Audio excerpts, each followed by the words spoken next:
Mount Panorama, Bathurst, and the cars working their way down Conrod Straight off the mountain. Prior to lining up, and we get underway at 10 Eastern with the Tooheys 1000. We've already been through the field for you on a couple of occasions this morning.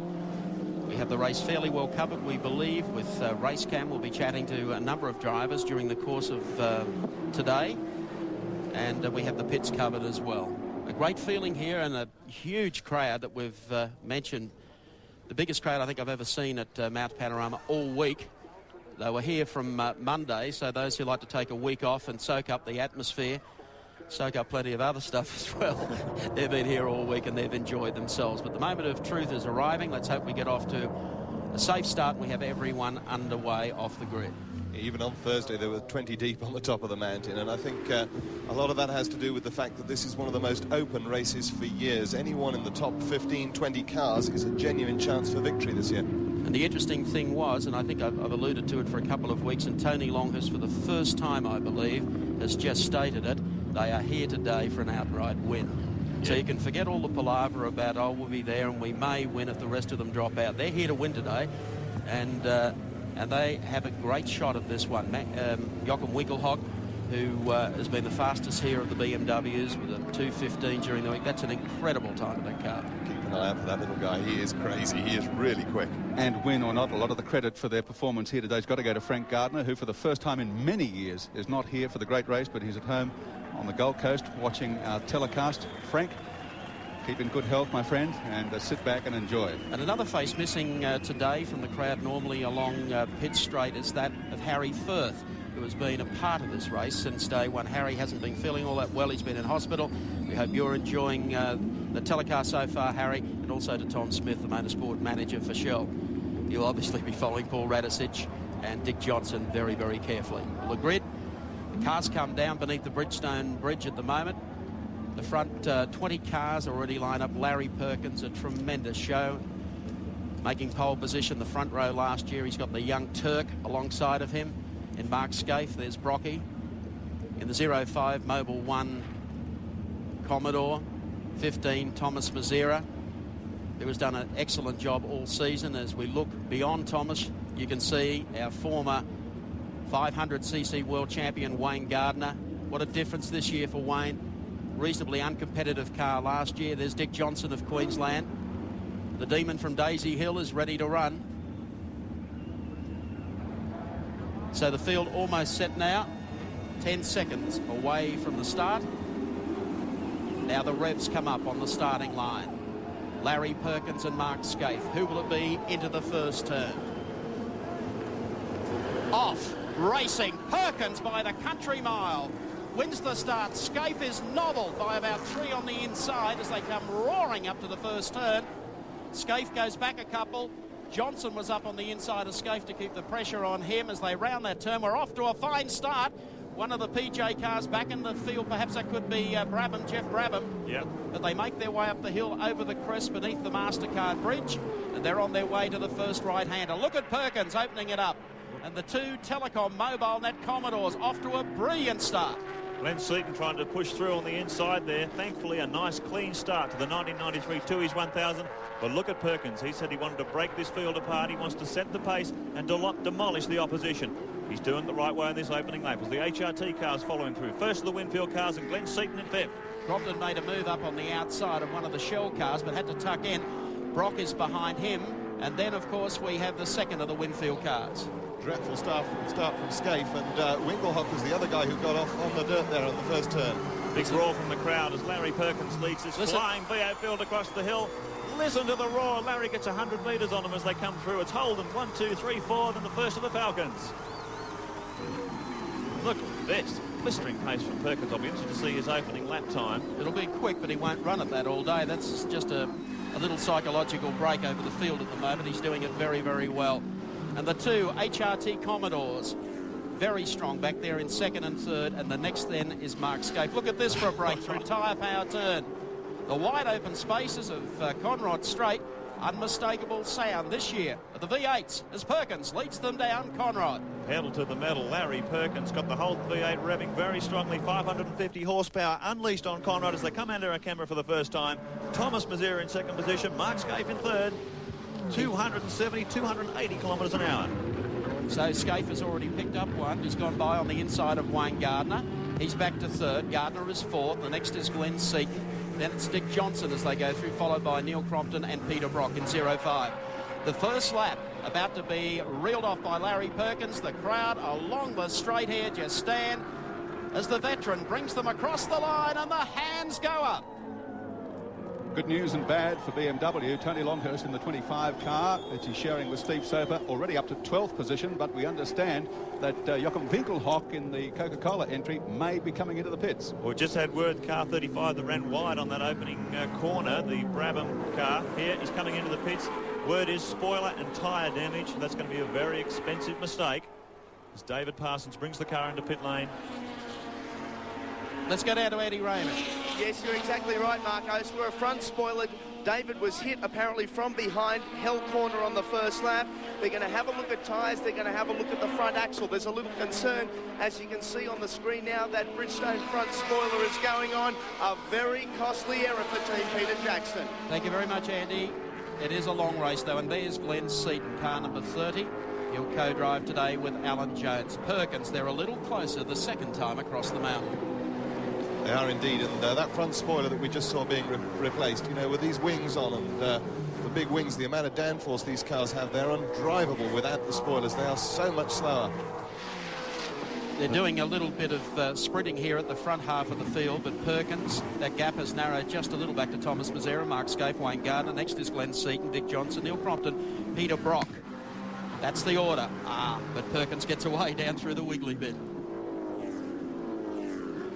Crompton's having a good run here, and Scaife there making a move on the inside of the 15 car and moves up another spot, back into second place now, making up for that costly start. Don't write Mark Scaife off. He's allowing Larry Perkins a little time in the undisturbed air, but he'll be on the tail. If it's not the next lap, it might be the lap after. All the top V8 teams have tipped a real sprint race to the first pit stop. Certainly opinions vary on when that will be. When you look around the 25 lap mark and they start looking at coming into the pits, it's going to be a red-hot pace. We'll have the times for you. And David Parsons rejoins the track in the Peter Jackson Falcon. Well, he's out. Let's hope he doesn't go down a lap because the rest of the field are coming across the start-finishing line at the moment. And I'll tell you who is making a move. Here he is, Glenn Seaton, down on the inside of Wayne Gardner. Oh, gets squeezed for space, puts two wheels up on the ripple strip, no damage. So, first time across, first flying lap, Larry Perkins at 2:18.172. Keep in mind these cars are on full race setup with a full tank of fuel, 120 litres sloshing around in the back of these things. That's a pretty quick time. Yeah, and there's some room for him to come down even further. Larry himself predicted that he was going to run in the 2:15s, and well, at this pace he might be right. Once the fuel load starts to lighten off and the tyres start to grip a little better. Yeah, it's been suggested if they try and run at that pace, though, some of them might not last, and that could be where the BMW scores. Trouble is you get swept up in this. Let's take Dunlop race cam. We ride on the hood of the Dick Johnson, John Bauer, Shell Racing Falcon EB. And he is sitting right behind Glenn Seaton as they make the run up to the left-hander at BP Cutting. Won't require commentary. Listen to the sound of the V8 Ford as he sits in behind Seaton for the run across the mountain.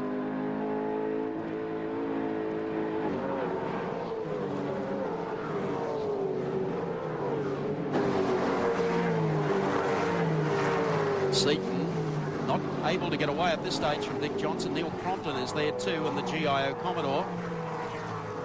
Apart from the incident involving David Parsons, incident-free at the front end of the field. Neil Crompton, Peter Brock sitting behind the two Fords. Crompton was quite confident. He's not going to push this car too hard. He's going to get a nice, comfortable pace. Watch the pace of the leaders, and it's a good strategy. Good start from Crompton as well. He started 10th off the grid. He's up to 7th. STB race cam, yep. Showing Glenn Seaton. Little drink there on Conrod Straight. Check out the mirrors. He sure does look relaxed behind the wheel. Certainly hard at work, though. A little flick up in the mirrors, a little glance down at the gauges. He holds the thing flat out down Conrod. And in fact gets away from Dick Johnson just marginally down the straight. Meanwhile, Mark Scaife getting a little closer to the leader. Wayne Gardner very impressive throughout qualifying. Now look at Scaife. He's coming down the inside of Larry Perkins under brakes, and Scaife wants to lead this thing. There's no doubt about it. He's in a big hurry. He certainly is, and Larry will let him lead for a while. He'll sit in the draft as they reel one more off. And the Mark Scaife fans all jump up along the straight. And look at the times, 2:15.5 on their third flying lap. That is unbelievable. These things in race trim, we saw them doing it yesterday with a full tank run, 2:15.5. That may be the pace for these early laps of the race. So Scaife now will be the hare. Got everyone chase him. Larry's going to go with him. But just behind him, the Holden Racing Team Commodores and the two Fords, keeping them well in view. And I guess the decision now, those sitting back behind the two leaders, is do you catch them and stay with them, or do you play it a little more conservatively, sit back behind them for a while? I guess that's where the guys with two-car teams have an advantage, because they can leave one to try and chase the leaders and try and stay with them, and run one a little bit off the pace, perhaps, at a more conservative 2:18 or so sort of lap time. Just the one early pit stop, that was the 35 Peter Jackson entry with Jeff Brabham, and the reports about a possible stop for the Coke car driven by Jochen Rickelhock not proved correct so far. So the Commodores continuing their qualifying form at the opening laps of the race. These cars incredible, like 3 seconds, almost 3 seconds faster than they were last year. Car 45 meanwhile in the pits, the Gulson BMW 635. The family team, unfortunately, Tanya, Graham's daughter, wasn't quick enough. She didn't qualify for the race, so it's just Graham and Ray. But they've got problems very early on the race in this normally bulletproof car. That's Graham in the car. The gap from first back to second, just less than a second. Not too far back then to Thomas Maziere in car number 15, the Telecom Mobile Net Commodore. Team partner is Wayne Gardner in car number 16, runs in fourth. Back in fifth spot, Glenn Seaton, PJ Falcon. Sixth spot is Dickie Johnson. Seventh is Neil Crompton. Eighth is Peter Brock. Ninth is Paul Radisich in the second of the Johnson cars. And in 10th spot, it's David Brabham. Anders Olofsson. First bit of lappery going on, and this is another thing that could make the difference in this race, the slower traffic. That is incredible. After 3 laps, they're lapping the tail enders. These V8s are honking. So as they come past our position, a 2:16.1 for Scaife on that lap. So we'll just monitor these times. 15.5 may have been a bit unrealistic for these opening laps of the full tanker field, but as Gary Wilkinson alluded to before, as the fuel load lightens, the speeds will probably pick up as they approach their first pit stop. The problem with the Gulson BMW in the pit lane, we're told, was the master switch kept flicking off, so they've taped it in the on position for now. Stay on. You've got to go far with it off. Perkins still trails Scaife. There's Maziere, Gardner, and there's Glenn Seaton, car number 30. And oh dear. Little cars are already there. Let's go to our DuPont Car Paints race cam. Provide you the pictures today, thanks to DuPont with Wayne Gardner. As you can see, great angle this. And watch Wayne and the concentration level. Meanwhile, car 4, this is the second GIO entry. Car prepared by Bob Forbes Racing for Stuart McCall and Peter Gazzard. And they're into the pits very early on. Great disappointment for these two. Stuart McCall at the wheel. And look at this, the little cars. There's the V8s. This is what Thomas Maziere was concerned about. He made point of it at the Tooheys press day earlier in the year. The speed differentiation between the small cars and the big cars across the top of the hill, quite frightening. He was certainly concerned in race conditions. We may have a few collisions on our hands. Getting a little closer to the tail of Wayne Gardner. The two Fords of Glenn Seaton and Dick Johnson. And it really is a tough job for the guys who run in the small car class here, the 2-litre class. They're trying to have their own race all day. And you've got these guys, and this is where the interest is in the race with the big cars screaming at them, and the speed difference is quite unbelievable. Like trying to roller skate in front of a stampeding buffalo herd. Well, you could say that. The exit to Caltex Chase. There's Seaton and Johnson closer this time to the tail of Seaton's car. And the rest of them are not too far behind. There's Neil Crompton, the GIO Australia Bob Forbes Commodore, sitting in behind Johnson.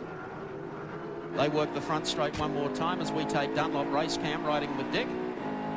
Shows the crowd off to the right. Johnson position 6 on the right. Seaton locks it up. right in front of him. Oh, dear, dear. That was a very... Keep it out of the sand.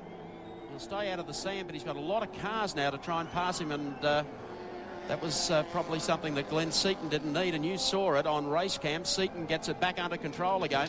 Watch this from another angle, Seaton. What on earth happened there? But he catches it, and he's already looking to see where Dick is, lets it float, and tries to stop it as quickly as he can to let the cars up the inside of him. He's a lucky boy. Now, there's one of the 2-litre cars already out of the race, sitting against the earth bank on the approach to BP Cutting. Greg Easton and Kurt Kratzman, I think car 66, yes, it was. Not a good place to park for the remainder of the day. Isn't it getting tight at this end of the field, though? There's Peter Brock, Paul Radisich behind him, and Brocky is just tailgating Neil Crompton in the GIO car as we take Mobile One Race Cam to bring you this view across the top of the mountain with Brocky. Superb Chevy V8 working hard up in front of him. Brock in position 8. And Brocky's had a few engine problems earlier in the week with push rods in the Chev V8. They've managed to find a different type of push rod, and they've got a great amount of confidence that this engine's going to hang together for 1,000 Ks. Brock and all the cars in front of him are running in the 2-minute 16-second bracket at the moment, which is a very quick pace. The second GIO car that's in the pits we saw a few moments ago, you might have noticed they were trying to mop something up off the floor. It's got, I don't know how the oil's got in there, but oh, they fixed it anyway. What's an oil leak? So Nicole and Gazzard out. Let's hope the same fate doesn't befall the 7 car with Crompton and Gibbs aboard. So the big mover here, Paul Radisich, just taken Peter Brock. So a bit of speed coming from the car 18, the second of the Shell Falcons. The Golson car going back into the pits again, so I don't know if to switch to the off position again.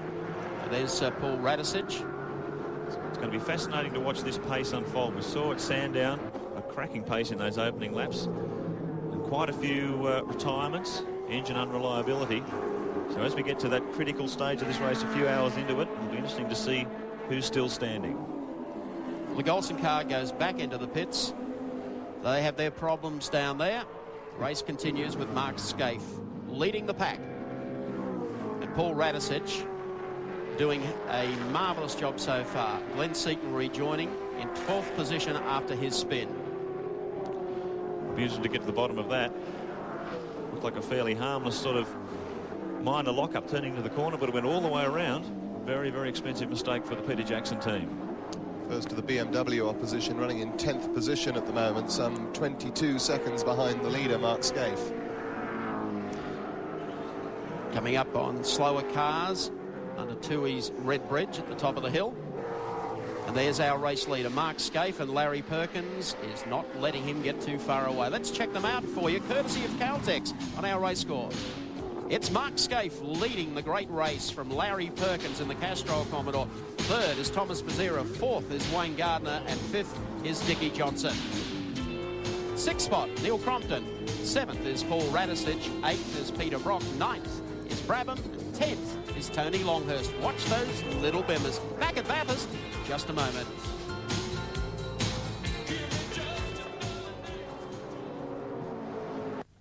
We rejoin the Tooheys 1000 as cars commence their 8th lap of the great race for 1993. The race has been running just over 18 minutes. Neil Crompton hotly pursued here by Radisich in the second of the Shell Falcons. Dick Johnson, in fact, is just up ahead of them. Crompton in position 6 at the present time, and about 12 seconds adrift of the race leader Mark Scaife at this stage, and a few spots of rain starting to fall on the circuit at the top of the mountain. We just saw Paul Radisich. We go inside the GIO Commodore as Radisich sneaks through on the inside. I don't think Crompton will be too concerned about that at this stage. They're running to a very definite race plan that's going to run with the leaders. Strike the car along there, aware of the toughness of this race on the machinery, and should be a good position to be in at the moment. But rain, a few drops starting to fall, particularly on the top of the mountain. So once again, we could have a whole new complexion on this race if the heavens really start to open up. Well, the teams were piling up huge numbers of groove tyres this morning at the back of the pits because they knew this was going to come at some stage today. Meanwhile, inside with Dick Johnson, Dunlop race cam aboard car 17. Wayne Gardner, I think it is, up ahead of him, coming increasing fire from the Shell Falcon. Johnson in position 5, challenging 4th. Gardner's been showing some tremendous speed aboard this car throughout qualifying. A very good run in the top 10 yesterday to snare 4th position for a man who's just entered his first season of tin top competition. And had a very impressive performance for a guy of his calibre, and with a ticker as large as his, it doesn't surprise a lot of people. So Johnson tucks into the draft, down behind the wing of the HRT Commodore, trying to get some sort of aerodynamic advantage. He looks down the inside, dabs the brakes as they squeeze through on the inside of the GIO car. I think that may be the lapped. That's correct. Car number 4. So back inside, you can hear that beautiful little small block fuel-injected Ford V8 working hard as Johnson heads back toward pit straight once again. On at the 150-metre marker. This will be pretty encouraging for Ross Stone and the Shell team. They've been under fire all week. John Bowe saying to make these times they've been working very, very hard and working the car very hard. But if Johnson's feeling comfortable in this car behind this HRT Commodore, that gives a lot of hope. And Stone's one of the best engine builders around, and he is extremely confident about these engines going the distance. Second GIO car back to the pits again. This is the car that had the oil leak, was in a few laps back.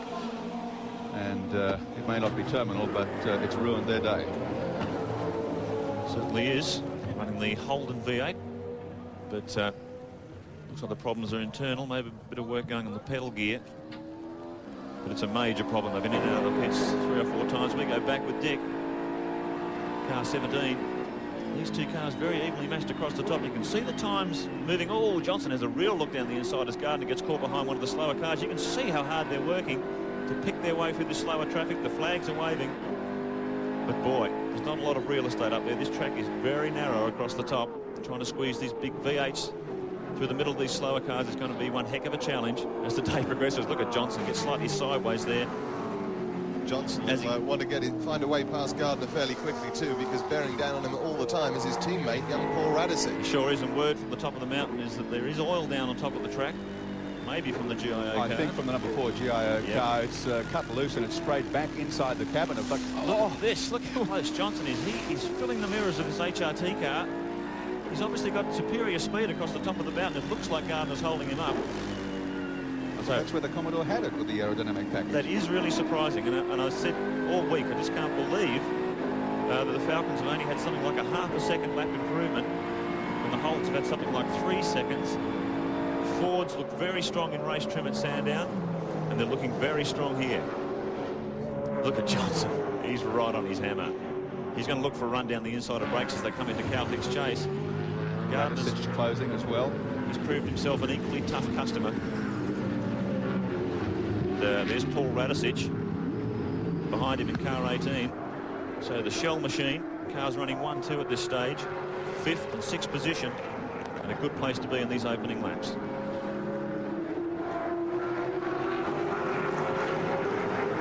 So the battle continues. Johnson stays on Gardner's hammer. Meanwhile, Scaife just crossed the line to another 2:15.8.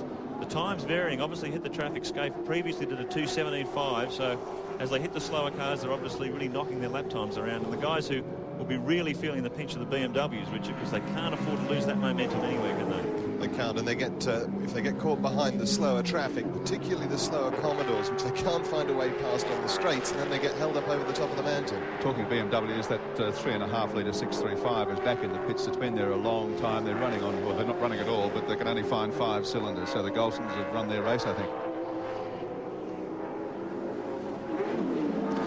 So we go back aboard Dick Johnson's Shell Falcon. Just give you an insight into the engine telemetry that these top touring car teams have access to. If you look on the left, you've got revolutions per minute. You can see Dick's hovering around 6,500 as they head across the top of the mountain. Beside that is road speed in kilometres per hour. And look at the speed, 180 kilometres an hour through this narrow part of the track. Death-defying stuff. Beside that is the gear change points. You can see Dick's almost flat in 4th if he didn't have Gardner in front of him. And below that, a brake indicator. And you can see as he's on and off the middle pedal, the light comes on and off. So you've got a good insight into just how hard the Shell Falcon's working. And boy, isn't he working Gardner hard? Sure is. And you just keep your eye on that speed readout as they head down Conrod towards Caltech's chase, because it'll top out somewhere about 280. Look at this. Johnson has more look than the inside. He's collided. There's been a collision. Johnson and Gardner have both spun. Car 18 picks its way through. Gardner survives. But Dick... It's the oncoming traffic that's the worry here. He's right in the racing line. Look at John Bowe. Looking on from the pits. And he's trying to get a gear. He's slipping further and further back. You can see the smoke belching from the exhaust as he tries to get the thing going. The engine's actually running, so he's rolling back to see if he can spin it around and get it pointing in the right direction. That was a costly mistake. Seaton, meanwhile, moves up to 10th position after that earlier spin. What a shame for Dick Johnson. Let's look at that again on our action replay. He's been giving Gardner hell for these 3 or 4 laps preceding. He has a look down the inside. And he gets the back away, and just as he's sliding, he gives Gardner a little tap into the bargain. Great effort to keep it off the wall. Yeah, he kept it off the wall. Gardner managed to recover too. Not a bad effort by Radisich to get round him. Fortunately, 18 was able to thread the needle, so Dick's back in the race. What a shame. Talking of spins, the Glenn Seaton one earlier at Murray's Court, at Hell Corner. Look, Johnson got very, very sideways again. Look, they may have a problem here. They need a set of tyres, I think, after that. Yeah. Or he may have oil going onto the tyres. He's been slipping all over the place. Coming in. It's for the pit lane. So Dick Johnson coming into the pit. As we take roof cam aboard car 17. If it's just a set of tyres, it won't be too damaging, but if it's more than that, put our fingers crossed for all the Ford fans out there. Johnson. Pit lane got the clocks on him. Alan Grice is on the spot. Alan Grice, you there? Well, Alan Nesbitt, I'd say, is back behind the action here because the Shell team need a little room to move here. The word from the pit lane is that there was some steering damage. They're putting new tyres onto the car. There's too many mechanics climbing under the vehicle itself. Dick knows. He's off. So just over 30 seconds that stop. And very costly for Johnson and the Ford boys. He rejoins in 19th position. So everything falling Holden's way at the moment as we follow the man who leads this race, 1.5 seconds up on Larry Perkins at this stage, and consistently clocking times in the high 15s.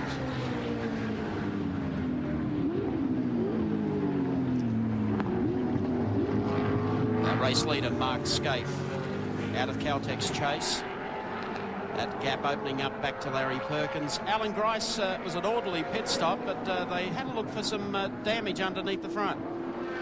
No, I think it was a clip on the front right that didn't go quite on. That's the retainer that goes on after the wheel nut. It was just a change of tyres because of the spin, but also it's interesting to note that there's 2 Falcons already have spun, both with locking their rear brakes up. I think maybe that's the reason they're doing that is they're trying to rest their front brakes, run a lot of rear brake while they've got a lot of fuel on board. By the same token, they've slipped back to 19, so maybe the pace is a little harder than they thought. Could be, because Mark Scaife at this stage, Alan, is setting a blisterer.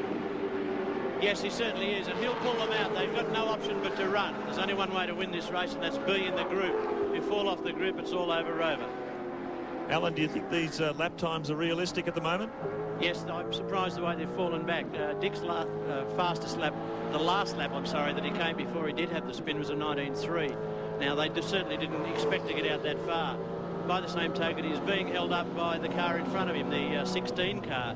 So the pace certainly appears to be coming off, and Longhurst is still hanging on the end of the group. He's looking pretty good at the moment. He sure is. Thanks, Alan, for that. As we see Neil Crompton in the GIO car coming up behind Wayne Gardner. Gardner in 5th, Crompton in 6th.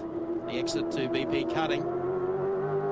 And Alan made a very interesting point there about the Falcons trying to ease up a bit on the front brake, because Seaton's thing was just way out of the blue. Yeah, and the harder you push the brake pedal, the worse it gets when you're in that situation. Well, this is the aerodynamic advantage the Commodores have. They can run more rearward brake bias, which takes the strain off the front brakes and reduces their brake pad wear. I don't think the Falcons can match that for downforce, so obviously they can't run as much rearward brake. So that is another disadvantage for the Fords at Mount Panorama today. 2.2625 is the gap from our race leader Mark Scaife back to Larry Perkins. 2.2. 11 seconds then back to Thomas Mazera. Paul Radisich is next in 4th place. Wayne Gardner runs in 5th. Neil Crompton in 6th. Peter Brock in 7th. Brabham Ollison, the second of the Winfield cars, in 8th spot. And Glenn Seaton now up to 9th. And the Quick Stores, the second of the Peter Brock cars, 55. Steve Harrington and Troy Dunstan now moves up into the top 10.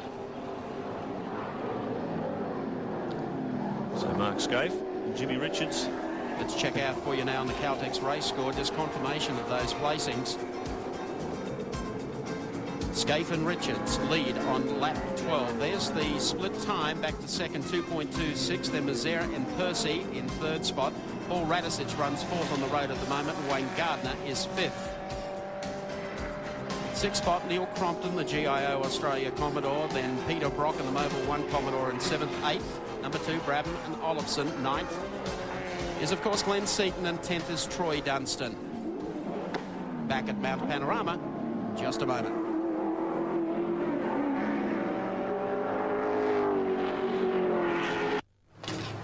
In the 93 edition, we're working lap 14 of 161. We're 33 minutes into the great race, and Mark Scaife continues to lead, about to put a lap on the Donaher Commodore as he makes the run down to Forest Elbow. Dick Johnson, we join. It's courtesy of Dunlop Race Camp. Well, I guess it's a bit of catch-up, Dick. It looks like at this point, Mike, I tell you. What happened, son? Oh, Gardner's left rear tyre looks like it was going off. He's obviously tried to run a softer compound on the left-hand side, and it's out to lunch, I tell you. And he was all over the place over the top of the mountain and holding me up, and I thought, oh, well, I'll have a go. And you'd think it was a sprint race. Well, I suppose it is. It's only 1,000k long, Mike, eh? It is, but you were fortunate to be able to get out of that, get into the pits quickly. Is the car quite okay? Well, the steering's a little bit off to the right, which is not where it should be. So I suppose we'll just have to live with it. It may improve the handling, you never know, Mike. Well, you've come back from further than this. I sure have, and I tell you what, I wouldn't mind doing it today either. I'll tell you what, your other car doing very well. Paul Radicic up to fourth spot. That must please you. It certainly does. Paul's been going very well all week. The whole team's been doing a great job. It's just a matter of, I suppose, on the day, everything's got to come together for you. Yeah, that early pace was quite electric with Scaife and Perkins, but that's come off a bit now. Well, I hope they just keep coming back to me, Mike. I'm sure they will. Have a good day. I will, thank you. Nicky Johnson carrying out Dunlop Race Camp. And in 17th position after that little mishap we saw. Now here's Neil Crompton having a go at Gardner as they come through Hell Corner and onto Mountain Straight. Peter Brock lurking right in behind the pair. Crompton's got him. That was a good move. And keep in mind, Neil Crompton yesterday had a problem in qualifying. He had to start out at 10 this morning. He was very quick to the top of the mountain, but dropped some oil on his warm-up lap yesterday and then spun actually in his own oil one lap later. But this car was almost bulletproof at Sandown during the running of the 500 there. He came from 16th at one stage to lead the race. It's beautifully prepared, beautifully built car. Great team structure, and we're certainly expecting a lot from this car later on in the day. He's in 5th place now. Neil Crompton relegating Wayne Gardner to 6th position. Peter Brock 05 is in 7th, followed by the second of the Winfield Commodores, driven by David Brabham. David Brabham. Yeah.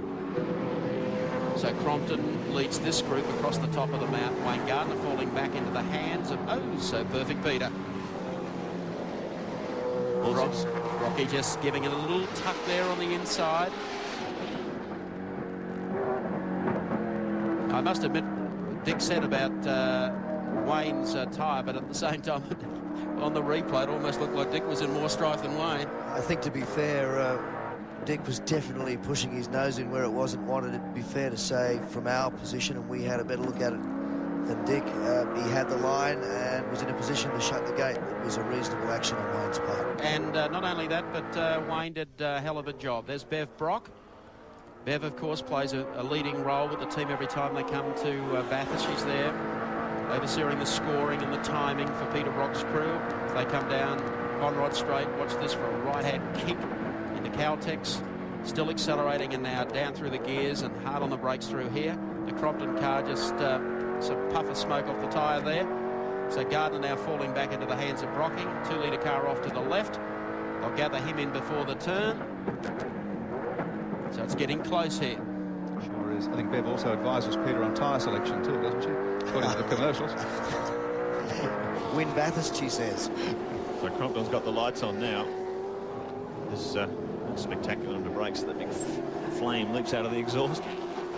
But it is going to be a drama for these guys picking their way through the slower traffic. They've talked about it all week. And as we've seen this morning, look at Peter Brock. He's right on Gardner's hammer here. Drag race between the two Chevys. Gardner's got to overtake this slower car. He'll move over to the right a little bit. But Brock's done this race so many times before. To win it 9 times, you know how to drive it the right way. And he won't be stressing this car too hard. It looks like Dickie Johnson was right. It would appear that Gardner has no problem with the car. It's on song. He's plenty strong up the mountain and down the mountain, but he's a bit wobbly across the top. I imagine they're electing to run this set of tyres up to that first pit stop. It would be far too dangerous, far too costly to come in now and change tyres. He'll suffer those, I imagine, until they've done the 25+ laps. Here he is, Peter Brock at the wheel of 05. Mr. Cool. And we take race cam once again. This is looking back at Brock out of Wayne Gardner's car. And as you can see, Brock is following the footsteps of Dick Johnson all over the back of Gardner's car across the top of the hill. And it's surprising, they really catch him across this top section. Right on his hammer as they come out of Hardy's Dipper on their way down toward Forest Elbow once again. And Gardner with Crompton just in front of him. Crompton slowly opening up the gap as they go across the twisty parts of the circuit. So give it its head, 7,500 RPM, bang, up another gear. Brock's in the tow. Let's see if he can do anything about it as they come into the incredibly quick right-hander into Caltex Chase. I don't think he's quite close enough this time around. Well, the dilemma is that Gardner's car has got a bit too much grunt for Peter Brock, and the only chance Brocky's got of nailing him... Oh, dear, dear. There's that smaller car problem again. We're going to see a lot of that today, unfortunately. Yeah, and that's why Wayne gets away up the hill. So the only chance Peter's got is across the mountain, and you've got to put your nose in there. Look at this. Look at this. David Brabham comes down the outside of Brock. He's been lurking in his mirrors all the morning. And Brock's trying to get on with Gardner at the same time and see if he can get by. Brock running in 7th. And right behind him, the number 2 car with David Brabham on the inside. Mobile 1 race cam shows you the move. Brabham gets through there. Brocky up the inside again. Now watch this for power. Drag race once again. Chevy power, 550 going to the rear wheels up here. Brocky tucks in for the draft. Discretion being the better part of valor, I think. This Winfield car's got a bit of mumbo in a straight line. Brock's car's no slug, but he couldn't match him street for street there to swing up the hill once again. Young Brabham's doing a fabulous job in this car. For a bloke who's never been here before. No, just bringing it up through the field. He's never been to Bathurst before, but he's a guy with a pretty good pedigree so far in Tintops. Of course, he shared the victory in the 24-hour at Spa in 1991 with Anders Olofsson aboard a Nissan GTR. He also put in a stirring drive at Le Mans this year to win the GT class in the Jaguar 220. So he's a guy with quite a racing pedigree. There's Freddie Gibson, man on top at the moment. We've had 2 of the front runners have a spin. Johnson is now up to 14th, and Glenn Seaton that we saw, who was running up in about 5th or 6th, spun, dropped out of the top 10, is now back to 9th. Meanwhile, the gap between Mark Scaife and Larry Perkins continues to expand, 7.4 seconds. So, oh, look at this. This is getting very, very tight. A lot of these aren't so much the 2-litre cars. That's right. It's the slower V8s. And they're a big lot of sheet metal to try and squeeze past around here. So, Brock, he's not going to let Brabham go. Tucks in once again. Times at the front, Scaife hovering between high 15s and mid 16s. I'll tell you what, there's not much Brocky can do about this until they come back to him, because Crompton's got away from him and Brabham is clearly getting away. He has not got as much engine as the rest. I don't care what they say, and he's probably playing a conservative game anyway. But that was very clear. Checking them out for you, 41 minutes, 16 or 17 seconds into the great race. Scaife and Richards lead. It's lap 17, and that gap is now out to 7.49 seconds over Larry Perkins. Thomas Mazzera runs in 3rd spot. Paul Radicic is 4th, and Neil Crompton is 5th in car number 7. Then it's Wayne Gardner in 6th spot over Peter Brock in the Mobil 1 Commodore. Next, the Brabham Olofsson car. Well, that's just changed as they come across the line now. Seaton and Jones are up to 9th spot. Dunstan and Harrington are up to 10th.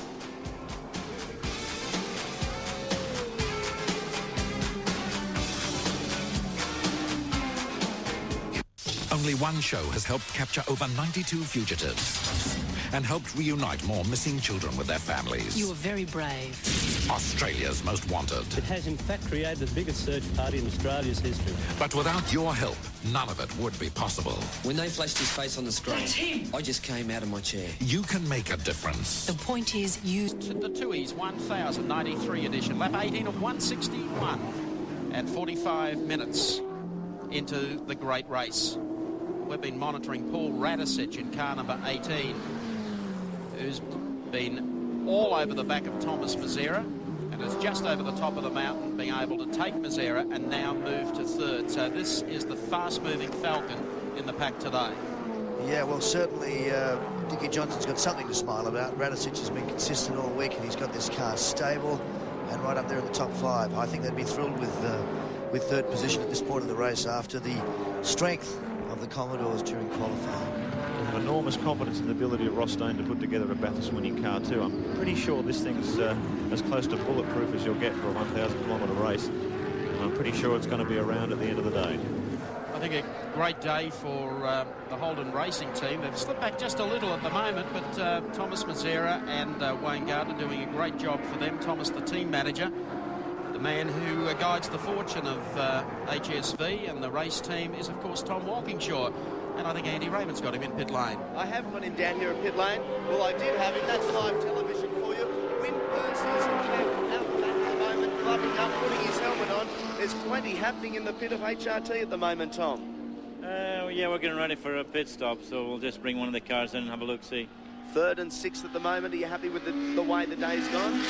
Yeah, I think the first half of the race you just got to keep in contention, and then you can see what they do in the second half. Mate, I will ask you very quickly, the V8 formula. How do you like that so far? Sounds nice, doesn't it? Sounds great. Tom, all the best. Yeah. Thanks, Andy. Tom Walkingshaw. And it's the 15 car, Thomas Mazzera, that will come to the pits.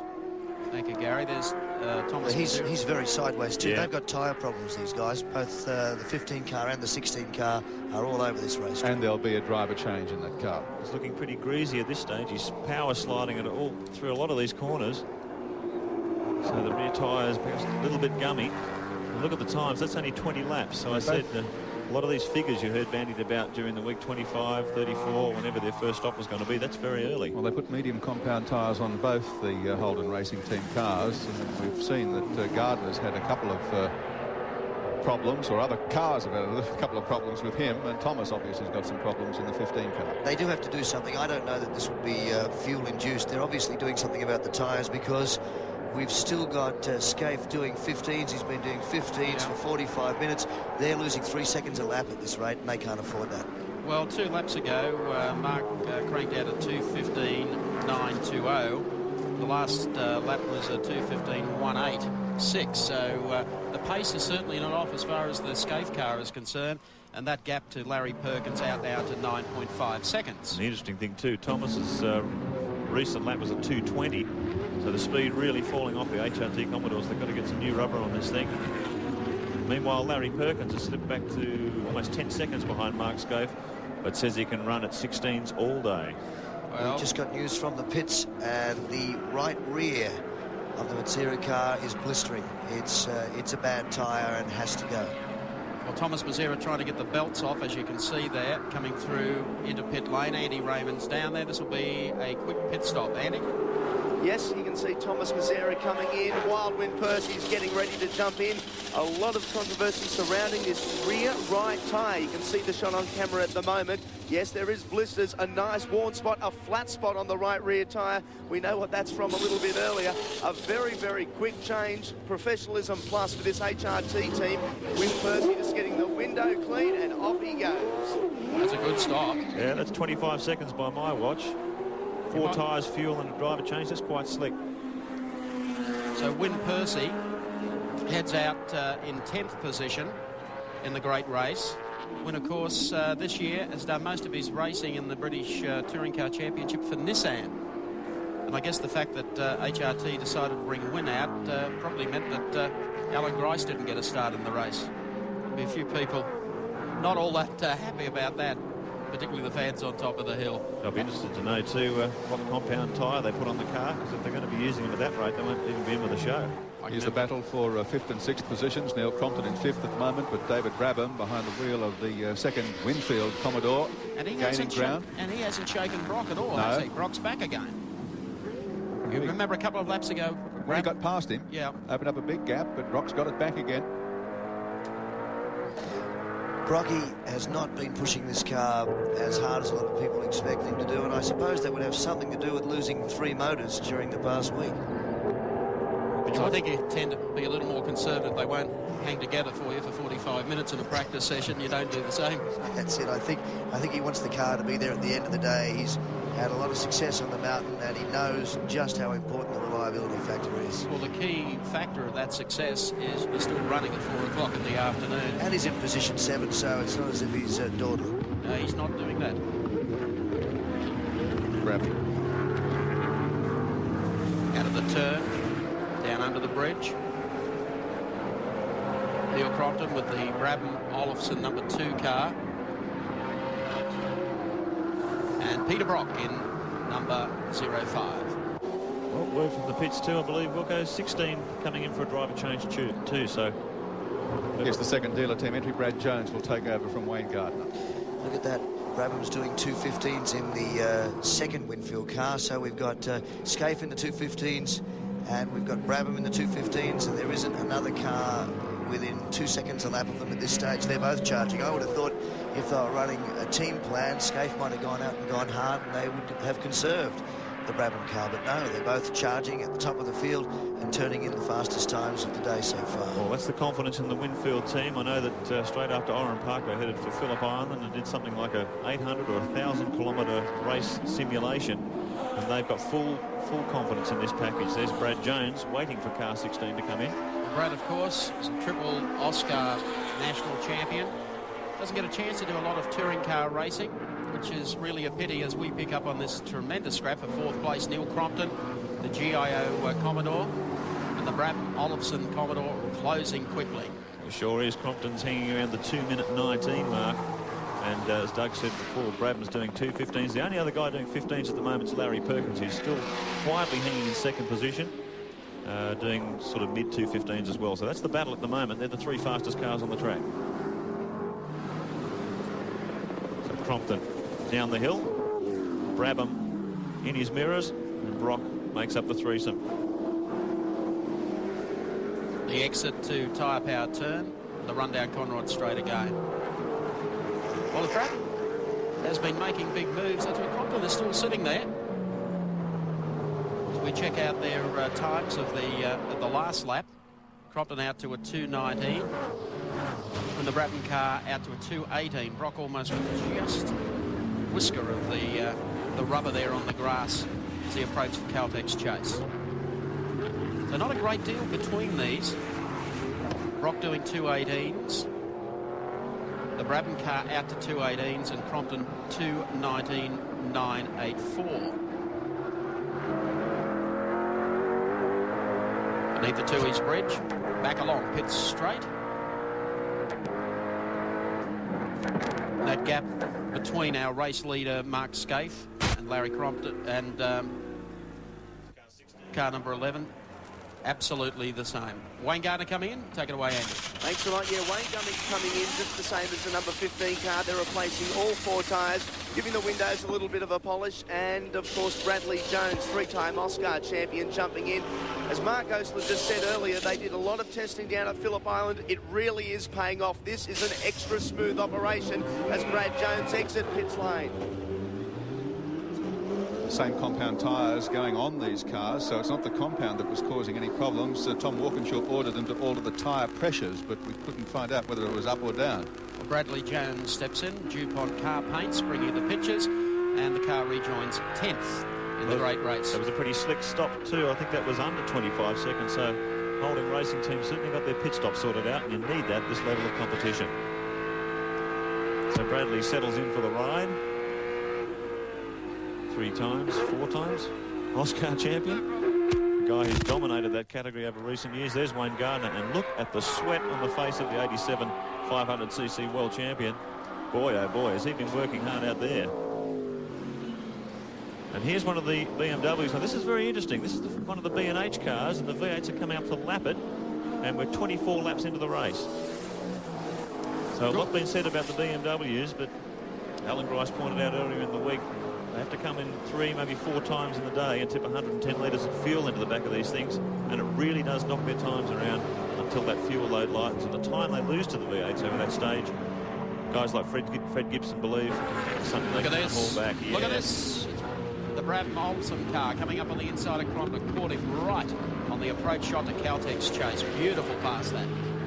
He's been working on that for about 3 laps. That BMW was the 20 car driven by John Blanchard and Jeff Allen. Tony Longhurst sharing the other B&H car is in 11th position at the present time. Was in the top 10 earlier, in 10th place, slipped back to 11th at the moment. And the first of their Coke entries with Joachim Winkelhock at the wheel is in 14th place. Just an update on the unfortunate spinners. Seaton is back up to 7th position. He's doing a real good job of working on this top 10. He's back to 7 after that drama earlier. And Dickie Johnson back up to 13, so they're by no means out of it. No, still a long, long way to go. The Brabham car gets away. Crompton and now Brock. Now, can Brock do anything about Neil Crompton? They exit Repco turn, make their way up the straight. Let's check them out for you, courtesy of Caltex. 56 minutes into the race. Scaife and Richards leading by 10.17 seconds. Larry Perkins runs in second. Then it's Paul Radisich of New Zealand in third. And then the Brabham Olsen car back into fourth, and Crompton and Gibbs to 5th spot. 6th is Brock and John Cleland. Wayne Gardner just handing over to Bradley Jones. Their car just ahead of the Seaton Jones car, then followed by Dunstan and Harrington in the Quicks Pepsi Commodore VP. Thomas Mazzera and Win Percy now at the wheel of that car. The great race continues. Back in a sec. Yeah, I reckon it. Yes, time for the first of our updates today after 1 hour. No major incidents in the first hour, but certainly plenty of action as we check it out now right from the word go. Perkins a great start, and Mark Scaife, well, he had a shocker to let Thomas Mazzera into 2nd spot.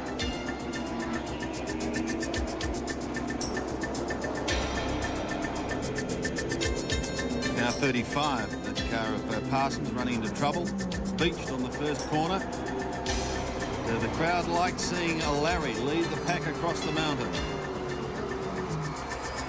Wonderful sight. And he opened up a very early lead and quite substantial. There was car 35 again after being beached. Into the pits for a new spoiler following that first lap incident. The Dunlop race cam of Dick Johnson. He's out on the hunt. The man he's chasing is Glenn Seaton. They call him the baby-faced assassin.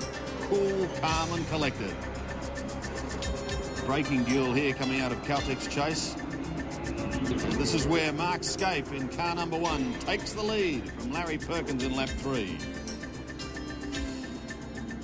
Seaton locking brakes. It was on Hell Corner the following lap, so trouble for him as he dropped back into the field. And a duel here between Johnson and Wayne Gardner. They are all after Wayne today. In the end, the pressure told. Johnson spinning in Forest Elbow and running into Wayne Gardner. And David Brabham in Winfield car 2 passing Peter Brock in the Mobile 1 Commodore. That also at Hell Corner. So plenty of action in the first hour as we return for the second hour of the great race to our race segment. Thank you, Sandy Roberts. Here's the man setting the pace, Mark Scaife, the Winfield Commodore, Mount Panorama today.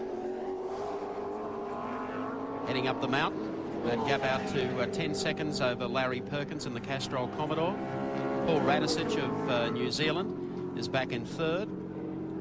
And then David Brabham in car number 2, making it up to 4th, just clear of Peter Brock in 05. Neil Crompton is 6th in car 7.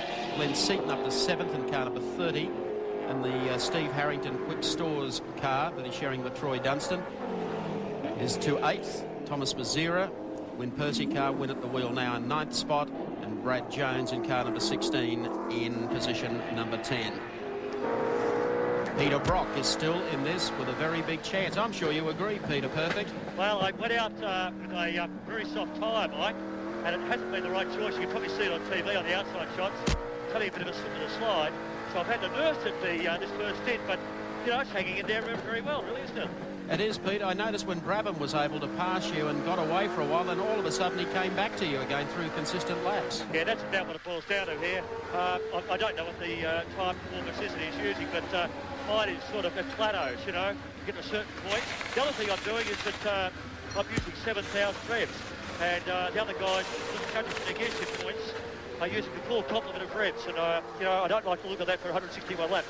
No, you're right there, Pete. We'll come back to you later. Thanks for that. Thanks, Mike. Peter Brock. Alan Grice is in the pits and a change for the number 2 car. That like a quickie. David Brabham out, Anders Olofsson in that car. The Sylvania Waters entry. Donna, her father and son's been in and out again, with a couple with the right rear tyre, and the Daily Planet car is also on its way to the pits. In fact, we're on 27 laps, so there's going to be a whole heap of action in there in the next 3 or 4 laps, Mike. Car 2, Anders Olofsson at the wheel now, rejoins in 10th position. Well, Gricey, if you're in the pits, we expected a lot of the lead cars to come in round about the same lap, but that was a pretty good stop for Freddie Gibson's team. Very good stop. It was completely routine. The tyres that came off the car looked good, as against the tyres that came off the HRT cars did look distressed. The thing that concerns me about the 2 Winfield cars, if you watch them on the track, Mike, they've started to pump the brake pedal up already. They've done nothing about it on this stop, but I'm sure they're thinking about it. They're losing some effect of the brake pedal, so we'll keep our eyes on that. Yes, I noticed that at the end of Conrod Straight in both cars. Both drivers were doing it. Yes, and it's peculiar to the 2 Winfield cars too, so, you know, maybe if there is a problem, it's a common one with those cars. Let's hope not. At this stage, Gracie, it doesn't seem to have affected their times. They're still doing There's high no 15s. doubt about that. It hasn't affected their times yet, but it does put that little bit of uncertainty in the driver's mind, the fact that he's got to bring his left foot across, touch the brake pedal before he hits a braking area. Just that little bit of confidence goes away, but they're experienced blokes. I'm sure they'll handle it. Thanks very much, Alan.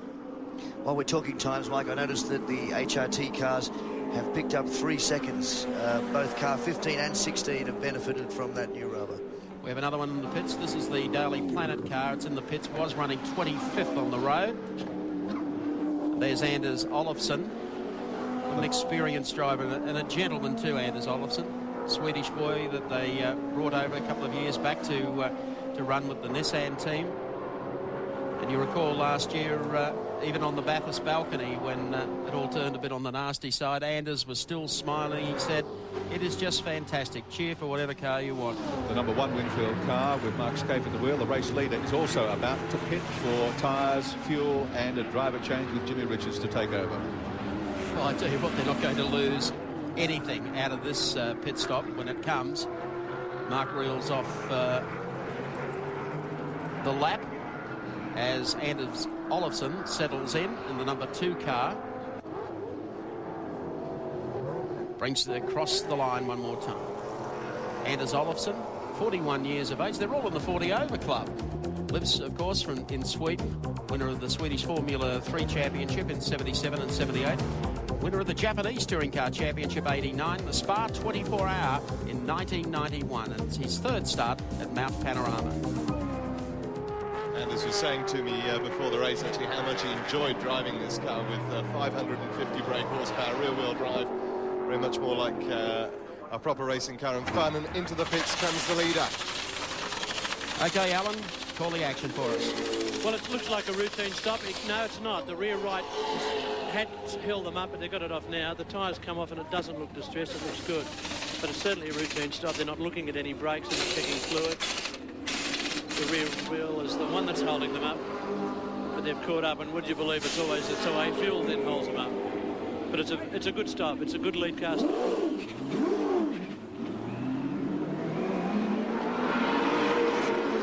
Jimmy Richards heads off along pit straight, rejoins in 2nd position. But 79 has finished in the sand over there. That's Conway the Mike Gardner. Yeah. Corolla entry was one of the top qualifiers in the 2-litre category. In the 2-litre category, back in the scrum on Mount Panorama, by the way. It's the 2 Caltex entries, Colin Bond and John Smith, that are leading that category at the moment, ahead of Cotter and Dillman, the defending champs. Another dust up on the mountain. Is that the Bob Pearson product car getting a little sideways and trying to catch it? Has clipped the wall, I'd say. Or has he? That's yes, the 33 car. Right rear's crunched the wall there. He's been able to catch it around. Bob Pearson, one of the best turned out cars. We've got a two-car team here. Phil Ward as well for product. But that was a wild slide. And I've noticed the Holdens are coming in probably up to 2 or 3 laps earlier than the teams indicated before the start of the race. That could make all the difference towards the end of the race with perhaps an extra pit stop for the Holden cars. Well, there's the Bob Pearson Stewart car in the pit area now. Doing some work on that. It doesn't seem to have been extensively damaged. Was in 17th position, car number 33, the Product Commodore. We'll have to keep an eye on the pits. I've just been informed that Dr. John Hewson is on the right front wheel of the Radisich car when it comes in for tyres. Unless, of course, he has, in the meantime, been usurped by Bronwyn Bishop. I don't think so. There's the 4 car staying to the left side. Terry Finnegan there in the background too, the Foodtown Commodore. It's car number 1, Mark Scaife, continues down the front straight. Poleman Larry Perkins, who led the first couple of laps before he was usurped by Mark Scaife, and who then inherited the lead when Scaife pitted, is about to come in himself for a routine stop. Richards at the wheel will then go back to the front. There's the Synovus entry of Alan Moffat going through, Charlie O'Brien and Andrew Miedeke driving the very distinctive Synovus entry.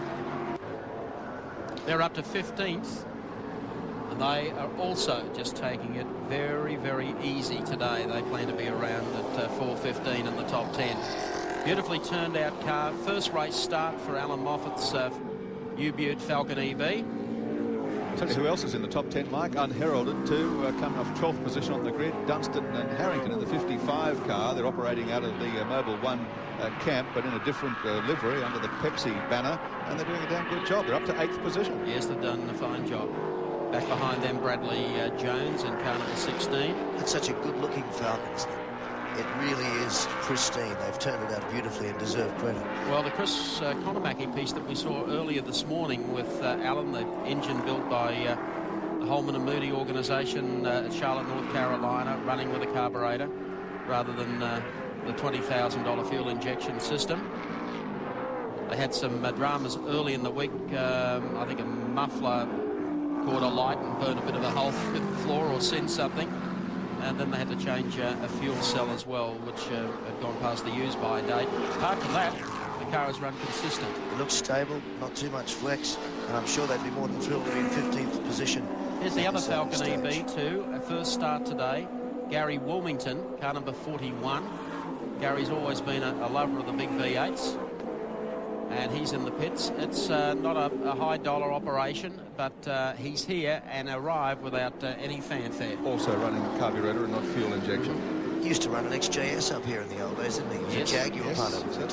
Without the budget to support such an expensive motor car, didn't enjoy a lot of success. Little Aussie battler. Jimmy Richards, car number 1, the Commodore.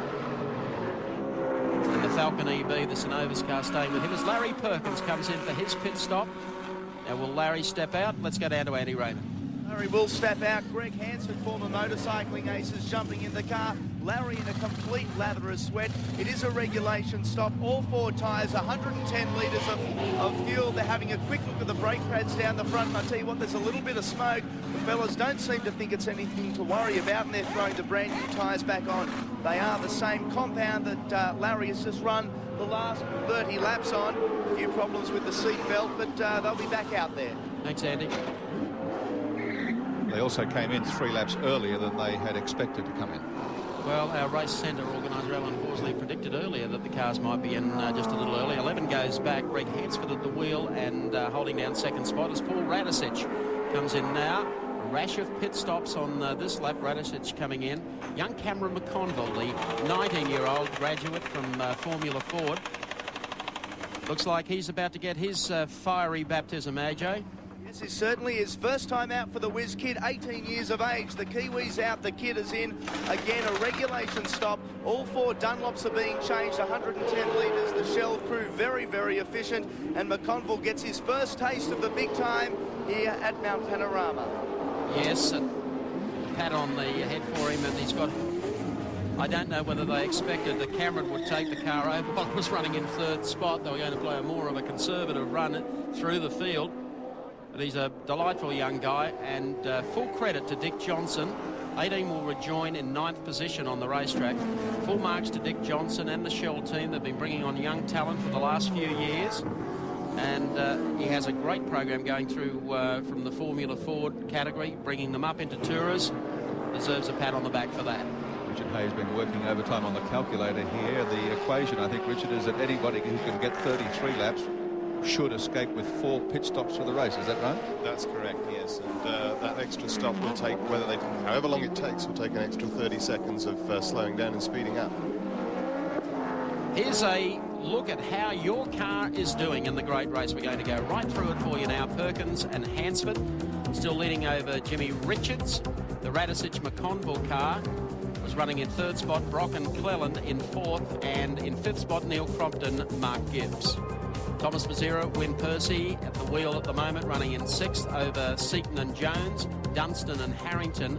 9th is Bradley Jones, and 10th is the Brabham Olofsson car. 11th position filled by Morris and Winkelhock in the first of the BMW 2.5 litre cars. Then Longhurst and Soper in the other team entry. Johnson and Bow, the Shell team, coming back in that car. Preston and Peters in the Kevin Waldock entry. Good to see them getting up there. Meet again O'Brien in Alan Moffat's Falcon in 15th position. Then Finnegan and Rogers holding down 16th place in the Foodtown Commodore.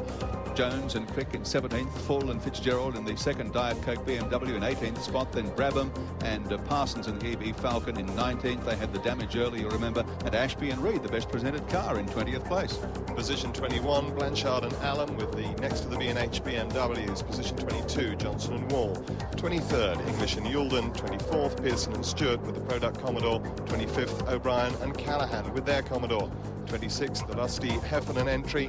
27th, the Donahers. 28th, Trimboyle and Harris. 29th, Matthews and Mulverhill. And 30th, Smith and Bates.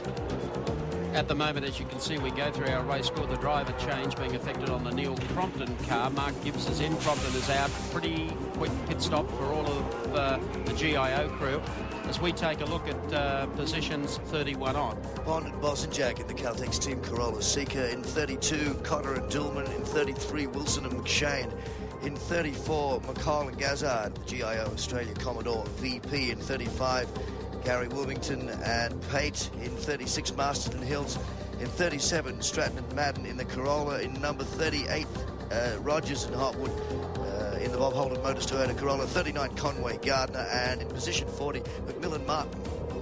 41 is the Binding and Dartell Corolla, clear of Ellery and Gassati in that 2-litre Sierra. 43rd, Cramp and Criven in a Toyota. 44 is Golson and Golson. And 45 is Easton and Kratzman. That's running through the entire field for you in the great race, the Tooheys 1000.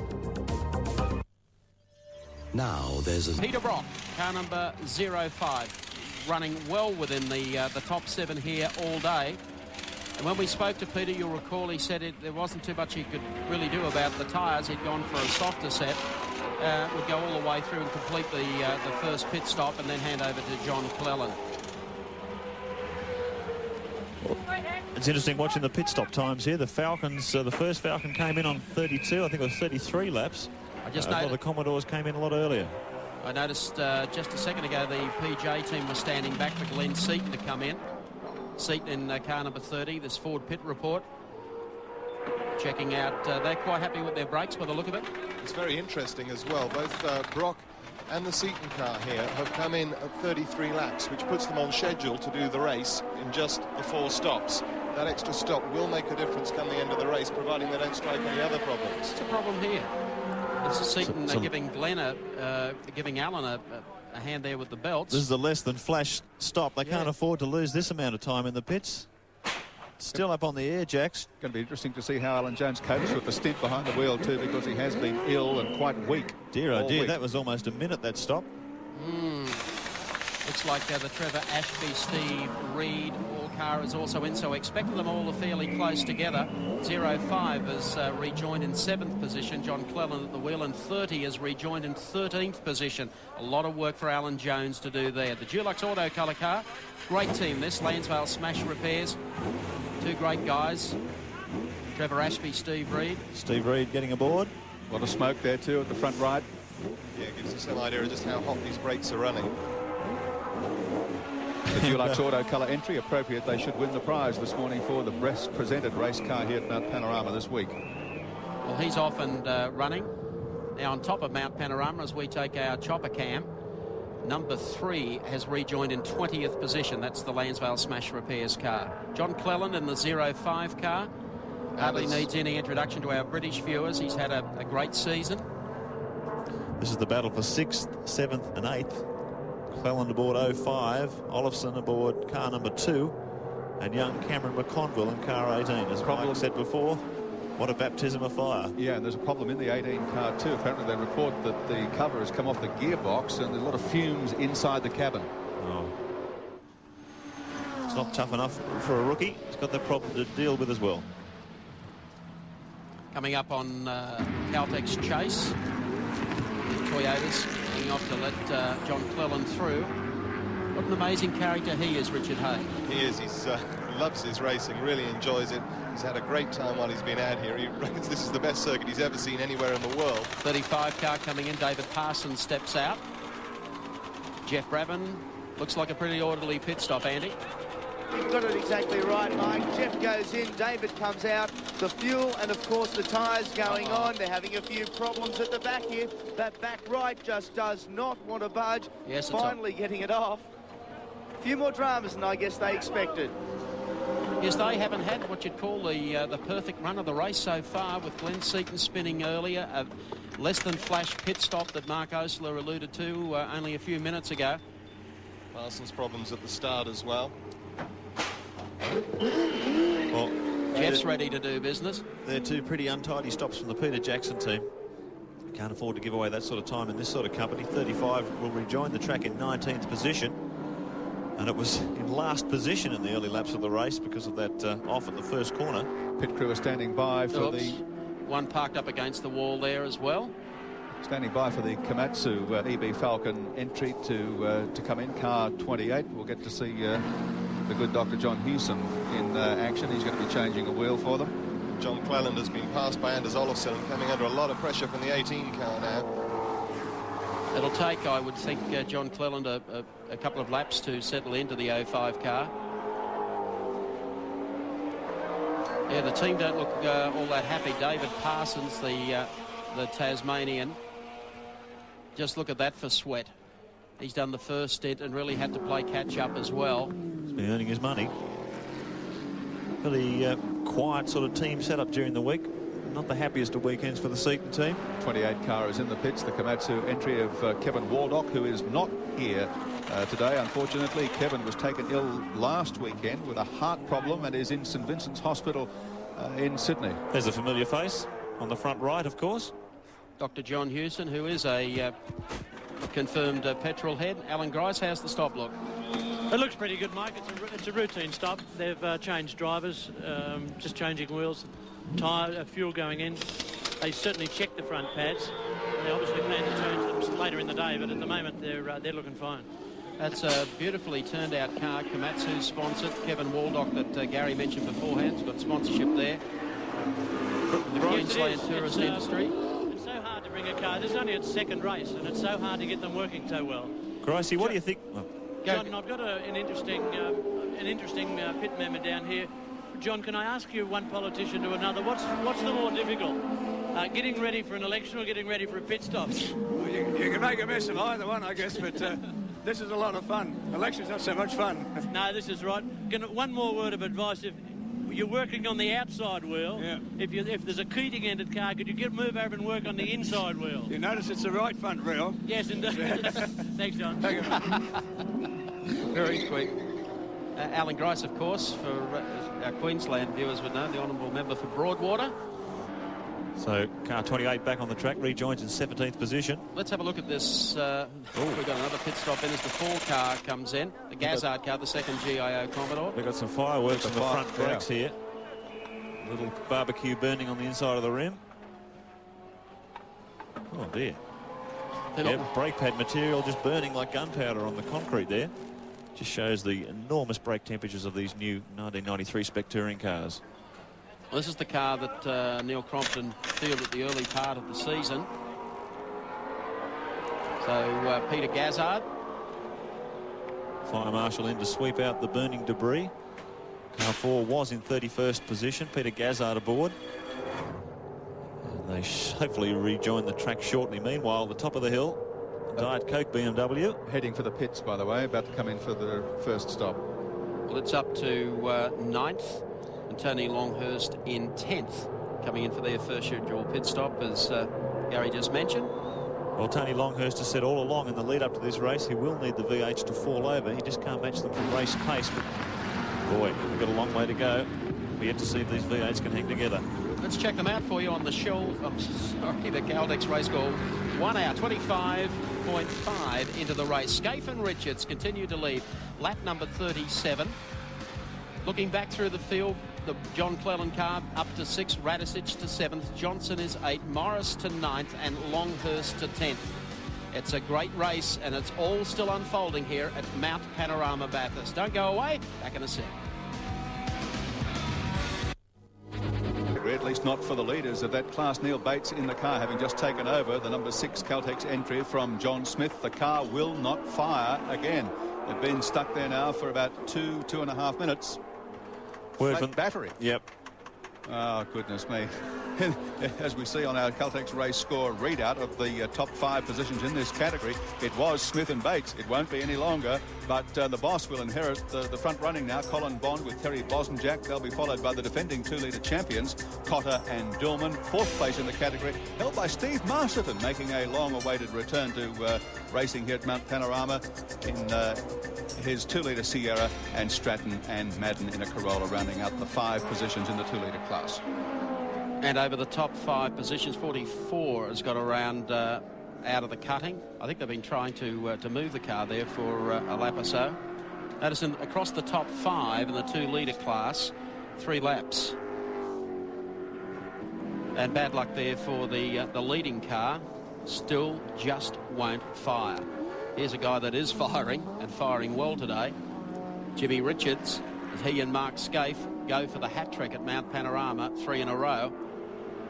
And they'll be the first guys to do that in 2 different cars. Their first 2 wins in a Nissan GTR. If they do it in a Commodore, that'll be quite an achievement. But it's interesting watching these lap times. Before every race, particularly this race, there were people predicting a consistent lap pace of a 2:15, 2:16. Well, by our clocks, there's 17s and 18s, and we're into lap 40, so the race certainly settling down. I don't know about flat battery for the number 6 Corolla. They're putting in a new starter motor.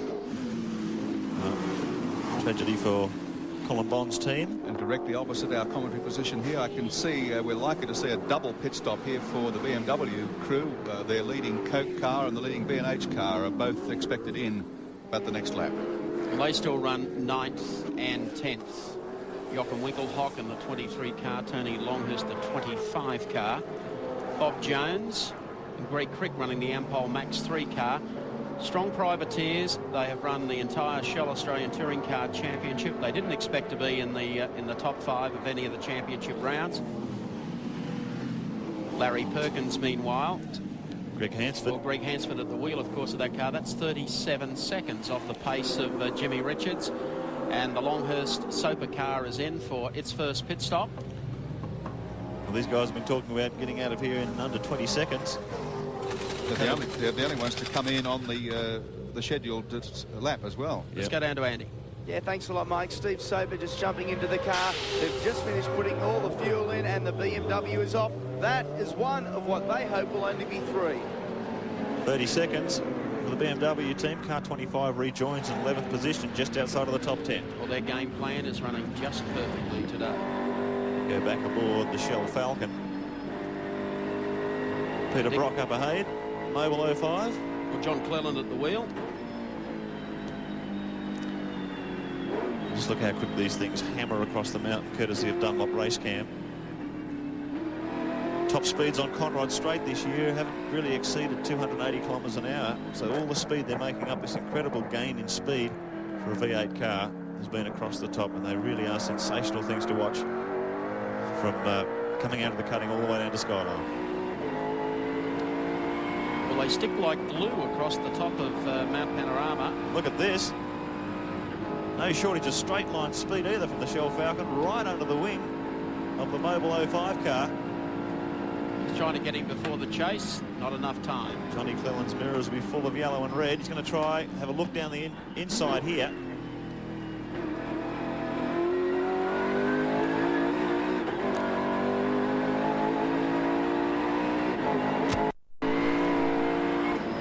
Superb sounding engine too. Fuel injected Ford 5-litre V8 engine. And what they lack in downforce around here is certainly equaling in horsepower. So we'll swing up the mountain once again. Dickie Johnson. Oh, gets a little sideways on the exit out of there. While we're following this, the 2 car has made a very quick pit stop just for a top up of gas, and it's some foreign matter on the windscreen. So they've been in and out, and that drops it back to 10th spot. Tony Longhurst runs in 9th. Oh, they finally got it going. Bates gets away in the Caltex number 6 car, was the class leader in the 2-litre slog. It'll drop them from 1st to 5th in that category. But Johnson staying with Brock here. This absorbing battle across the top of the mountain. And this is what the crew in the pits will be watching as we once again go to this fabulous telemetry readout at the bottom of your screen. And if you're not familiar with this system, we'll run through it again for you. Revolutions per minute to the left. In the centre's your track speed, and as you can see at the readout at the bottom there, 180 kilometres an hour across the top, which is unbelievable speed for a touring car. The gear that he's running in, and brake applications at the bottom right-hand corner. All right, we'll do a lap with the number 17 car, Dick Johnson. Back to second. Just dab of the brakes. Off, bit of power. Feed it through the dipper, inside of the wheel, gets off the track. Hammers it up to third as they head down to Forest Elbow. Hard on the brakes, back to second to set the car up for this corner. Crucial corner this. Fast exit speed here really affects your terminal speed on Conrod Straight. You can see that Cleland got out of there fairly slowly, and Dick was right on it, up to 4th. Feeds another gear 5th, and he's carrying this extra corner exit speed all the way down Conrod. He picks him up quite easily, up to 6th gear, 285 kilometres an hour. Just pumping the brakes to make sure there's plenty of pedal there as he swings into this very fast right-hander. Very hard on the brakes. Brake temperatures probably in excess of 700 degrees centigrade. Back to second gear, feeds in the power once again, up to 3rd, heading down once again, and probably just brush the brakes again here just to get that pedal back, and then he buries them about 150 metre mark, back through the gears and onto pit straight once again. This machinery is working very, very hard. It gives you an idea just how much brake application is required at the end of Conrod Straight, just in the short burst from Caltex. I mean, Johnson came under the bridge there running at about 180. Just phenomenal speed. Interesting that these two, Johnson and Cleland, should be going at it hammer and tong here, Richard. They had a slight verbal altercation yesterday, I understand. Yes, I think they had words with one another. One was suggesting to the other. I think John Cleland had it suggested to him that he was too short to drive a Commodore and too small, and Cleland suggested to Dick Johnson that maybe he might be a little too big for one of the British 2-litre cars. Well, thank you to Dunlop, of course, for assisting us to provide you with that telemetry coming out of the 17 car. This panoramic view aboard Shell 17 Falcon will give you some idea of just how quick, and look how fast he closes on one of the smaller cars there. And you can imagine if there was an error of judgment or the guy in front didn't see him coming up in the rear view mirror, why the guys in the big V8 cars are so concerned about the speed differential at Bathurst this year. Tony Longhurst just phoned in with a track report. It's about 28 degrees surface temperature on the track. He said the track conditions, what he would expect, fairly normal. He said a little greasy in a couple of spots. Cameron McConville, we've been following 17 coming down to Forest Elbow, the exit there. And Cameron McConville, who stepped in to take over from Paul Radicic in the number 18 second car, is actually quicker than Dick Johnson at the moment and doing similar times to our race leader, Jimmy Richards, who has completed 42 laps on the same lap. Car number 11, Larry Perkins, 36 seconds behind, and 51 seconds behind the race leader in third spot is Win Percy in car number 15. This is an absorbing battle, the battle of the co-drivers. Greg Hansford and Jim Richards just throwing about 30 seconds around between them. The gap sort of grows and then diminishes as they hit lap traffic. But we're playing with 30 seconds between first and second. This should be an absorbing contest. And good to see Greg Hansford having a strong ride at the front of the field. He's done very well the last couple of years for the BP Mazda team with its approach to the 12-hour classic here at Mount Panorama. And here is the full and Peter Fitzgerald Diet Coke BMW into the pits. Looking back down the leaderboard, John Cleland out to 7th, Neil Crompton to 8th. The number 2 car with Anders Olofsson behind the wheel is to 9th, and Glenn Seaton, Alan Jones with AJ behind the wheel now into the top 10. And the race leader, Mike, Larry Perkins, is 4.5 laps ahead of the front-running 2-litre car, Colin Bond. So the Coke car rejoins the track. It was in 14th position, now slips back a couple of positions to 16th. About a 22-second stop there. So a slick stop, the BMW team. And they're going to need every second if they're going to stay in this race. Here's another one. The Jeff Allen car coming in now with John Blanchard. We take this forward pit report. There's Tony Longhurst. He's a hands-on competitor. I've ever seen one, even helping them with the tyre change here. Let's go down to Andy. Yes, yet another regulation stop for one of the B&H BMWs. John Blanchard jumping in. Alan had a great stint at in the car. A little bit hot and sweaty, as you might figure. It is boiling down here. The pandemonium in pit lane continues. Certainly does. That was a very, very good pit stop. 15 is Win Percy. BMW, car number 20, was 21st, has dropped a spot, drops out to 22nd in the lineup at the moment. And the BMW crew confident now that they will only have to make... Oh, bad luck. The Kevin Waldock Komatsu Falcon sits off to the side of the entry to Griffin's Bend. That's the end of Mountain Straight. That is indeed a pity for Kevin Waldock. It's been a tremendous challenge on the part of him to put together this team with Komatsu. Kevin, of course, gives us a huge hand here at Mount Panorama, provides... Oh, look, we've got another one in trouble, the Alan Moffat Falcon. There's no one sitting in that car, and that, I think, it will remain for the end of the day. So that's the Andrew Medicki, Charlie O'Brien, Synovus Falcon. Moffat was running, well, the Moffat car was running in 15th position at that stage and very handily placed. What a great shame for Alan. And the Waldock Falcon was in 16th position, so for both of them. Bad luck as the 17 Shell car comes back to the pits for a driver change, tyres and a top-up of fuel. The Komatsu Falcon was blowing smoke in the warm-up at 8:30 this morning. They yeah, that's right, for some attention. I thought that might have augured for this sort of problem. Andy Raymond in the pits. Yeah, John Bow just jumping into the EB Falcon. Yet again, another regulation stop. Tyres 110 litres and a window clean. No problems at the moment. They're quite happy with the way things are going. That is Team Shell. Looked like they might have had a problem there trying to get the seat readjusted for John Bow. He used to have an inset that he used, and he's discarded that. Yeah, John likes to adopt that crouch over the wheel approach to racing, and Dick likes to be a little more laid back. In more ways than one. This isn't a fast stop. Hooking up so the driver can talk back to the pits. So Bow in the car, adjust the mirror. 17 was in 6th position. John Bow will rejoin in 10th. So that was quite an expensive stop. And as I started to say, a hectic 3 moments ago, BMW are now confident they'll just make the 3 pit stops. All the BMWs have come in as they planned on the 39th, 40th lap. Brad Jones, meanwhile, hard at work in car 16. Took over from his teammate Wayne Gardner. But quite early on, certainly ahead of the schedules that we were told yesterday. So a lot of work to do for Gardner. Let's check them out on the Caltex race score for you. Scaife Richards still leading. Perkins Hansford in 2nd position. Nazira Percy 3rd. Teammates Gardner and Jones in 4th. The Radisich McConville Falcon is in 5th.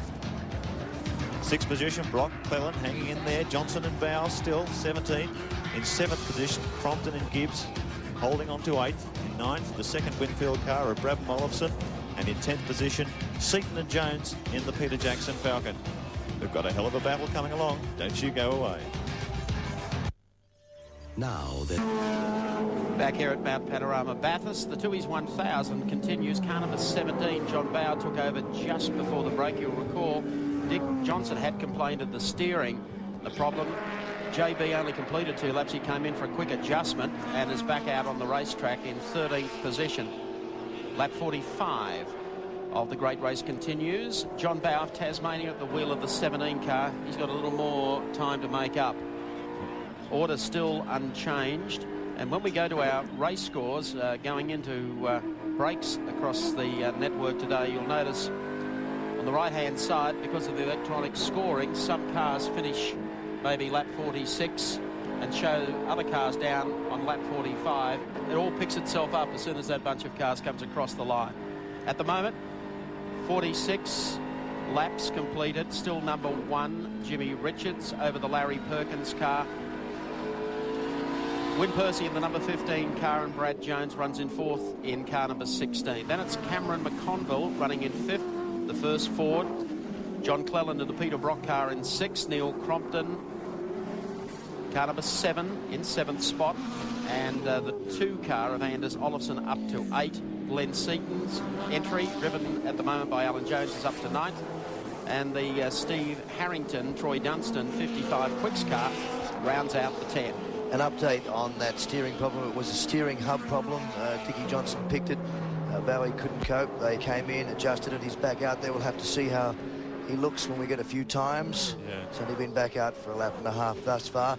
While we're talking Falcons with problems, the Synovus Vitamins car has been pushed away by the officials, but the Komatsu car did manage to get going again, and I imagine will shortly be back in the pits if it's not there already. There it is there now, car number 28. As we said earlier, Kevin Waldock was to have driven here today.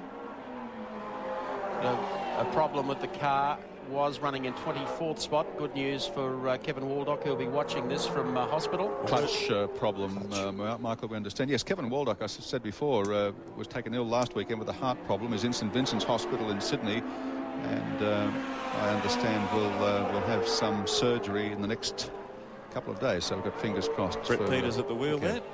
Got his legs up there so the mechanics can pump the pedal for themselves. That's a shame. The finishing record of the Waldock team has been superb at Bathurst in previous Enduros. John Hewson there having a look at the team he's with this weekend. And I think Gracie pointed out earlier, it's almost impossible to come here with a car to run for the first time. Yeah. And as we've seen, they're doing pretty well with this car today. They've at least got it back. And I'm sure Alan Grice would agree, a bit better luck for them than Alan Moffat at the moment. Yes, Mike. It appears they've got the piston in the actual clutch cylinder is stuck, and they're trying to blow it out with air one way and pump it out with fluid the other. One way or the other, they're determined to get it out. But with these hydraulic clutches, when they play up like that, they can be very nasty for the rest of the day. Any word on what put Alan Moffat's car out, Alan, at this stage? No, I haven't heard that other than the smoke this morning, but I don't know that. I'll find out later in the day. Well, I think one person who would know better than anyone else is the man himself, Alan Moffat, and he's over in our pit studio with Sandy Roberts. Yes, thank you, Mike. Actually, it's interesting. Alan would dearly like to know the answer to that question as well, because, Alan, you've got no radio contact, so you still don't know. We were waiting for the onboard camera to tell us, Sandy, but I think it had a mix-up this morning as well. Charlie brought it in, the car was fine. Andrew, I told him to take it cautiously for a few laps, but you can't tell. It doesn't look as if he crashed it, so until we get the tow trucks up there to find out what's happened, I really don't know. It's been a pretty tough week, hasn't it? Well, Bathurst is always tough. You can't... Yeah, you don't want it this tough, do you? Well, we would have dearly loved to have finished. The engine sounded fine all morning. We had a perfect pit stop, right on schedule for our sequence that we wanted to run the event. And it was just quite strange for it to stop. I don't know. Alan, just in closing, a lot's been said for a long time now about the aerodynamics. Are there advantages? Are there not advantages? The Commodore been able to sneak ahead because of what are your thoughts? Do you believe they have an advantage? Certainly, Mark Scapes performance at the moment is overwhelming. Some of the other Holden cars are not going as well. There's Andrew walking back, waving. He's happy. He doesn't have to work anymore today. It's a long walk back from on the top of the mountain. Well, it's bad luck for him. I was against the mid-year change to the regulations, which gave the Holdens a catch-up. In a business as competitive as this, where you try to plan for a year, it's nice to know that your efforts are going to be rewarded for the whole year. And I think in that respect, the midterm homologation or the catch-up wing package for the Commodores was against the spirit in which we've operated for many, many years. And I'm sure it'll never happen again. Yeah, well, but in terms of where the Commodores are and where the Falcons are, the picture says it. Well, he's certainly off the track. Doesn't seem to be too much damage. No, but we'll let you go and catch up with your crew and find out just exactly what's happening. Disappointing way for you to finish because you've been part of the race for so many years, but I'm sure we'll look forward to seeing you bigger and better than ever next year, Alan. Thank you very much, Sandy. Thank you, Sandy, with Alan Moffat. So this pit stop between the 15-car Thomas Mazzera. Richard Hay is down in the pits. It looks fairly orderly, Richard. It should be, Mike, yes. When Persis jumped down, he overshot the pit a little bit, and they had to push the car back. Apart from that, Thomas Mazzera in, car back into the race, and none of the tyre problems that they had earlier on, which apparently were caused by running too hard on full tanks early on in the race. Thank you, Richard. We've got a problem with John Cleland. Listen to that. Oh, that's transmission drama. Yeah. You can hear the clunking away there. Yeah, it could be drive shaft. There's all bits and pieces flying up off the floor. Oh, yeah, it's gearbox. Look at that, right beneath the floor. Bits of metal everywhere. Dear, oh dear. 05 was in 6th position and looking very strong. Look at the fragments all flying around inside the car there. It's going off like a saucepan full of popcorn. There's John Cleland. He's undoing the belts. He's something uncomfortable up there in a moment. That sounds like a major transmission failure aboard the 05 Commodore. It's a real shame that a certain degree of unreliability has crept into the Brock team over the last 5 or 6 years, and once again the 05 has failed, been in a strong position. He said it might be bigger than a Vauxhall, but by goodness me, it's noisier. Will he make the pit? Being sprayed with iron filings. It'll be a surprise if it is the gearbox. These 6-speed Australian transmissions are very, very bulletproof. The Hollinger is just a fabulous transmission, and Cleland's just talking to his crew now. I think he's trying to advise them of what to prepare for. Look at the way it's shaking our race cam around. There's a major vibration going through the car.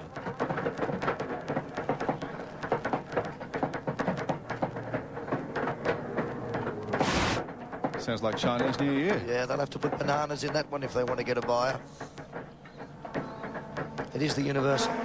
It's the Uni that's failed. I didn't think it'd be the 6-speed transmission. The Uni's failed, and it's right through the floor. What you're hearing is the shattered Universal clanging against the floor pan of the vehicle. Could well be. We'll confirm that. Having a look under it now. Air jacks in. Mechanics will swarm underneath this thing and try and find the problem. They don't waste any time. They're in and underneath. One of our stick cam down there. Have a look. There it is. On call. Now let's see if we can decipher what's going on underneath the chassis of the car. Mechanics feverishly working there. You can see there's 3 or 4 of them under it.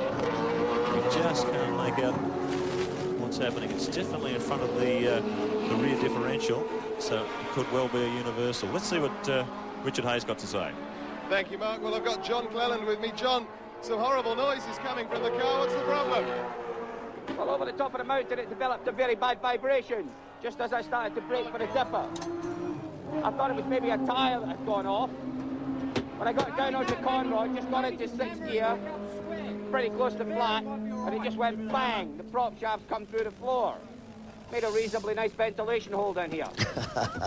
Then the car filled up with all sorts of Australian bits and pieces. It's hard work out there, but up to that point, how are you enjoying your first race here? Say again? Hard work out there, but up to that point, how much were you enjoying the first race here? Oh, it's a fantastic place. I mean, the idea was to just quietly bed the tyres and let the fuel load lighten a little bit, and then we start to try. It's still a long race, but unfortunately, we don't need this sort of problem. Thank you, John. Mike? Yes, there's not much more I can say, but let's go to our replay of this and have a listen for yourself.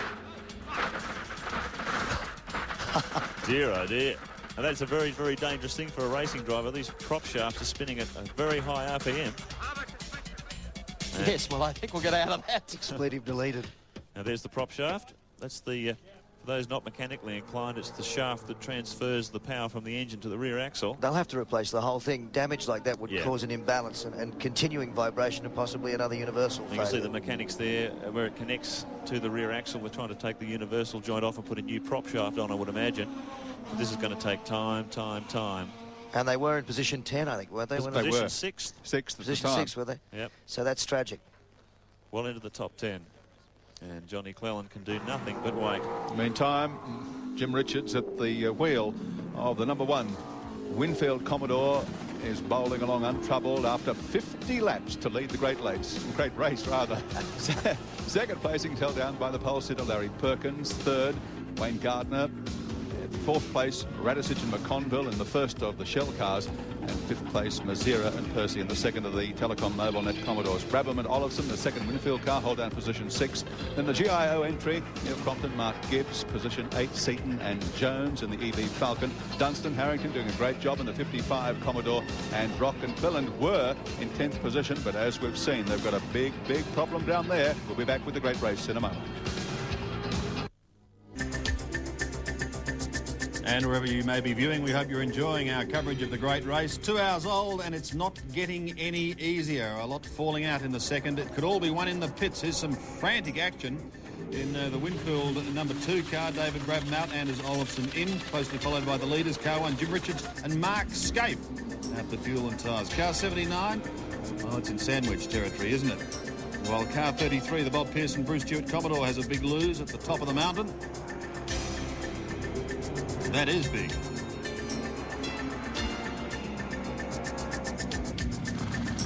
The car 11, the Castrol Commodore into the pits. Perkins out. Greg Hansford, former 2-wheel champion, now 4-wheel champion in fuel and tyres. Problems delay the pit stop in car 30, the Peter Jackson Falcon. Seaton out and Alan Jones. Their second car then had problems to delay its pit stop. Car 35, David Parsons out, Jeff Brabham in. John Hewson, well, we've seen him everywhere. Now he's in the pit crew for the Falcon 28, the Peters Preston car, sponsored by Komatsu. Tony Mulvihill, car 44, stranded on top of the mountain. Race cam shot of Dick Johnson going past John Cleland, the Mobile Commodore 05, straight down Conrod Straight. As I said, the car 28, the Komatsu Falcon, sideline on top of the mountain. And we've just been speaking with Alan Moffat, his car, the Synovus Falcon, out of the race. Weren't the only problems, though. Johnson Bow Falcon 17, loss of brake fluid during the pit stop. Dramas for them. Dramas also for John Cleland and Peter Brock. It's almost as though someone's got a chainsaw at the bottom of that car. A prop shaft is gone, and they may well be too. Thank you, Sandy Roberts, for that update on what's been happening. Car number 23 is the Diet Coke BMW. Joachim Winkelhock. A couple of V8s here to deal with over this part of the mountain. And he's been electric in his handling of the BMW. Paul Morris now at the wheel of this car. And this team running 4 of the mighty little BMs, 1,000 kilos, 4-cylinder, 2.5 litre. Amazing little German manufacturer. They're running the indestructible 6-speed Hollinger gearbox, and they are a fantastic little machine. They'll take any amount of punishment, and this car running in 10th position at the present time. As I said, they've got a 4-car entry for this race. That is an unbelievable job to try and manage 4 cars in a race of this magnitude, but they are doing it. And Paul Morris at the wheel at the moment, another of the brilliant young drivers that Frank Gardner has picked up and tutored in this team.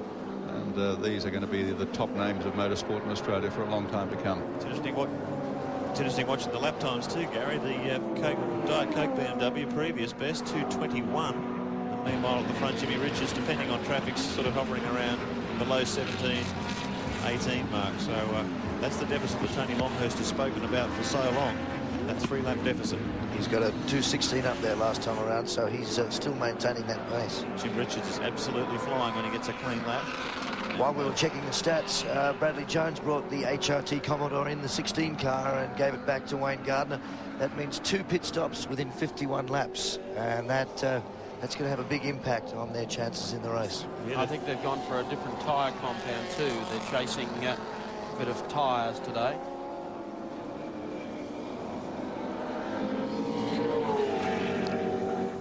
Meanwhile, the work on the Peter Brock 05 mobile car continues. They've already taped up the gaping hole in the floor that frightened the life out of John Cleland when he came down the Conrod Straight.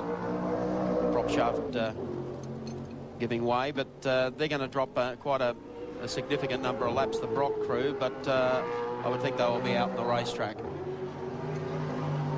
Richard? Yeah, that's the good news, Mike. They do think they can get the car back out. They don't think that'll be a major problem. He said it was a frightening moment for John Cleland at the time. I think looking at his face, I think it was rather more frightening when he saw just how big the hole was and what might have happened. It was a universal joint that broke, but all that is in the process of being fixed, and all being well, we should be back out on the track fairly shortly. How long have they been in the pits, Richard? Too long. Try the hourglass. There's nothing they can do. They've got to do this properly. Brock now 5 laps down on the leader. John Cleland stays in the car. Not much he can do about it. No point stepping out. He's going to have to step back in again shortly. In the meantime, Paul Morris continues in the 23 car. Up to 9th spot in the race. Been able to take the 55 Quick Stores Pepsi car of Troy Dunstan. 2:20.38 on the last lap, Paul Morris. So their times are just edging down. They'll get under the 2:20 mark shortly. There he goes. Johnny Cleland gets back in the race. 5 laps down on the leader, unfortunately. Let's hope the 05 car has no more problems to the flag. So the fans give him a rousing cheer. 05 rejoins position 23. 12 minutes. 12 minutes in the pits and now 5 laps down. I think we'd have to agree an irretrievable deficit. Yep. Just making sure no other foreign objects are going to come through the floor as he works his way up Mountain Straight. Really is quite frightening when you think of the inertia on something like that, a propeller shaft or a flywheel coming loose at that sort of speed. You can see it just rip through that sheet metal like it was a paper bag. I wonder if there's another problem with that car. He doesn't seem to be trying very hard. Well, perhaps when you put a new, maybe in the new prop shaft, there's maybe another imbalance problem with it, or there could be any number of things. We'd only be sort of theorising from here, but he is taking it very slowly on this lap out on the track. He leaves the door open there for the Greg Hansford, Larry Perkins, Castrol Commodore to go through. The gap, incidentally, between our race leader, Jim Richards, and the Perkins car is out to 46 seconds. Yeah. That's quite a wide gap. And the previous lap, the best previous lap from Jimmy Richards is in the high 16s. The best previous lap for Hanson's in the high 19s. So he's struggling to keep up the pace of Richards at this stage. Wayne Gardner now in position number 6. How's the day been so far, Wayne? It's been tough. I certainly didn't expect it to be this hard a pace in the beginning, and our car's a little heavy in the tail, and it's burned our rear tyres up, so we've gone for a harder compound there, and just trying to out now. Doesn't seem too bad. I'm just trying to settle down to a respectable pace now. It's a long day ahead yet still. Wayne, Doug Mulray, how are you, mate? Hey, Dougie. Hey, Dougie, when are you going to buy my Harley? You keep on to me about it. Harley's a boat anchor, son. I'm going to buy one of these new Triumphs. You leave me alone. No problem. Wayne, that's twice you've pitted now in 51 laps. This means you're in serious trouble unless you can get a little bit more life out of those tyres. They have any more hopes for these tougher compounds you've got on the rear now? Well, that's why I'm... Oh, shit. That's why... I'll take care of that sort of material if you don't mind. Sorry. There'll be a demarcation dispute. I can be on the radio with you with not a problem with that sort of swearing. No, they seem to be working pretty good. I'm just trying to settle in. I'm not sure where the limit is on them at the moment. It's a case of, slowly bedding yourself in, trying to understand the limit of the car again. Top of the mountain, Wayne. Big problem. Okay, thanks. It looks like the Radisich car's gone into the wall. Oh, really? Yeah, the yellow flag's out. It's okay. It should be out of the way. Should be clear. Thanks. Should be young Cameron McConville at the wheel, I think. Yeah, he's made a mess of that. The back of it's all stoved in. Looks like he's gone sideways and backed him over the hill. All right, Wayne, we'll come back to you later. Thanks for that, pal. Not a problem. Hey, Rocky's back in. I'm sorry, Cleland's back in. There is another problem with the Bronc car. He's trying to look around. It's obviously a prop shaft related problem. He's looking back, but this is the drama of the race. He's got to get to the pits too because he's got a tyre rubbing up there. What a shame. It was in position 3. And this is where a bit of experience comes into. He's better off cooling this now and taking it very slowly. He doesn't need to pop that tyre. It's going to disintegrate before he gets there. Tell you what, you want to open those windows too. The inside of the car is just chock-a-block full of smoke. He's opened the window there and he's slowing down. I wonder if he can get it back to the pits. That tyre will be in shreds in very short order. The modified Shell Racing, number 18. Let's take a look at what actually happened. We looked at the top of screen, and here he comes. He's gone over the curb. Yeah, unbalanced it. He's going to kiss the wall here. Look out. That is not the best part. See how much pressure on the side of the car. I'm glad he hit on the tail section and didn't get the door. Oh. How close was that for the Thomas Mazzera going through?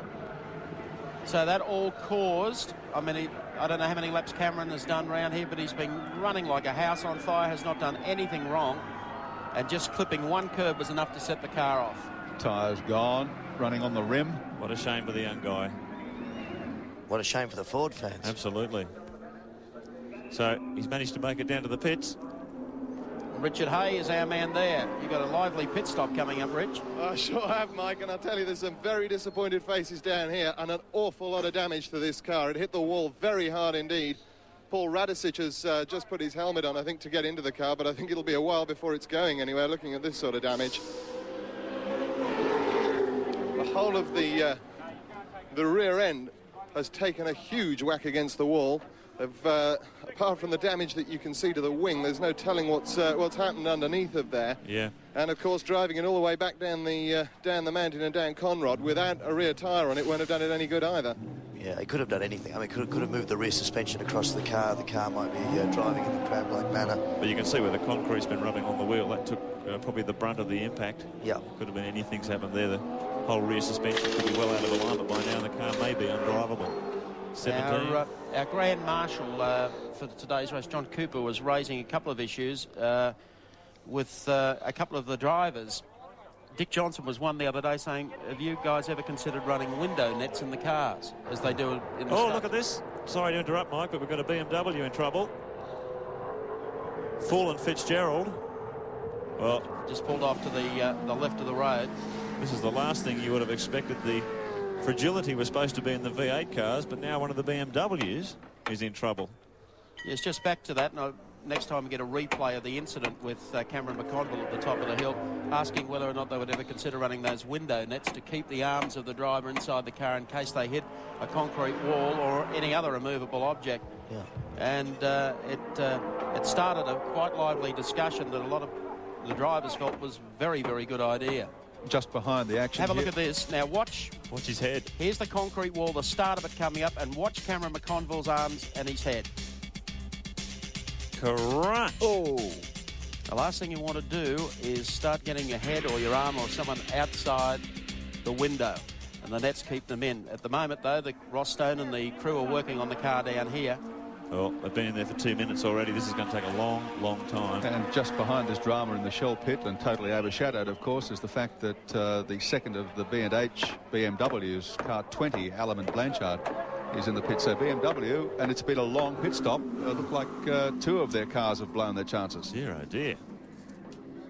The amazing complexities of this race, how they can change within 5 or 10 seconds. The car running third is effectively out of the race, and 2 of the BMWs in trouble. Who would have believed that at the 57 lap mark? They've had to get the big tools out. There it is, the Jap. Yeah, they've got the slide hammer going there, the faithful panel beater's tool, trying to get the guard away from the wheel. Meanwhile, Gary Wilmington's V8 Falcon is being pushed down pit lane. There it is, car 41 in trouble, the brand new Falcon. Yeah, good try from Gary Wilmington. A privateer, no budget to speak of. He promised he'd always wind up with a car back here at Mount Panorama. The old-fashioned way is the best way. I've seen this at Bathurst before, even with an axe in the old days with Peter Williamson. Yeah. The American screwdriver, as they used to call it during the war. I'm sure they can repair the panel damage, but the key thing here will be the rear suspension damage. Let's go down to Richard Hay. Thank you, Mark. Well, what's going on at the moment, known in the trade in England as Birmingham screwdriver, which is hitting it with a hammer. But Cameron, what happened exactly? Well, we're doing really well. You know, we were in third and Wayne was catching. I think he was running fourth at the time. And the tyres started getting a bit spongy, and I just went across the top watching Wayne. He was coming up the inside, and I was watching him in the mirror and ran wide. It was just a big mistake. Tremendous disappointment for you. Yeah, it certainly is. Thanks. Yeah, I feel sorry for young Cameron. That's his, basically, I guess, his first race in the car. Yeah. And Jimmy Richards in car number 1. They're starting to rise like cream in this field today. That's right, everything going right to schedule at this stage. Lap 58. At 58, holding that brake still over the 11 car, Greg Hansford and Larry Perkins. Stepping out of the car is Jim, and stepping in is Mark Scaife for his second stint today. Brake pad change here too. Front pads, you can see the caliper pliers there pushing the pistons back to get the new pads underway. Well, they reckon they're only going to have one pad change. They've only done 58 laps. I can't see them getting away with just the one. Well, these guys have really been setting the pace over this second session. They certainly know the capabilities of the car and to some degree their wear rates. And here comes the leader. Car 11 will pass the Winfield car in the pits, and Greg Hansford will go back into the lead. That pad change for the Winfield team is 10 laps earlier than they expected to do it. Yeah. That's one thing. It's very interesting. And as the team's found at Sandown, you can test all you like. You get into race condition and things always seem to change. They've been in there for 55 seconds. Still fiddling around with the left-hand front wheel. They're coming up to a minute. Have we got a drama down there, Richard Hay?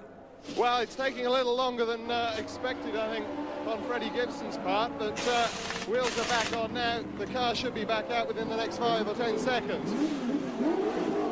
Right.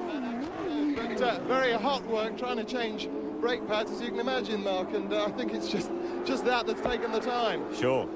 Car 1 rejoins in second position. That stop took 1 minute 15 seconds. I can guarantee you that's a long way over what Freddie would have allowed for a pad change. Perkins is just approaching Skyline, so that's the gap. He's opened a very significant gap through that very long pit stop. Well, the 20 BMW of John Blanchard and Jeff Allen hasn't rejoined the race. It's still down there. Rev limiter problem has shorted out the electrics, and they're now trying to turn it over, but it still won't fire. So they've been there for about 5 minutes. It's interesting, the lap that Richards was on before he came into the pits, he did a 2:19.5. Well, Hanson's been matching that, 2:19s, low 2:19, so the traffic building up, obviously slowing them down.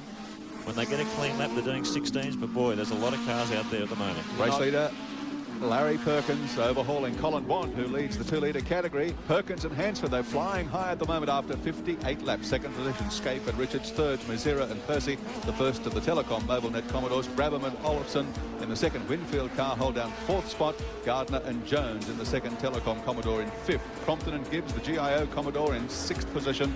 Seaton and Jones in seventh. Morris and Winkelhock in position 8. Longhurst and Soper in ninth. The BMWs coming into their own here.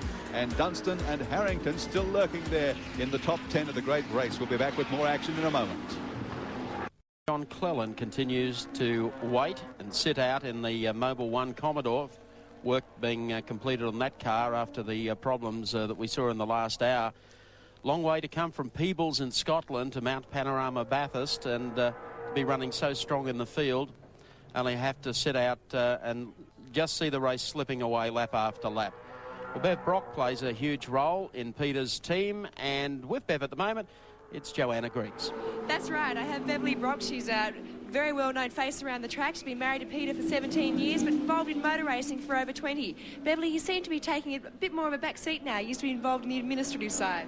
I used to in my young and keen days. These days I like to sit back and leave it for the young ones. I enjoy being at home, and there's a lot of young people around who really love to be in it, so I'm happy to be at home for them. How about the nerves? Do you ever get nervous with Peter anymore? Or you said to me earlier that not so much nowadays. No, I guess I've never been nervous. I mean, there's always the surge of adrenaline. I mean, it's exciting, except at times like this when you're sitting in the pits not doing, you know, the car's stopped. You feel really sad for the guys because they put so much in, and, you know, when a component lets loose like that, it's sad. It sort of wrecks the hopes of all the guys. So, yeah. It's a very tough sport. It's Beverly Brock.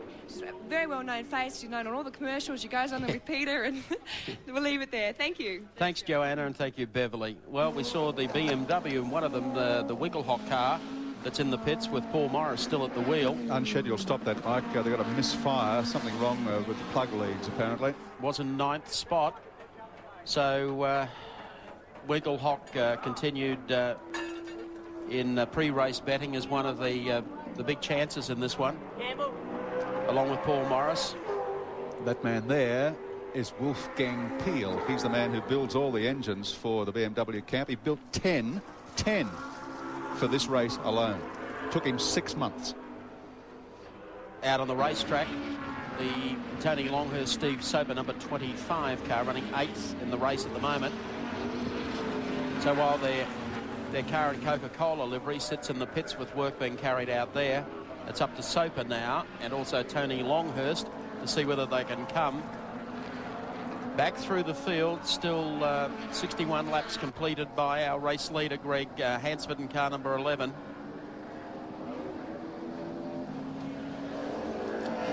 Soper working away at the wheel. One of the European specialists brought in to help this BMW operation along, and his input will certainly be invaluable. Car 25 running in 8th position, 1 minute 30 behind the race leader at this stage. So boy, I tell you, if there's any problems up the front, these things are just waiting to pounce. I bet this has cost a pretty penny too, this operation, the BMW attack on Bathurst. Oh, look at this. We've got Anders Olofsson aboard Winfield number 2. He's taken a run across the scenery just out of Caltech's chase. Let's see if he comes into the pits. We'll wait for them on top of the hill. Here comes the BMW. Back to Steve Soper as he brings the BMW across the top. Let's have a look here. Oh, he lost it into the corner. Oh, that's about all Dick Johnson would have wanted. The red Commodore up the inside and take him out as well. Now, he was due to pit anyway, so... so if he's flat-spotted his tyres, there's no real drama to their overall scheme. Almost an opportune time, if there is such a thing, to spin out. So car 2 was in 4th position. Not sure if he's lost his position through that spin. Car 23, meanwhile, in the pits, remaining stationary. Very unexpected hitch in the BMW operation. A misfire, apparently, and they have no idea what it is. See them ripping out spark plugs and doing everything they can on the electrical side to try and find the problem.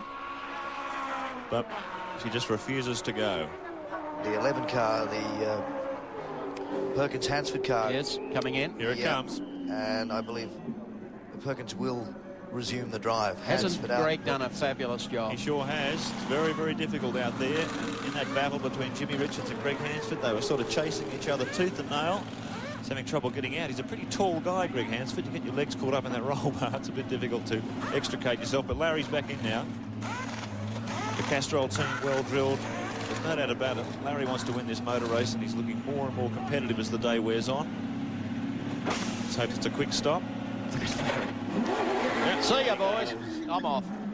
He's trying to keep the lead, obviously. So new tyres, 4 new tyres, 120 litres of fuel aboard, 11 rejoins, still in 2nd position. So let's see how Larry coasts with the traffic. You'll notice the lead car, I think, is just up ahead of him too. Yep, it's 34 seconds is the gap. So Larry's back to half a minute behind the Winfield number 1. He's going to push him all the way. This is the absorbing contest, this battle for 1st and 2nd. Unfortunately, Ford not really involved in this battle today, but boy, between Winfield and Castrol, have we got a battle on our hands? Yeah, Perkins has dominated practice. He's won the shootout, and he's certainly looking the major force on the mountain here today. That was a terrific pit stop. It's put him in a great position to strike at the Winfield car, and I'd say in another 4 or 5 laps we're going to have an absorbing confrontation. Here's Trimboli and Harris. This car prepared by Larry Perkins Motorsport, sponsored by Daily Planet, and it's been running fairly reliably all week. And there's the man who built the car and leads this motor race. Meanwhile, Winfield number 2, this is the stop we were talking about previously. Richard Hay is on the spot. Well, the 2 car running in 5th position. Anders Olofsson has just got out after that brief moment earlier on. In has got David Brabham and a pad change going on. It'll be interesting to see whether or not they can manage this one a little quicker than the 1 car. which of course Mark Scaife is now back out in. Now the pads are in one front wheel. Around the other side, everything's sorted out as well. They're still working on the right-hand rear.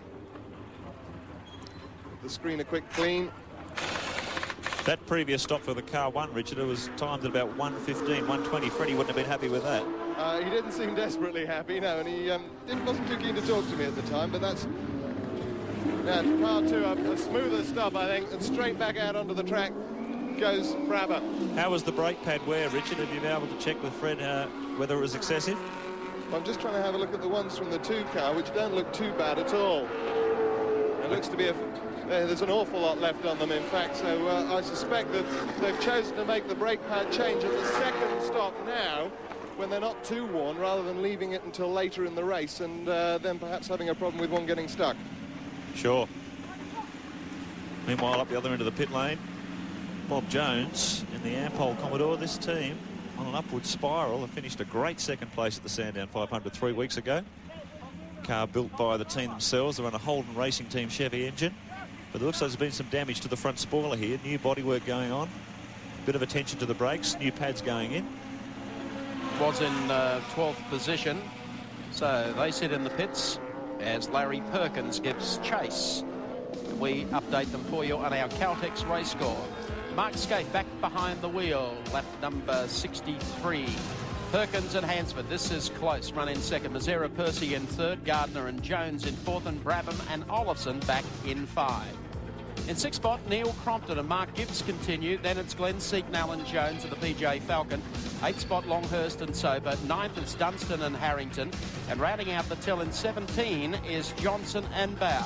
The great race continues. We'll be back in a moment.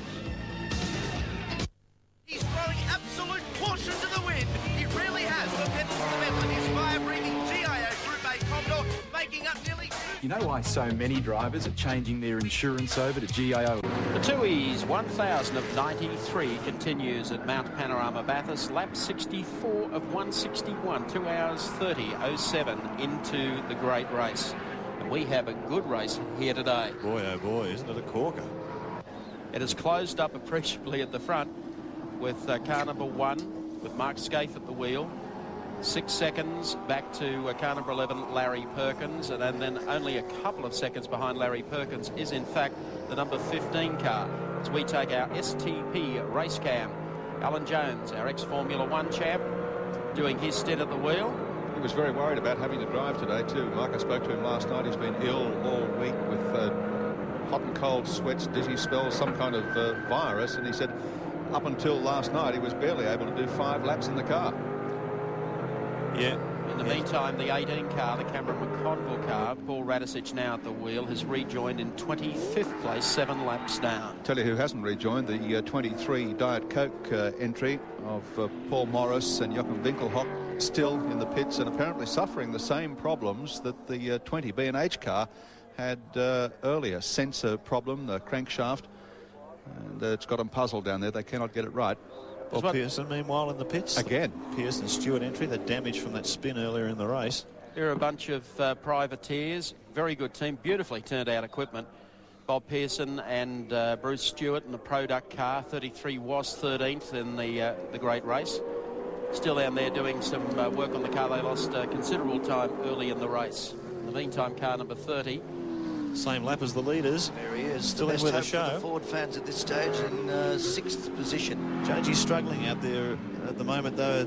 Previous lap was a 2:20, while the Winfield team continue to punch out a few 16.5. So they've got to get the move on. John Clellan in for a quick service. Back out again in car number 05. Shell Falcons are getting ready to come in again. The 17 car certainly for a brake pad change. STP race cam, you're riding with the 1980 world champ, front spoiler of the Falcon EB. Hear the brakes squeal as he gives them plenty coming into the corner. Here's the GIO car, car 7. Mark Gibbs steps out, Neil Crompton will step in, Richard Hay is on the spot. Yep, Neil's jumped in the car. Now, we saw problems with brake pad changes earlier on. I can tell you this team don't plan to make any at all. They're running a different braking system with a twin caliper setup. and they don't plan to make any brake pad changes at all. So that should save them somewhere in the region of 30-odd seconds. Neil's strapped in the car, last drops of fuel just going in, arms wave in the air, and he stalled it. Now back out onto the racetrack goes Neil Crompton. He won't be happy that he stalled it, I think, Mike. I don't think he will either, Richard. By my clock, that stall cost him 6 seconds, which is pretty hard to make up on the race, but 7 rejoins, 35 seconds for the stop. Dropped in 1 position, 5th back to 6th, and the 23 Coke BMW, they've got it going at last, and it's back out there. I tell you what, 6th position at this stage of the race. Don't forget, we're only 2.5 hours into this thing. We've got 6.5 hours total distance. 6th place is a pretty handy position to be in at this stage. We go back with Alan Jones aboard the Peter Jackson Falcon. And you can see by the white lines and the ripple strips on this track, Alan Jones is using every bit of tarmac he can find. He's coming up on, I can't see the car in front of him, but just watch at the ground he makes over the top of Skyline. Here he comes now. Oh, plenty of ripple strip there, both front and rear wheels over that. Straight lines the corner, back through the gears as he comes over the Skyline. Through the S's, working his way back through the cog so he can punch this car out of the dipper down toward Forest Elbow. Looks like Bob Jones, the Ampol entry, up ahead of him. Dab on the brakes there. Hard on them here to Forest Elbow, then bring the power on now.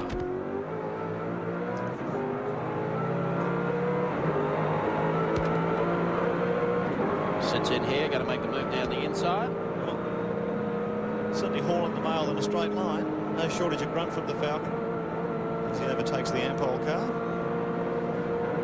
We said at the start of this race it would be unwise to ride off the 30 car, to ride Seaton off. This is a championship winning car. It's entirely sorted. It was only a couple of seconds off the pace in the shootout, and those predictions would seem to have been solid. And even though he's got the flu, I can tell you, Alan Jones, a very competitive fella. Anyone who followed his Formula One career would know he could turn it on at will. One of the most exciting drivers of his era. Meanwhile, Finnegan and Rogers. That's Terry Finnegan at the wheel of the Food Town Commodore. Great privateer effort. This Terry does very well in the AmScar series at Sydney's Amaroo Park. Builds the cars himself, builds the engines himself. Backing from Food Town supermarkets, and he always turns up here with an immaculate car at Bathurst. 27 was in 22nd position. Terry shaking his head, there's a problem here. And these guys are the backbone of this race, these privateers who turn up with good equipment. Car 22, the Marathon Foods Commodore. John English, Brett Yule. Yep, they're in trouble. There's a front end collapse there as he hit the wall. Looks like the front left wheel maybe missing. Collapsed. Well, it's on the exit road from the pits by the look of it. Yeah, he hasn't made it out. Finnegan has, there he goes. Terry gets going again in the Food Town Commodore. So supported by the Huntley Hotel.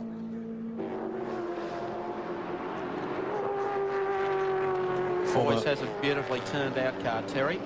Former Australian Formula 2 champion. And a guy who was pretty strong in the old days of Group C touring car racing in the mid-80s. He certainly found the going tough through the Group A era, but this is a beautifully turned out car, there's no denying it. BMW slips by him. It's the 25 car, Soper and Longhurst. Still waves to him as well because Terry gave him the inside line there coming up to the karting. Still in 8th place, Soper. And the 27 car running in 23rd spot in the great race. Well, that puts him 1 position behind the leader in the 2-litre category, Terry Finnegan. Now let's see what happened here with the Marathon Foods entry. I had one, but the wheel fell off. Wheel just parted company. A quad becomes a tricycle, and off it goes. It's terribly fortunate he's been able to get off the racing line there.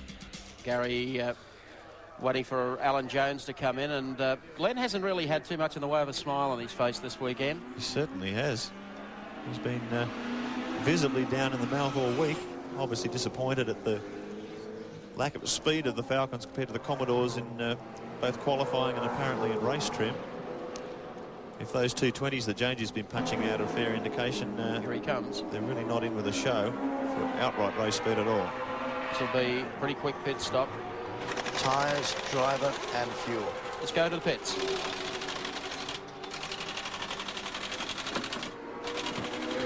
Then Seaton gets in. Alan Jones is completely wet.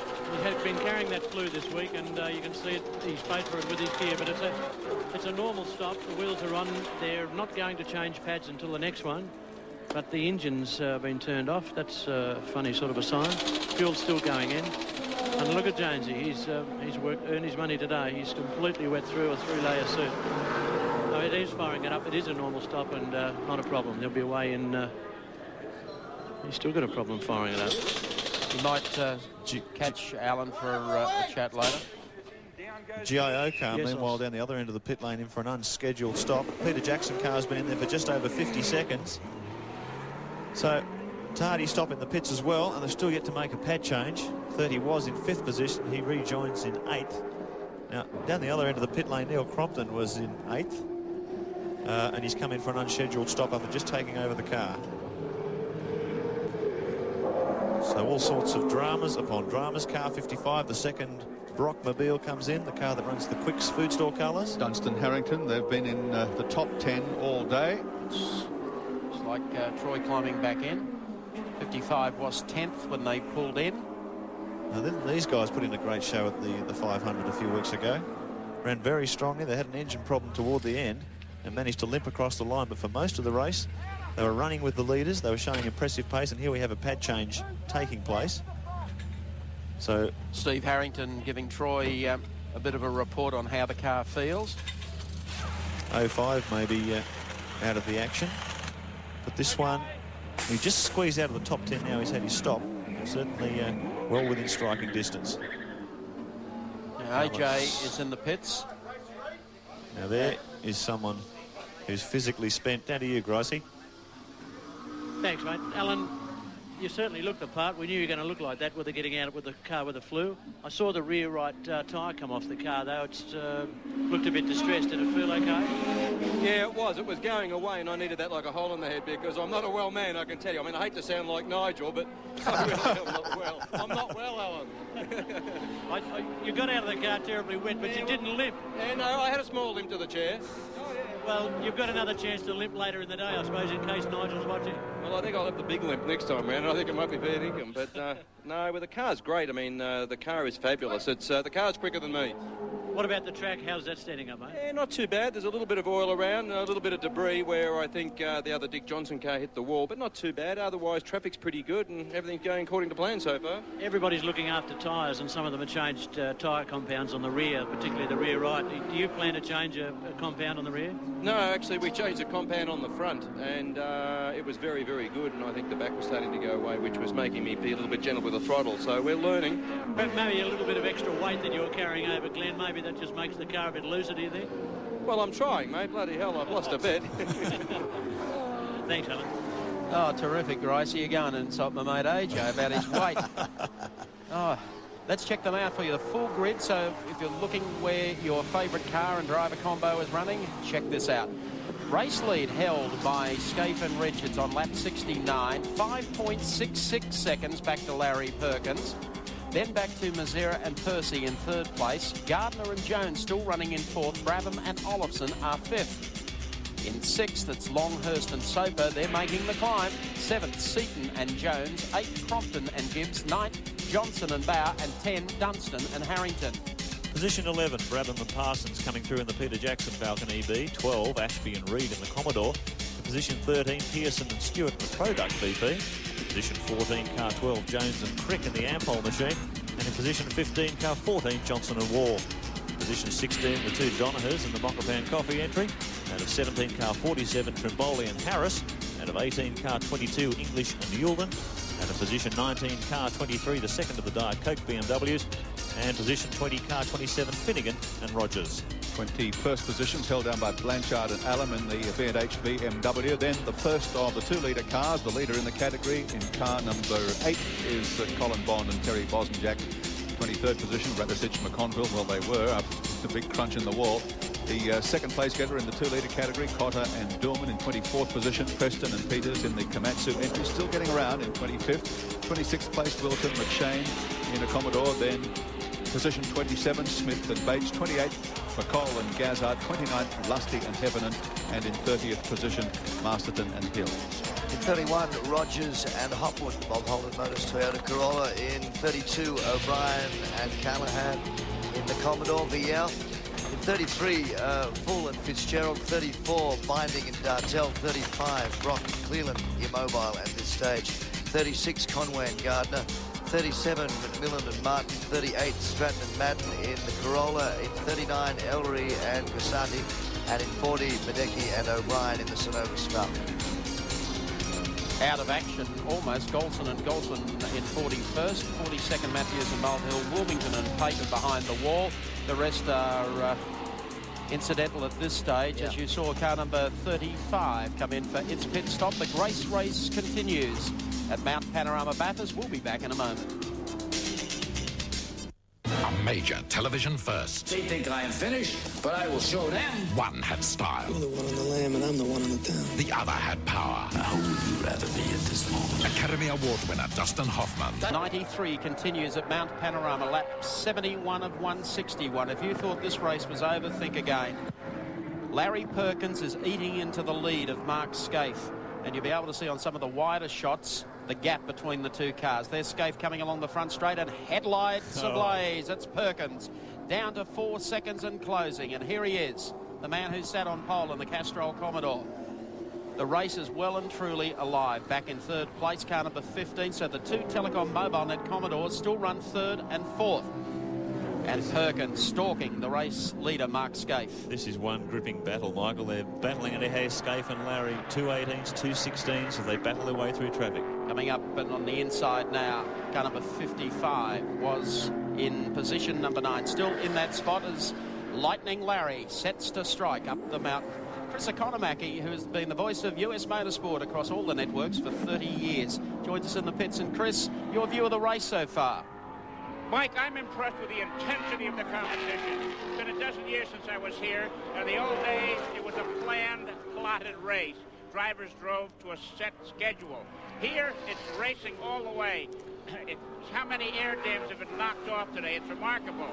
And we've got a spread now of 5 seconds between the leader and the second-place car. What I'm also impressed about is how talented some of the pit crews are, and frankly, how poor some of the other ones are. Larry Perkins' stop early was 45 seconds.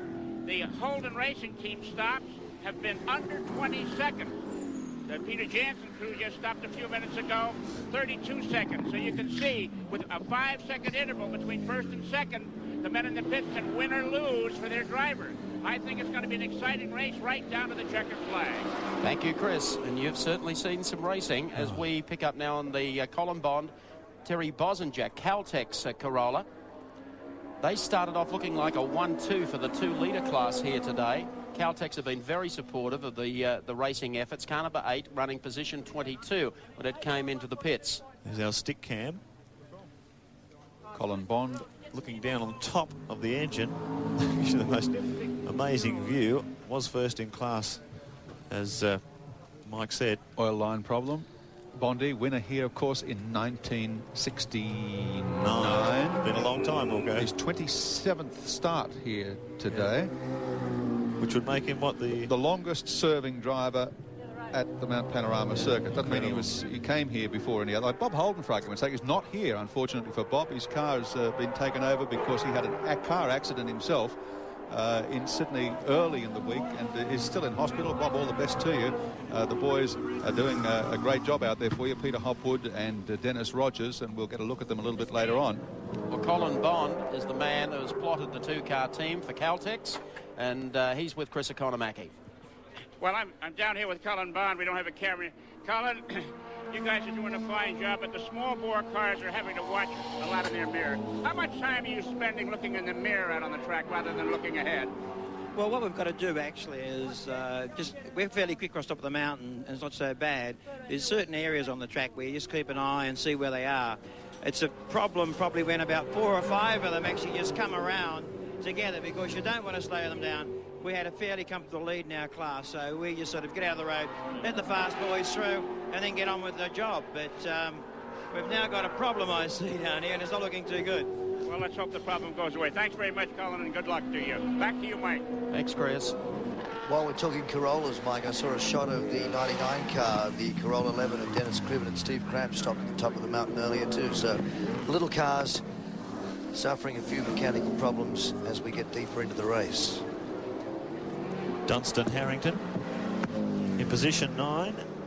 And like we've said so many times, to be in the top 10 at any stage during this race is a very handy place to be. Keep in mind, this is 73 laps into the event, not even at half distance. And this is the second car for the Advantage Racing team, Peter Brock's team, owned by Steve Fraser. And the car running very, very strong, sponsored by Quick Stores. Looks like the Bondi's car is going back into...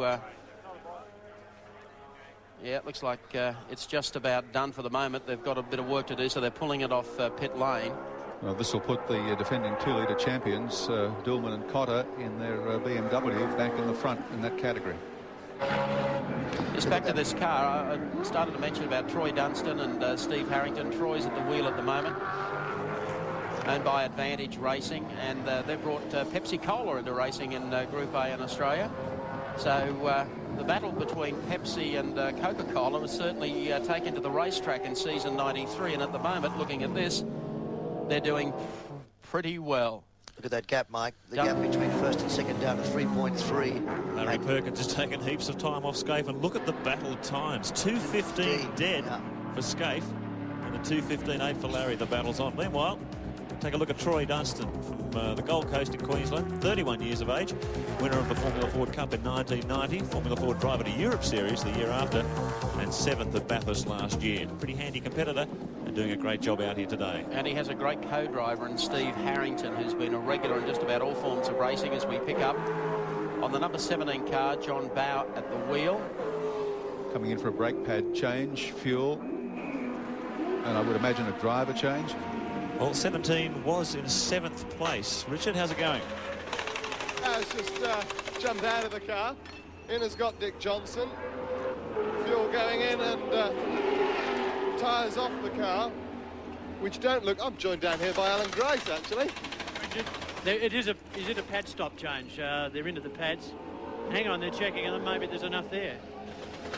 No, yes, they've decided. They must be ahead. Perkins is also running better on pad wear than he thought. So too is Johnson, because they had all the gear ready. They've had a look at the wear, and then it was elected not to change them. Now that's interesting, because Freddie Gibson's cars have changed pads. There was a lot of wear, very little wear I should say, on the pads when they did that though. I think it was as much as anything to get it over and done with early when they were relatively easy to change, rather than later when they're very worn. Thank you, Richard. 17 rejoins 8th position as Mark Scaife brings the number 1 Commodore down on the inside. Puts a lap on another vehicle, comes across the strike now, and that gap to Larry Perkins there it is. Getting smaller. What a fabulous battle. Down to only 3 seconds as Perkins is on the sniff now. Switched his lights off again. He's closed another 200ths of a second on that last lap. He's definitely making inroads. His last lap was a 2:15. Scaife's was a 2:16. So Larry has the scent of victory in his nostrils. Well, certainly the lead of the race is Freddie Gibson, and he'd be a worried man. Boy, has Larry taken the fight up to these guys. The privateer versus the $4 million man. This is terrific stuff. I noticed the crowd's become active again. They're quite interested in this battle. There's a lot of cheering going on around the circuit, particularly around the top of the mountain, where the boys have had a few ales to fortify themselves against this increasing crosswind. Have a look at this. I wonder if this suggests that some weather is coming in from the southwest. We've got an appreciable gain in wind speed, maybe an additional 10 or 15 knots now. And so many times in this race we've seen that weather close in from that direction. But look at this. Larry hoiking an inside wheel in the air, putting in the big ones as he hauls into Scaife. Fascinating race. Let's check them out on the Caltex race course. Scaife and Richard. Whoa, 3.18 seconds, just clear of Larry Perkins and Greg Hansford. Then Thomas Mazera running at 4th spot. Wayne Gardner, fine ride. In 5th spot, it's the Brabham Olofsson car, and in 6th at the moment, Longhurst and Soper. Seaton and Jones run in 7th. Johnson and Bow in 8th. Dunstan and Harrington in 9th. And Brabham and Parsons run in 10th spot. There's a lot more to unfold at Mount Panorama. Don't go away.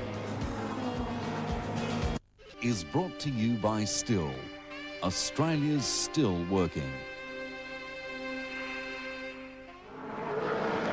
Back at Mount Panorama Bathurst, the Tooheys 93, laps 76 of 161, 2 hours 57, 58 minutes into the great race. The gap between Mark Scaife and Larry Perkins is shrinking. It's now down to 2 seconds and even less as they came across the line. Crowd along pit straight know it too. The boy from the bush, he's back in town. Larry Perkins, the kid from Cowangi, showing him how to do it. They just went over the strip, and the gap is now officially 1.1 seconds. So we have a real contest in our hands, and we should point out that it's only a further 18 seconds back to third place. Thomas Mazzera. So it's a fantastic race, and it's about to become even more exciting as the rain complicates the situation. Well, you can certainly notice on the camera lenses there, Dougie, spots of rain appearing all around the track. Wet tyres being readied in the pits. Yeah, in fact, the 23 car, the Diet Coke BMW, has wets ready to go on right now. The report from the weather station is that Orange, which is our closest town to the west, is reporting drizzly conditions, but at Cowra, heavy rain. And it's all coming this way. And if Mark Scaife's looking in his rear mirror, Larry Perkins is coming his way. He's been catching him hand over fist round here. This is an incredible battle. 2:15s, low 2-minute 15s. We saw them running on full tanks of fuel in race set up in the final session yesterday. They're doing high 15s. Now they've got a lighter load of fuel. This is in a race. This is a 1,000-kilometre race, folks, and these two are going at it hammer and tongs. Big day for Holden at Mount Panorama. Chevy powered number 1 car, Holden powered number 11 car. Meanwhile, car 15, the Thomas Mazzera Win Percy car, is scheduled for a stop fairly shortly. They're going back to a softer compound rear tyre. So they're obviously, their lap times may be suffering a little as they try and hone in on this battle for first and second. And with the likelihood of some real rain in the offing, we ought to mention that Tony Longhurst's BMW car 25 is in 6th position and only just over a lap down on the race leader. So if the heavens open up, that lap won't take long for him to eat into. Oh, look at Perkins close here.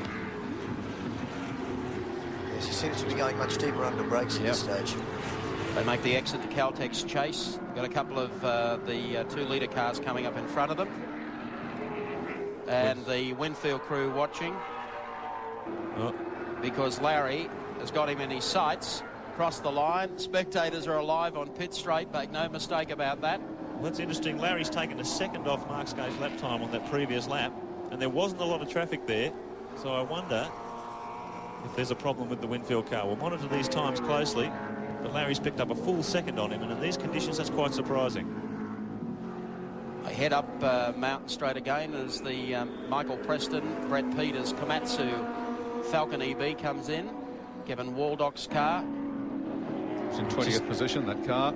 Larry Perkins in second, but right on the hammer of race leader Mark Scaife. Look at the performance of this. The Chevy-engined Winfield Commodore versus the traditional old stock block Holden V8 Castrol car. It's all getting tight in the front of the field in the Tooheys 1000. The exit to BP coming up. 1 car in the pits.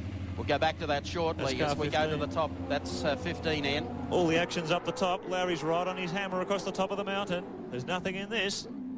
He's closing. Listen to the crowd. Boy, is Larry Perkins popular on top of Mount Panorama. Any year you want to come up here, but boy, this year he is honking. Fastest man throughout qualifying. He set them out in the light. He's doing it again in the race. Down on the inside, showing Scaife he's there to pass. And Mark doing a fabulous job. He sure is, but I'll tell you, there'd be a few Chevy engine teams rubbing their heads at the moment. How is he getting this much performance out of an engine which they virtually discarded in the new homologation, thinking it wouldn't be up to the job? Well, Perkins proving them wrong here. Little dab on the brakes there, little puff of smoke. He just cooked one. But now we'll be able to check these two out for horsepower, because Mark does get out of Forest Elbow very quickly indeed. But Perkins starts to gain on the downhill run to Caltex Chase. You'd say they're about even there. Now watch it from this point. Perkins, foot all the way to the floor. Well, now watch him close down through here. Look at the performance of this car under brakes. Larry said his brake pad wear from the pits is better than he has expected. The Winfield team, of course, Fred went to the option of putting the GTR brake calipers on the front to increase the braking performance of the car, but Larry's matching it stop for stop. So an absorbing battle both technically and from the driving seat.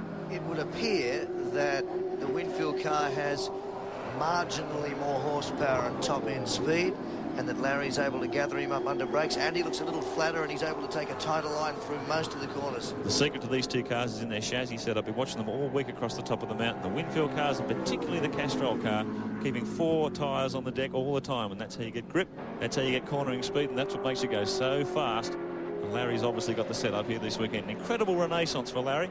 A Shell series he would rather forget. Developing his own VP Castrol Commodore along with preparing customer cars. It's been a tough haul, but gee, hasn't the Bathurst magic emerged at the right time for this guy? Meanwhile, it's Matsira back out, isn't it? Yep, car 15. It was a long stop. It was a long stop. It's put him back to 4th. Very slow pit stop. Now keep in mind too that the Winfield car has already had its pad change. Perkins yet to make his pad change, and that could be quite critical as the race wears on. And here's the reason for that long stop. The Matsira car 15, the HRT Commodore, having left front brake problems apparently. Morris, Winkelhock car into the pits. Paul Morris at the wheel at this stage. Wheels come off. Crew in there had some dramas. Electrical system earlier on. 18th position they were in when they came to the pits on this occasion. They've lost a stack of time. Now Scaife is responding. Previous lap he's dropped back down into the 15s again, a 15.9. Larry's just done a 15.2. So obviously Scaife quicker on some parts of the circuit than Larry, and the gap has opened a little bit on this time around. 0.4829 to be precise. Not much in this. How close do you like it? 80 laps, almost half distance in the Tooheys 1000 for 1993.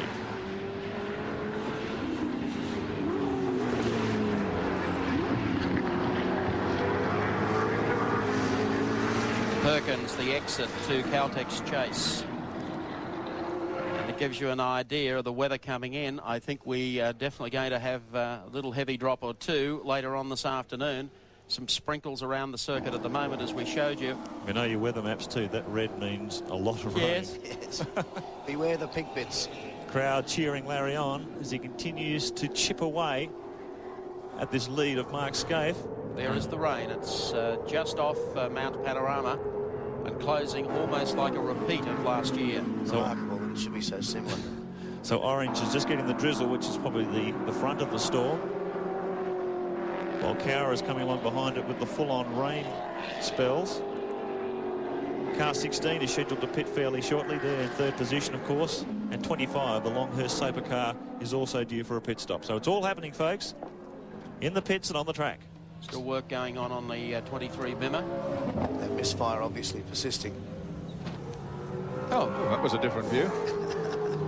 Our pole cam, which can get in and show you the action without necessarily having a cameraman exposed to the front of the car. Paul Morris out. Winkelhock back into the car. Push start and away he goes. Well, I wouldn't have expected these sort of dramas in the BMW camp. As the leaders, 1st and 2nd position, continue to pick their way through the slower traffic. Perkins has got the wiper going. That's your first indication. The track conditions are going to start to get a little greasy. So the gap about the same. Mark Scaife over Larry Perkins. A fascinating race, the 93 edition of the Tooheys 1000. Sandy, time for an update. Yes, thank you, Mike. And all right. Yes, and after just 3 hours, nothing between the top 2 Commodores. What a duel is unfolding here on the mountain, and with rain forecast and just around the corner, anything can happen over the next couple of hours. It's been happening in the last hour. Car 72, the Stratton Madden Corolla, looking very second-hand as it comes into the pits. Mechanics working frantically, trying to get Peter Brock mobile once again. Drama there. The Shell Falcon 18 hitting the wall, coming off Skyline. Tragic news for the youngster from Melbourne, Cameron McConville, having his first drive and hitting the wall. BMW having their problems, and the Wilmington Pate Watkinson car being pushed into pit lane. That's car 41. The Winfield car number 1, quite a slow pit stop. This is where it could be won or lost. Over a minute for that stop. Frantic work here on the McConville Radisich car after McConville went into the wall. Brabham and Anders Olofsson taking a shortcut across the grass. Well, that's one way of doing it. And car 22, the English Yulin Commodore, losing a wheel. Not a freewheeling down to the pits, but perhaps three-wheeling. And Colin Bond deciding to come in for a pit stop. I think I've got a problem. It could well be the oil. Colin having problem in Class B. All the dramas with the leaders, Scaife and Perkins. Thank you, Sandy Roberts. And 25 has just pulled in, was running in 6th spot. There was all sorts of smoke billowing from the back of it as it came into the pits. The bonnet was up. Out come the plugs. Tony Longhurst behind the wheel. Been drama upon drama for the BMW squad. 4 of them came up here, and we're at half distance in the race. The BMW's in all sorts of trouble. Throw away a spark plug. Yes, they've had engine problems, which is just so uncommon for BMW. In the meantime, the race continues with Larry Perkins stalking Mark Scaife. Scaife's been able to respond again. That gap now 1.3 seconds, so Mark Scaife is answering the challenge from Larry Perkins. Let's go back down to the pits, to the Longhurst camp. Alan Grice is there with Tony. Tony, what's the problem? I see they're changing plugs at the minute.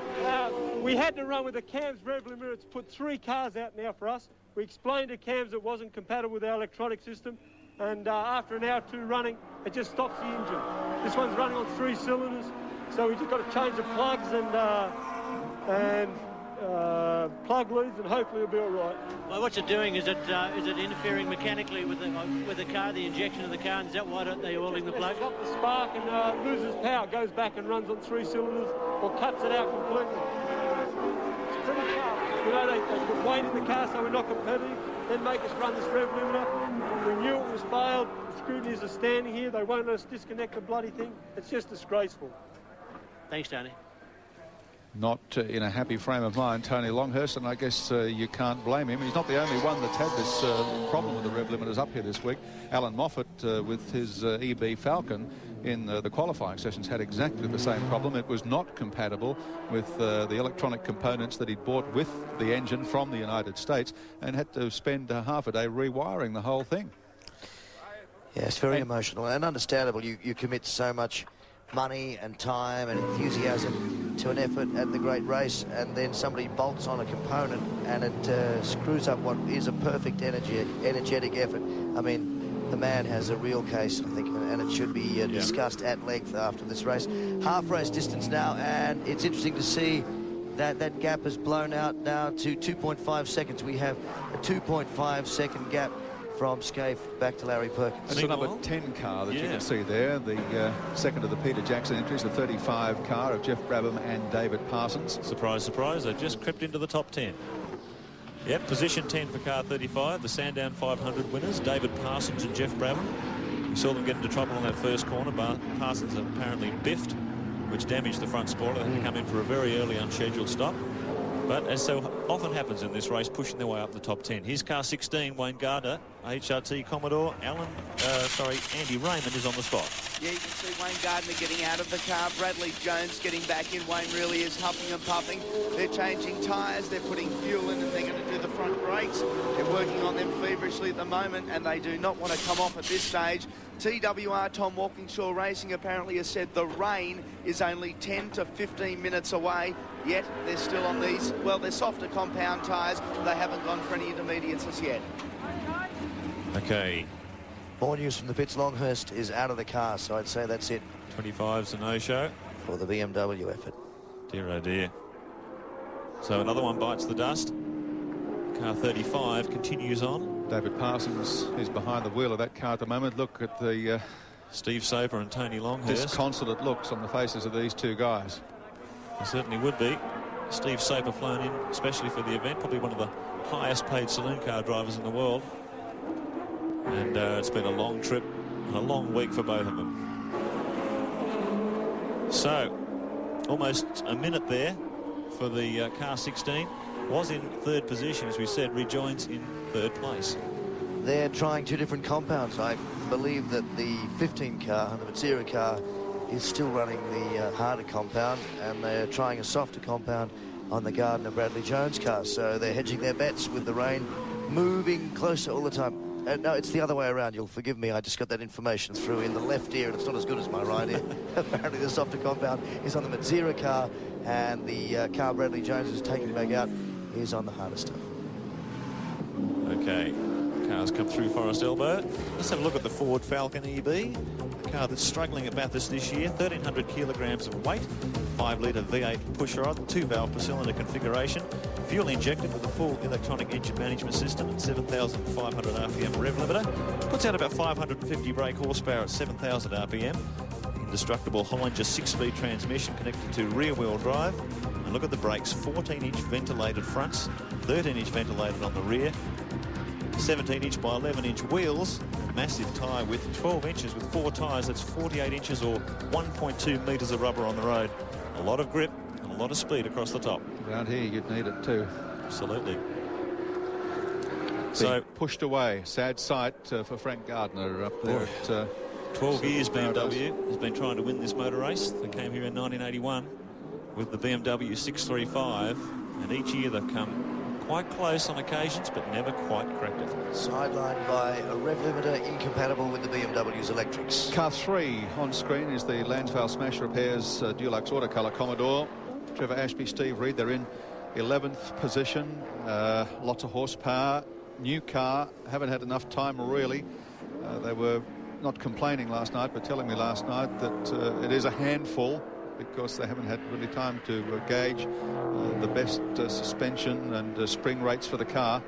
They're not complaining about the horsepower. It goes like all get out, but it's a handful to keep on the road at times. But they're out there doing a job and doing it very well, as they always... Hang on a moment. Hang on a minute. Hang on a moment. They're not doing a job at the moment. No. Oh, they've lost the power altogether. Here, I mean, giving the engine a big rap, and it looks as though it's just died underneath them.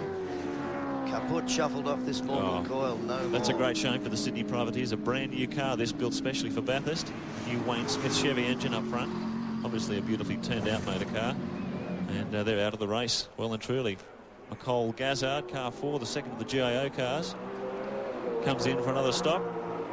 And Andy Raymond's down with these guys too. Andy? Yep, just race down the pit end. You can bet wherever the pit stop's going to be, you're at the other end of the pits as Team Winfield prepares to send one of their cars in. I haven't had the chance as yet to discuss what's wrong with the GIO car 4, but I tell you what, you don't need to be a genius to figure out it hasn't been a good day for this vehicle. No, they've been in trouble all day. Car still sitting in the pit lane. It just shows how tough this race. Car 4 was in 25th position. Rejoins the track, and he would have lost a few positions in there. Just keeping an eye on the split times at the front of the field too, and Mark Scaife has broken away by nearly 5 seconds again from Larry Perkins after that exciting little tussle there of 5 or 6 laps ago. And Scaife has just turned in a time of 2:14. 2:14, which is remarkably quick for this stage of the race. Larry's still hanging around at 2:17s. Hard man to budge is Mark Scaife. When he puts his mind to it, he continues to lead the Tooheys 1000 after 84 laps, 5 seconds nearly ahead of Larry Perkins in the Castrol Commodore, then Gardner and Jones in the Telecom Mobile Net entry. Braverman Olofsson, the second Winfield car, hold down 4th spot. Mazira Percy, the second Telecom car, in 5th place. 6th is Seaton and Jones in the leading car for the Peter Jackson team. Johnson and Bow, the Shell leaders, still in there. Dunstan and Harrington, they've been there all day, now up to 8th position in the quick Pepsi Commodore. Braverman Parsons, the second Peter Jackson entry, is in 9th spot. Ashby and Reed were 10th. We've just seen them expire at the top of the mountain. We haven't expired. We'll be back in a moment. Australia's still working. It's the only way to in backyards and gardens all around the country.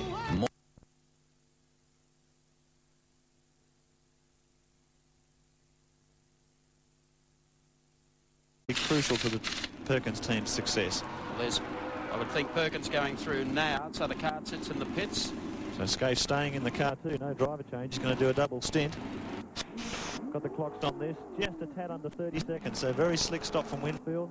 Car 1 rejoins in second position. The only man ahead of him is this man, Larry Perkins, in the Castrol Commodore. So you can see he's got virtually 3/4 of a lap on the Winfield machine. But still to make his 3rd stop, and indeed we'll be wondering when he's going to make his pad change, because that will be crucial. 86 of 161, 3 hours 20 into the great race. Larry Perkins, the number 11 Castrol Commodore.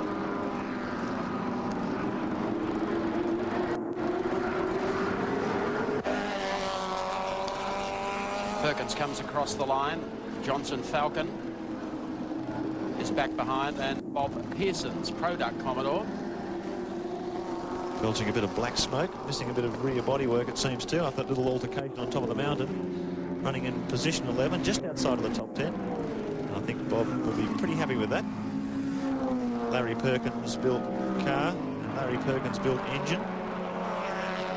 And sponsors himself Product, an air conditioning company run by Bob Pearson. And he puts a lot of time into his motor racing and certainly a lot of time into the paint job. Without doubt, one of the most spectacular looking cars on the mountain. Yes, it certainly is. So, Bob up to BP cutting. Big black smoke belching out of the exhaust. Not sure whether that's running to plan.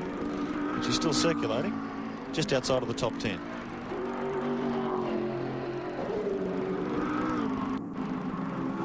Partnered by Bruce Stewart, a seasoned Bathurst campaigner.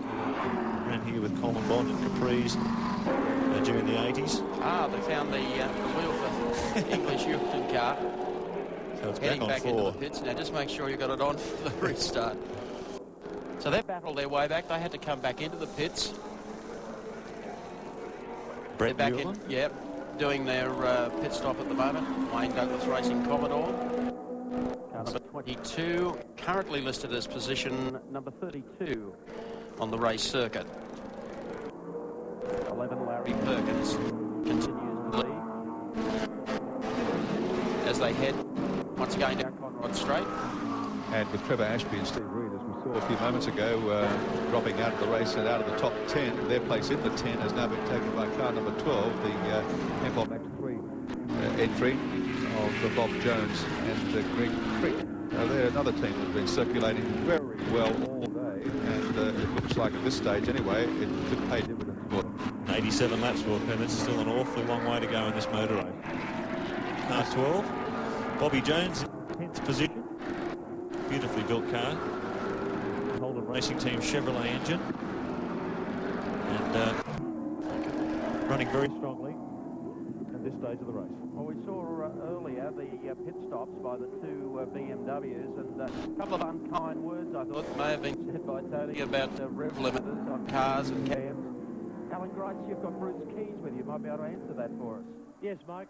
Bruce certainly heard about the problems that were claimed to be occurring to the BMW cars because of the cams rev limiter, and he's pretty keen to refute that, so I'll ask Bruce. Well, we've been using these rev limiters for 2 years now, Alan, and we haven't had one single failure in using them. They've been used for the Shell Touring Car Championship for 2 years, and we used them in the Commodores and for this event last year and also the Sierra. Interestingly enough, we know of the BMW problem, but it seems to be with the BMW component, their sensor pickup on the flywheel and the chopper plate, and it's certainly not as far as we're aware with the CAMS rev limiter. Yeah, but it's not the actual limiter itself that's failing. Do you believe it's possible it's having an effect on a component there? It could be that it's having an effect, but our electronics man that made them refutes that. He doesn't believe that that's the case, and there doesn't seem to be any electronic feedback at all to the limiter, or to the, from the limiter back to the chopper plate. I guess also your point about them running that particular limiter for 2 years in the same sort of cars should have shown up any problem then. Absolutely no problems in the Shell Touring Car Championship or in the Tooheys 1000 last year. There, Mike. That's the latest on the limiters.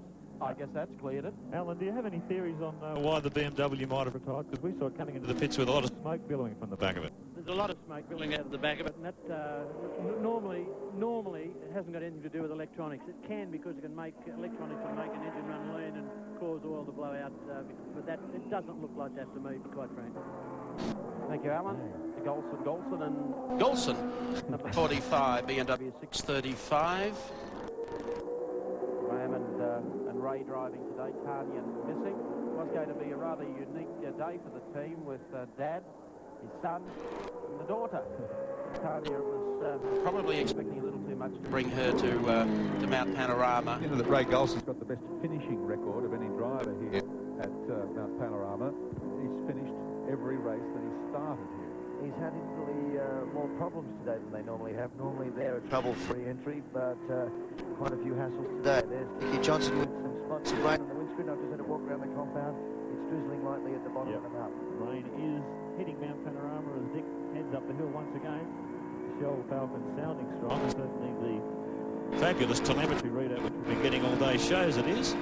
Well, Cole Higgins Motorsport came up with the telemetry and be able to patch it into our computers and to the Cole Higgins Motorsport, all the boys, Outbacks and Dunlop Stacks, because it is riveting stuff. It is riveting stuff. You can see every brake application, every gear change.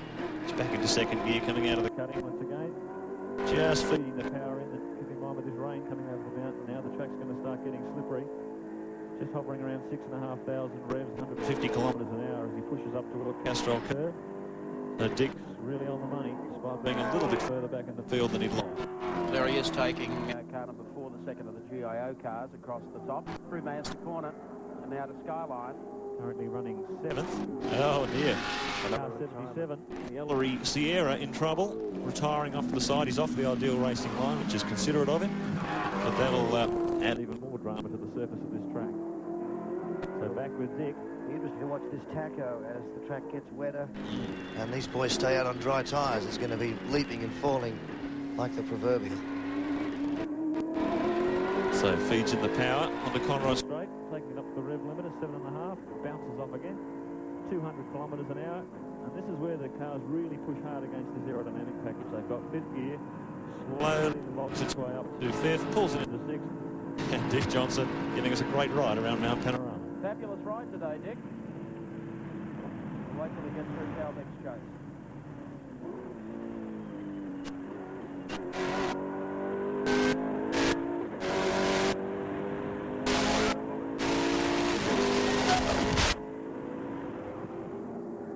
Might leave that for a second. Follow Dick outside, 17. As Mark remarked just a second ago, back up to 7th on the road. Order unchanged. And doing 2:17s at this stage, Michael, so he's still well and truly on the pace. Yeah, sure is. As the leader, Larry Perkins, is doing 16.5. So is Mark Scaife. Keep in mind, Mark Scaife's doing a double stint in the car, so Richards didn't step in, so Scaife still logging around 16.5, so Perkins and Scaife level pegging it at this stage at the front of the field. Dick on his way up the mountain. Dick, can you read us? Yeah, I sure can, Mike. Well, 7th spot, and a long way to go, and those storm clouds don't look the best. Yeah, you really know how to make a guy feel good, don't you? That's the positive part. Oh, God, that's all we need, another repeat of last year. Plus, there's a slower car, just dumped a bunch of oil up there. Hey, listen, I'd like to say hello to Tommy Smith, Mike. By all means, he's a good friend of ours. Well, just tell him that we sort of kind of miss him a bit because his cheerful face around here hasn't been seen for a few days. And I just want him to get well pretty soon. I know that Dick's referring to Tommy Smith, the motorsport manager for Shell, who is recovering after an operation. Want to talk us around for a lap? You're not busy, are you? Come on. Nothing else to do, mate, have I? No. The viewers at home love this, and we got all the telemetry coming out of Cole Higgins Motorsport. Well, this is the Wayne Gardner corner. Okay, we're up to 3rd gear into 4th. Okay, we're up to 3rd gear into 4th. Into 5th for the run down Conrod. It's a long way, the old thing. She takes a bit to wind up in 5th. Into 6th.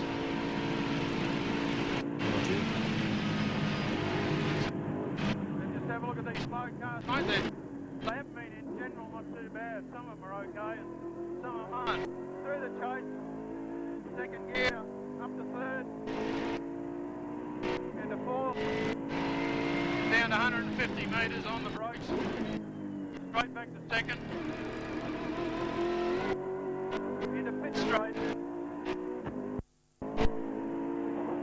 Have a quick check of the lap board. It was the worst time I've seen all day. Back to 2nd for Hill Corner to go up Mountain Straight. Into 3rd. The old Sierra used to really boogie up here. The Falcon makes up most of its time across the top of the mountain. We only get as far as 5th. Straight back to 3rd. For the right-hander through Repco. Sorry about your camera. Just second for the cutting. Out to the wall.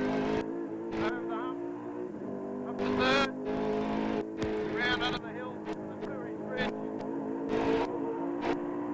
The best part of the racetrack. The fans love you. The fans love you up there, son. Yeah. Oh, well, we'll give them a bit of a wave, you know. This is where the oil is. Mike, it's lovely round there. It's like a butcher's block. Dick, thanks a million for that on behalf of all our viewers. Not a worry, Mike. Catch you a bit later, son. Thanks, pal. Larry Perkins, car number 11, continues to lead. Second spot held by the Escape Richards' car. They're still to complete that lap, so they're not one lap up. Gardner and Jones run in third, Mazzera and Percy in fourth spot, and Brabham and Olofsson are in fifth. In sixth spot, Seaton and Jones still clawing their way back. Dickie Johnson and John Bow run seventh in car number 17. Troy Dunstan, Steve Harrington run in eighth. Ninth is Brabham and Parsons and the Peter Jackson Falcon. 10th is the Jones and Crick Ampol Max 3 Commodore. It's all tightening up at the front. Don't go away. 92 laps have been completed for the race leaders in the Tooheys 1000. 92 out of 161. Race time 3 hours 35 minutes. Coming up that way very shortly. That's 92 laps for the leaders, but 78 laps for this car. The leader in the 2-litre category at the present time, and in 24th position outright. John Cotter and Peter Dillman. Peter Dillman at the wheel at the present time, the defending champions in this category from last year. The car has had a lot of wear and tear. I think in all told, in their hands and those of others, it's been to Mount Panorama now 7 straight years. Slightly second hand, but still first in class at this stage of the race. You can't do much better than that. Yeah, Peter Dillman did so well in the Shell Australia Touring Car Championship this year, winning the 2-litre segment of that. It went right down to the last race with the Caltex Toyota Corolla team. And he campaigned just about every round of the championship right across Australia. And tremendous to see him having a good run here in class today. Victory's not assured for him because it's a very close go between he and car number 6, the second Caltex entry, with John Smith at the wheel of that with Neil Bates. And they've been swapping positions, in fact, ever since Colin Bond retired with the big oil losses we saw in the pits some 40 minutes ago. So Peter Dillman, John Cotter running strongly. Very nicely turned out car. They almost didn't come to Bathurst, you know. It was only in the last couple of weeks they decided to get here. They had what they thought was a substantial sponsorship deal lined up. It fell through. And then a number of their minor sponsors clubbed together, put in some money. The BMW Club of Australia passed a hat round, raised some money as well to get them here. So they came on a shoestring. They bought 2 cars, a test car and this one. And they're out there, and, well, they could walk off with the 2-litre trophy again. Yeah, he's doing a great job. As you said, Wilco, these cars quite elderly when you think about how old they are. Let's look at the Caltex race score, which gives you the position of the lead too. Yeah, Smith and Bates in the Caltex team. Corolla Seeker in the lead now. Cotter and Dorman in second. Rogers and Hopwood in third position. In fourth, Steve Masterson and Hills in the little Sierra. And in fifth, car 79, Conway and Gardner in one of the little Toyota Corolla. So you can see the gaps there. 8 laps, as you can see, between the 5th runner and the... he's losing fluid from the tail of the car, the right-hand side rear. Fuel. So he comes across the top as we join the Oscar Champ of Australia, triple champion, carrying our DuPont car paints race cam, and that's young Bradley Jones. How goes it, Bradley? Gee, that thing's noisy you're driving. Oh, it's not too bad. How's it going for you, Brad? You've been playing around with tyres throughout the day. Well, we had a bit of a hiccup with some of the early stints, and now what we've done is tried a harder compound, and it seems to be working a lot better, but unfortunately we lost a bit of pace, so we're just trying to make it up. Brad, you're only getting 20 laps out of those softer tyres. How much further do you expect to go on this tougher compound? Well, you know, we set our bed now, we have to learn it. We're just doing the stops as we have to, Dougie.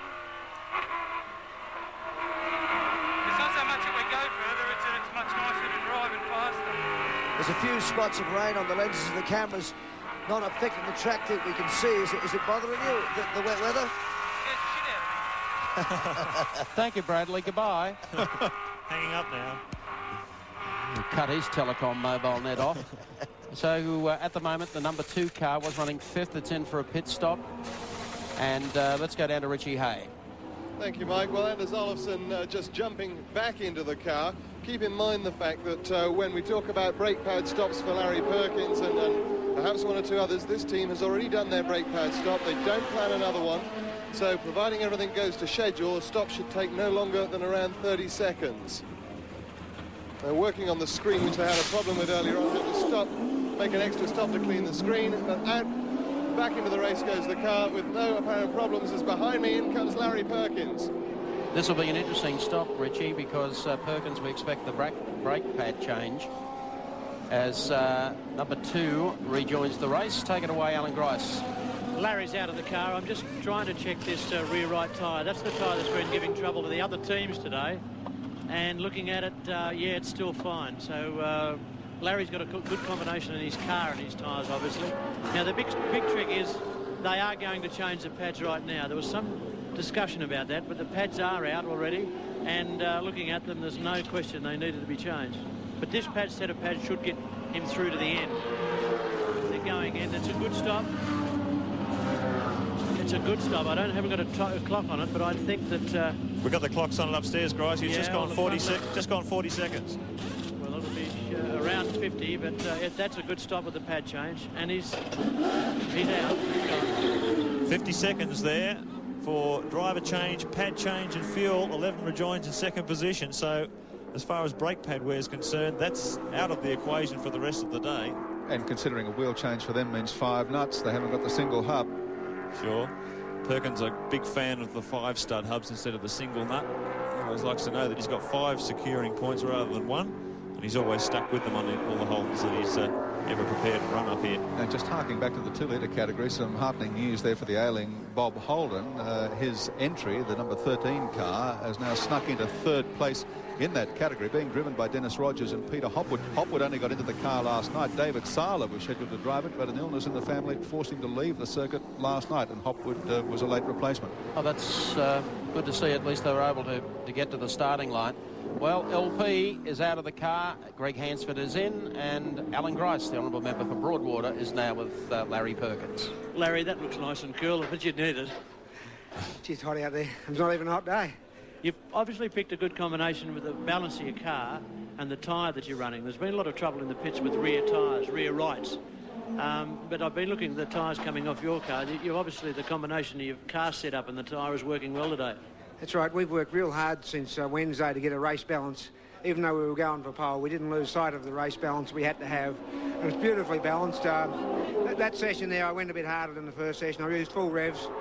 Now we've got new brake pads. They'll go through to the end. I'm going to use full brakes my next session, and hopefully we can reel in the deficit we've got. Larry, tell us, while we're looking at you running around with Scaife, as you have many times today, you can pull up to him and then he'll go away, and then you can pass him and then he can pull away and you can pull him back. What is it, ducks and drakes out there, or are the tyres coming and going? What's the difference in the way that the cars are moving together and apart on the track? Well, it's really traffic, actually. Sometimes he gets the run and sometimes I get the run, but then sometimes I get a bit wound up and get into the low 15s for a while. But, you know, then I got to back because it's pretty hard work, that. And really, we're both running our own race, but sort of keeping a very careful eye on each other. And, you know, it's unbelievably evenly matched. You the cat or the mouse? Well, I know I'm doing what I want to do, and I'm not sure whether he's looking in his mirror or not, but I can say that he's aware of us. Thanks, Larry. Thanks, Alan. Looks like the smile on the face of the Tiger to me. Look at the sweat on Harry's face. He has been working absolutely 10 tenths there. Physically spent. Fill himself up with plenty of fluid, get himself topped up for his next stint when Hansford gets out of the car. We saw during that interview the leader of the 2-litre category come in, John Smith, in the number 6 Caltex Corolla for tyre change, fuel stop, and resume the race, still in the lead in that category. 33, you saw the Pearson car coming in, was running in position 12. Once again, it's tight here. We'll recap the entire field, so if you're looking for a particular favourite, Watch now. Scaife and Richards lead over the Perkin-Hansford combo. 44.451 seconds is the difference. Gardner and Jones still running in third. Mazera and Percy are fourth, and Seaton and Alan Jones are now up to fifth. Six is Johnson and Bow in the 17 car. Bradman Olofsson in the number 2 car run in seventh. Eighth is 55, Dunstan and Harrington. 9.35, the Bradman Parsons Falcon EB. And 10th is Jones and Crick in the Ampol Max 3 Commodore. 11th is 7, Crompton and Gibbs. 12.33, Pearson and Stewart. In 13th, Donaher and Donaher. 14th is car 14, Johnson and Wall. And 15th is 27, Finnegan and Rogers. 16th is Trimble and Harris in the Daily Planet car. Blanchard and Allen in the B&H car run in 17th. 18th, Morrison, Winkelhock. 19th, Radisich and McConville. And 20th, Preston and Peters. 21st position, McCall and Gazzard in the Commodore. Then comes the first of the 2-litre cars, Smith and Bates in the Caltex Corolla. 23rd position, Ashby and Reed, although they're limping now. Wilson and McShane likewise in the 24th spot. 25th held down by Dulman and Cotter, running second in the 2-litre category. Longhurst and Soper, well, they completed 79 laps before they were pushed away, and from here on out they're pretty much limping if they're on the track at all. 27th spot O'Brien Callahan, 28th Brock Cleland, 29th Lusty Heffernan, 30th spot Rogers and Hopwood, third place in that category.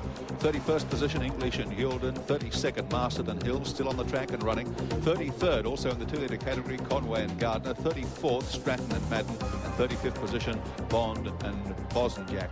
Yeah, they're certainly slipping down now. 77, the Ellery Sierra.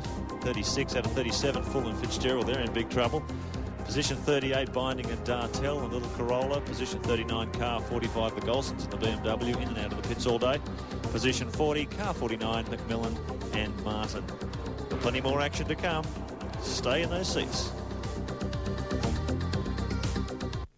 Australia's still working.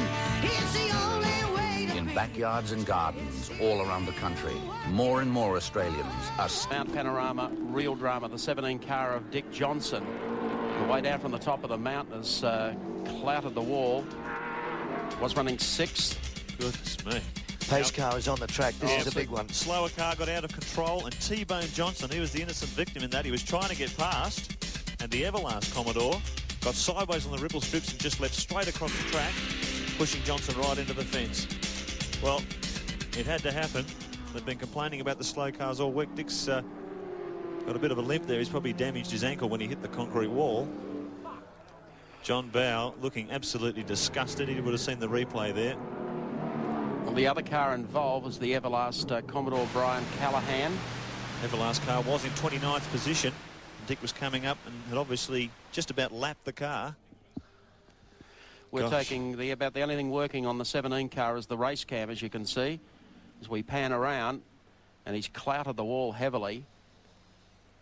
The pace car is already out, so they're closing the field up, and they'll need to remove this car. It says it all on the face of Jilly Johnson in the pit area. It's been a rough weekend for the Shell team. Dick's okay. That's the good news. He is quite okay. He's just limping along there, but he took a terrible clout. There wasn't too much he could do about it. That's what you call copping one cold. With the slower car coming off, we'll have a look at that shortly. He's in some pain. Look, you can see the distress on his face. Not only his ankle, but he suffered quite a whiplash too when he impacted with the wall. See, the other car's gone over and clipped the wall, and it's brought it straight round. Dick's got nowhere to go, and it chases him across the racetrack. And that happens in front of the second Johnson car. So it's... and again, watch his head whip here. Yeah. You see, that's a really nasty injury. Again raises something that we said earlier about safety nets on the cars. There's the Everlast car that has lasted up until this point. Whether or not it couldn't catch who was at the wheel of that one was being shared. And at this stage, it's Bill O'Brien, in fact. So Bill O'Brien has been here many years, a very experienced driver in the field. So something has happened to his car coming up and touching the ripple strips. He's a vastly experienced driver. It's not like a rookie has just bounded off a wall somewhere. No. Okay, bad day for the Dick Johnson team. Let's go down to Andy in the pits. Yeah, thanks a lot, Mike. And I'll tell you what, it was very lucky they didn't clean up the second car of the second of the two Shell cars. Regardless, John, very disappointing. Oh, mate, what can you say? I mean, the biggest problem with this place is that there's too many once-a-year drivers. And, I mean, you know, Dick was minding his own business and got torpedoed. It's just, this is like $1 million sport, and I think the licensing standards are, you know, leave a bit to be desired, don't they? Mate, a lot of the leading teams have complained during the week about some of the slower cars and expressed a concern that, you know, they are going to be a problem. Well, it's always a problem. I mean, you've got to have a speed differential, obviously. Not everybody can do the same pace, but the problem is there's a lot of guys just race once a year here, and I didn't think you could do that. And they get into a bit of strife, and they don't know what to do about it, and they can, you know, they've just effectively wrecked a $200,000 race car, like it, and it could have hurt somebody. It's just not good enough. John, obviously very disappointed. We'll let you go. Thanks, AJ. The BP Mazda RX-7 leads the field round, going to pick the leader up in a second. Well, Dick Johnson's misfortune is Larry's pot of gold at the end of the rainbow. Still helping make up that deficit to Scaife. 48 seconds, I think it was, before the pace car came out. I hate to give the Shell team any more to worry about, but look at the smoke emanating from the 18 car as they come down behind the pace car. That's ominous as well. So I noticed that just as they came out of the turn, Doug, the cars come down. We've had a couple of incidents today, but no need to bring the Mazda pace car. And in fact, the car pacing the field round here he's losing something. Yeah, something is there. It's getting more and more terminal as this pace car lap continues. More and more smoke coming from car 18. I think he might be bound for the pits. I was just saying it's ironic the car that leads the field round is the car that in fact has won the 12-hour production car classic here, the Mazda team car. So they got one at least capable of pacing the field here today, and this is the first time that they've required the pace car out on the circuit. Well, there goes our race leader. Let's just see where Greg Hansford is sitting in this lineup. I caught him. He's probably back about 12 cars. Okay. You notice him back. The product car is there as well. Neil Crompton carries the GIO race cam. G'day, mate. Hi, how you going, mate? Not bad. You're up to 10th. This is going to close it up a bit. Yeah, well, I just got on with it then and blazed as best I could. Very unfortunate that we had that tail shaft problem, but the GIO Australia Commodore is performing like a charm, so I'm a happy camper. Still a long way to go. Yeah, you never know. Weirder things have happened at sea. We can't win the motor race, but we're going to give it our best shot for all our supporters. The car feels strong? Excellent, Mike. A little bit greasy in the tail, but the track conditions are a bit slippery. There's a bit of dirt, bit of oil and what have you, a lot of rubber. Just excuse me while I undress. Yeah. But, yeah, things are going very well, but I'll have a chat to you after. Okay, you're headed in the pits to hand over. Yep. And it looks like you got some company in there too. Yep, well, I've got to hang up now. Sorry, mate. Okay, son. So Neil Crompton comes in the pits. Bob Pearson is in. Looks like the 16 car is also in the pits at the moment. A lot of the leading contenders taking advantage of this pace car situation. They're going to get their final preparations for assault on the latter third of the race. Crompton comes in, and as the cars come past us on pit straight, Greg Hansford in Larry's car, about 150, 200 metres behind Scaife. So that couldn't have fallen into his lap at a better time. He's 9 spots back behind the leader on the queue when the pace car pulls out, so he's closer than he was before. That's fallen. There was a gap of about 48 seconds before this incident. It's a lot closer than 48 now. I tell you, when your luck's running with you at this place, it really runs with you. Larry couldn't be happier about that situation. So the 35 car is in. The order still unchanged with Mark Scaife leading from Greg Hansford. As they came across the line, the electronic scorer, the Dorian system, the split 6 seconds. 6 seconds, yeah. On the behind the pace car. Then it's car number 16 that was running in 3rd spot, 15 in 4th, and Glenn Seaton to 5th. Behind them, the second of the Freddie Gibson Motorsport cars, number 2, Brabham and Olofsson. The Quicks Stores car is now up to 7th. Brabham in the second of the PJ cars moves to 8th. Dick Johnson goes out, was running in 9th. And car number 12 was running in 10th spot. Good old Brocky flashing the Triple M logo for all the world to see. Can you hear us, Brocky? Sounds like Mulray. It's wonderful to see you there flashing the colours. Well, I stopped for a while, so it's a bit of a handicap race, I guess, isn't it? They've got a fair jump on us, but look, first things first. I've seen Dick's car. It looks pretty horrific. How's Dick? Dick looks like he might have hurt his ankle, Brocky, and he had 2 impacts with the wall. He went in, out, back in again, and I'd say he's probably hurt his neck too. He seemed to be in a bit of pain last time we saw him. He's up and walking about, but he's not a happy camper. Yeah, I'm coming up there now. Look at the angle and the skid marks where it went in. Look at tangled up with the VL. I guess you guys have got it on replay anyway, but gee whiz, it hit hard, very, very hard. How's the car running now you've got this transmission problem sorted out? Well, it's vibrating a lot. It's obviously back in the centre section of the car. It's not looking too handsome. It's sort of a bit misshapen.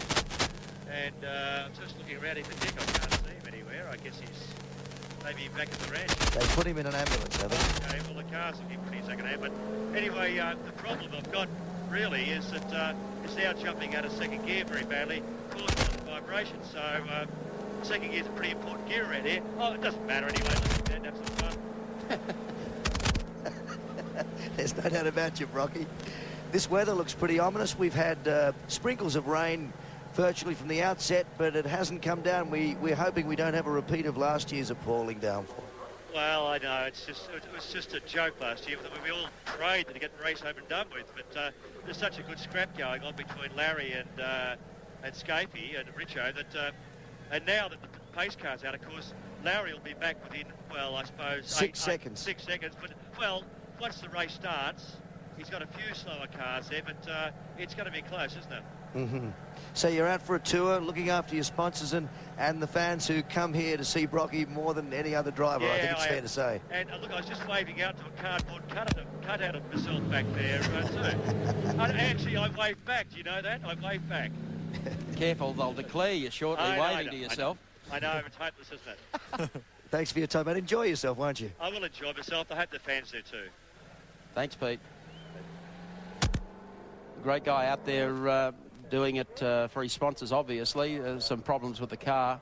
And the 77 car headed also for the pits, the Phoenix Motorsport car. There's the remains of the Dick Johnson Shell Falcon. You're looking at the best argument in the world for a full roll cage. Look at that. It's just stopped any further bending of metal. He's got a tub which is intact, but the front and back of the car are completely destroyed. Yeah, John Bow just referring there, $200,000 race car. You talk to guys like Ross Stone, 550 man-hours in building one of these chassis. They are very expensive toys. Time to check them out on the Caltex race score for you. 3 hours, 59 minutes heading up. Scaife and Richards lead over the Perkins Hansford car, 6.89 seconds. The split in third spot, it's Gardner and Jones. Mazzara and Percy run in fourth. Seaton and Jones are in fifth.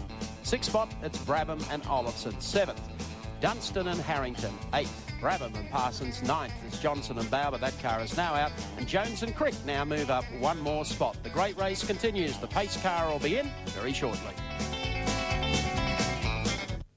Australia's. And if you've just joined us, what a dramatic hour we've seen unfold on the mountain. How much more rotten luck can Queensland's Dick Johnson take? Let's have a look at some of the highs and lows of the past hour, because there's been plenty of action. Car 25, it's the end of the Tony Longhurst Soper BMW. Tragedy for the Beamers. Wayne Gardner into the pits, found that he had tyre problems. So just as hard on 4 wheels as it is on 2 for Wayne Gardner. Car 3, that's the Ashby Reed Commodore. Just losing everything on the mountain. All power gone. And any chances of a big performance in this year's race also out the window. Mark Scaife coming into the pits, and in doing so, Larry Perkins regains the lead in what is a tremendous struggle on the mountain. Perkins and Scaife, Scaife and Perkins. It's still going. This is car 77, the Ellery Gassati Sierra, out of the race, spewing oil all over the track. Dick Johnson, how things can change. At one moment, you can be having a chat and waving to your fans. Perkins Hansford's car coming into the pits. This was a driver change for the boys. And again, we had a change in the lead. And we also had a change in fortunes for Dick Johnson coming up shortly. And here it is. Drama last year, drama again this year. for Dick Johnson chasing his third title. He is slammed into the wall, and his 93 campaign, sadly and tragically, has come to an end. So Dick Johnson is now look to 1994. Thank you, Sandy, for that update of what's happened here in the past hour at Mount Panorama at Bathurst. The Mazda pace car is still out on the circuit as we await the Johnson car to be removed. But you'll notice how tight it is at the front part of the field. Others have gone into the pits. What's happened here? Looks like the order's changed. Perkins is now 5 cars in front of Scaife. The Scaife has gone in. There's been a bit of a shuffle of the order, no? Now Scaife, no, actually that's car 2. So Scaife has actually gone ahead of the pace car for some reason. He's just passed us on pit straight. Now what's happening here? Well, the pace car is still out there. He's still got the lights on. Scaife has gone ahead of the pace car. There he is. You're not supposed to do that. We didn't see him actually pass the car, and I wasn't sure whether or not he actually, when I saw it missing, whether he came into the pits or not. Now you can get pinged. Get pinged big time for that. Get pinged big time for overtaking the pace car, and I don't. Why would he do it? We're working on getting an answer through the race organisers at this stage. Now, whether or not he is waiting, I'd say that's what he's doing. He's waiting for the pace car to catch him up and drop back in the queue. How he got out of the queue, I'm not quite sure. There's the Mazda RX-7, the 12-hour winning car, heading them up a mountain straight again. So, get to the bottom of this deal. I guess one theory is that perhaps Fred said the engine temperature might have been dropping and he wanted him to give a bit of a run to stop the engine getting too cool. But even still, he's overtaken the pace car. There's the distance. Out there like the proverbial shag on a rock, apparently having passed the pace car. I mean, we didn't see it happen. We were in a break, but I can't imagine he could get to that point on the track unless he'd driven straight past the pace car. Well, there may be some legal ramifications at the end of this race. When we get to the bottom of this, that's extraordinary. Now, here he is. He's pulling over. My guess is that perhaps the cars are getting a little bit too cold running around behind the pace car. He's gone ahead to try and get some temperature back in the thing. He's been waved in behind now. But whether that's legal, we're yet to find out. I'm going to let others deal with that. Yes. It may be. Could it be, Mike, that the pace car came out in front of slower cars in the field? Traditionally, the pace car comes out in front of the lead car, and they're attempting to make adjustments as they go around so that you've got race order for a restart. Well, apparently he did pass the pace car, and I think the stewards got on the intercom to Fred Gibson and said, tell him to cool it and get back in behind the pace car. What happens after that, I have no idea. But they come across the top of the mountain now. Shouldn't be too long before we're back to racing. A bad day for Dick Johnson, but cast your minds back to 1980 and The Rock. That's what started, really, part 2 of the Johnson career here at Mount Panorama. Time for a mountain memory.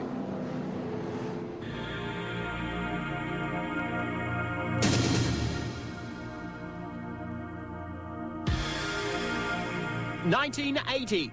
Australia was both horrified and fascinated by the mysterious disappearance of baby Azaria Chamberlain from a tent near Ayers Rock.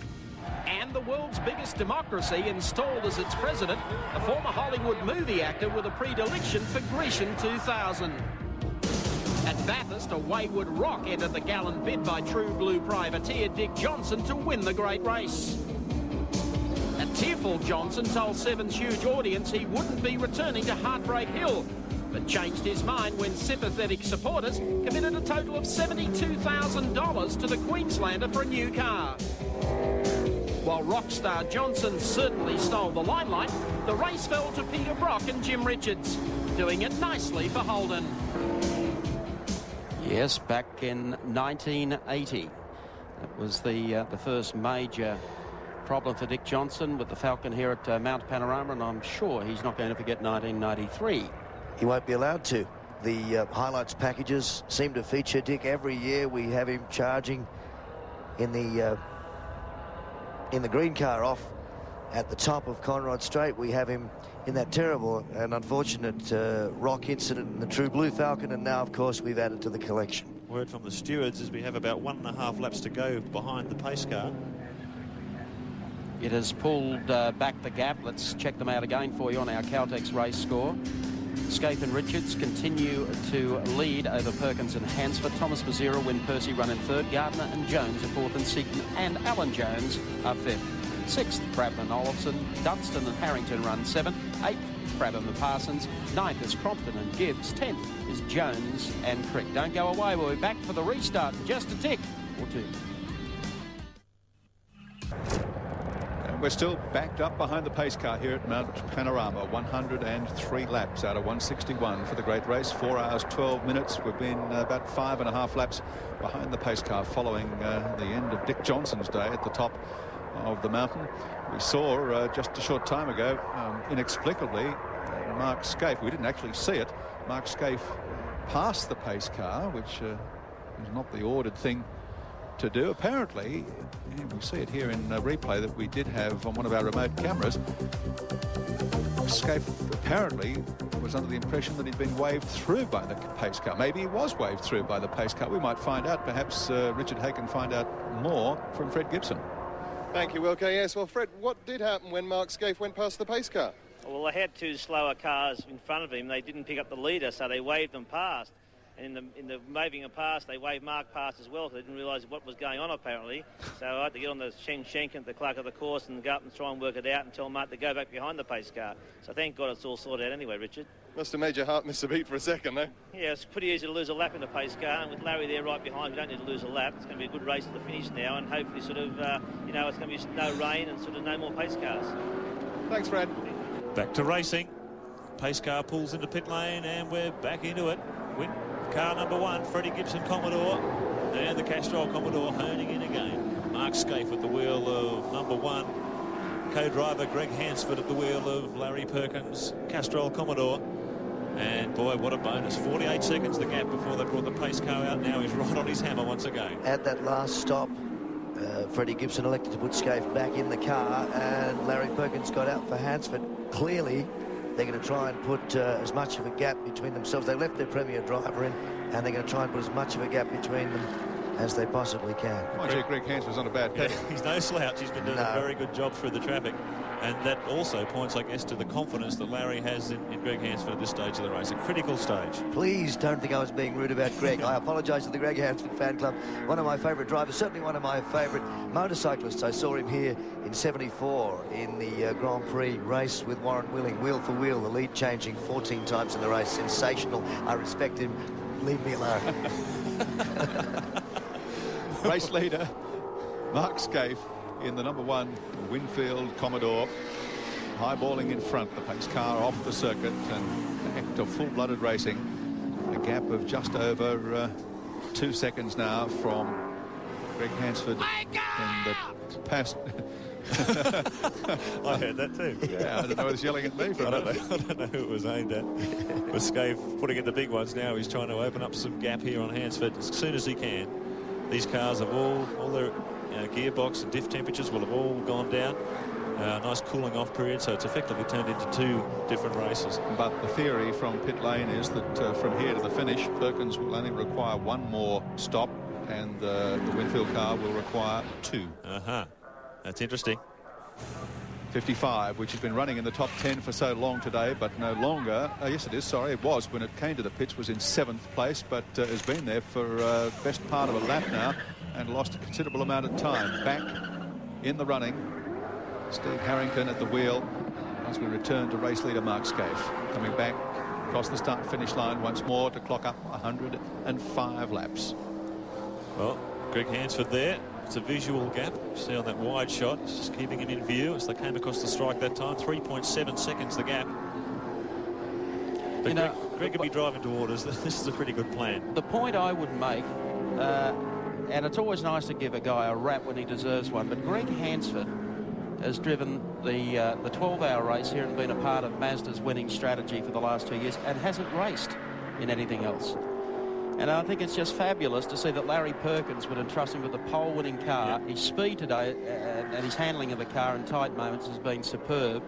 One of Australia's most underrated drivers, Greg Hansford. Certainly is. He's a once-a-year racer, but a guy with tremendous racing pedigree. 41 years of age, lives in Brisbane. 6-time Australian motorcycle champion, second in the Australian Endurance Championship in 1984. It was Alan Moffat's RX-17. Class winner of Bathurst 1000 in 1985, and his best result, fourth at Bathurst 1000 in 1986. Tremendous competitor, and a guy who can just turn up here at Bathurst every 12 months and get right on the pace. It's quite a phenomenal talent that this guy possesses.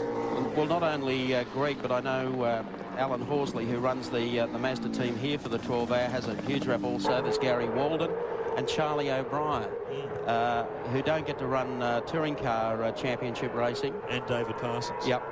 They're just guys who can step into a car on a race day, do everything that's expected of them, not make mistakes, and deliver. Yep. Hansford does it year after year, and he's been entrusted to some of the leading teams in the country for year after year. He doesn't get a lot of miles, as Michael said. And the fact that this man, Larry Perkins, has entrusted this car at this critical stage of the race for this co-driver just shows how good Hansford is behind the wheel. Well, he's going to have to be good, isn't he? He's going to have to keep that car circulating around the 2 minute 16 17s for them to have a mortgage on this race, if it's possible for anybody to have a mortgage on this remarkable race. Certainly that equation of 2 pit stops required for Freddie Gibson's cars as opposed to 1 for Larry puts the ball in their court if they can keep this thing going. The weather's holding off so far. We had reports of rain to the southwest earlier. We had sprinkles on the lenses of the cameras and the windscreens of the cars, but at this juncture the track is dry and staying dry. So the exit to that turn, mountain straight again for Larry Perkins' car. Greg Hansford at the wheel. But certainly a lot happening here over the past hour. Let's go down to Chris Economaki. Well, thank you. I'm in race control with Tim Shankin, the clerk of the course, and it's a very busy place. This is the nerve center of the Tooheys 1000. Tim, how many people do you have working in race control? We have 15 people in here actively working. They're all on the communication system, so we have contact with all the points around the circuit and all the emergency services. Now, you just had an emergency. How did that work in here? Was it a hectic operation to call the race under the yellow flag and slow it down? Well, it is all very hectic because you have the 15 people issuing instructions over the radio and through the telephone link, so it's quite a hectic period. Looking at all these people sitting down, you've got one fellow sitting on a chair there. He looks like a coxswain on a crew. What is his job? He's the assistant clerk, of course, and his responsibility is to monitor all the communication service. How has the race gone from a standpoint of protest and violations? Have you had any yet? No, we've had a couple of niggling problems, but so far it's been running smoothly. We hope it stays that way. Well, so do we. Thank you very much for your time. We know you're a busy man. Tim Shankin, clerk of the course, playing host to the Channel 7 crew. Back to you, Mike. Thank you, Chris. And joining us up in our race centre, and he didn't plan to be here today, and I think he'd rather have been still organising pit stops for the Synovus Vitamins Falconel EB, but it's great to have Alan Moffat back and sharing the commentary seat. Al, welcome. Thank you very much, Mike. And as good looking as you all are up here, you're right, I would prefer to be in the pit lane.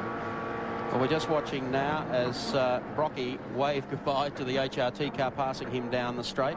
Alan, were you able to determine what stopped the Synovus car? Well, it was a long walk back for Andrew Madecki, but he started to lose gears and eventually all transmission, and we're analyzing that the first motion shaft, the shaft that comes out of the clutch into the start of the gearbox, decided to have a weak moment.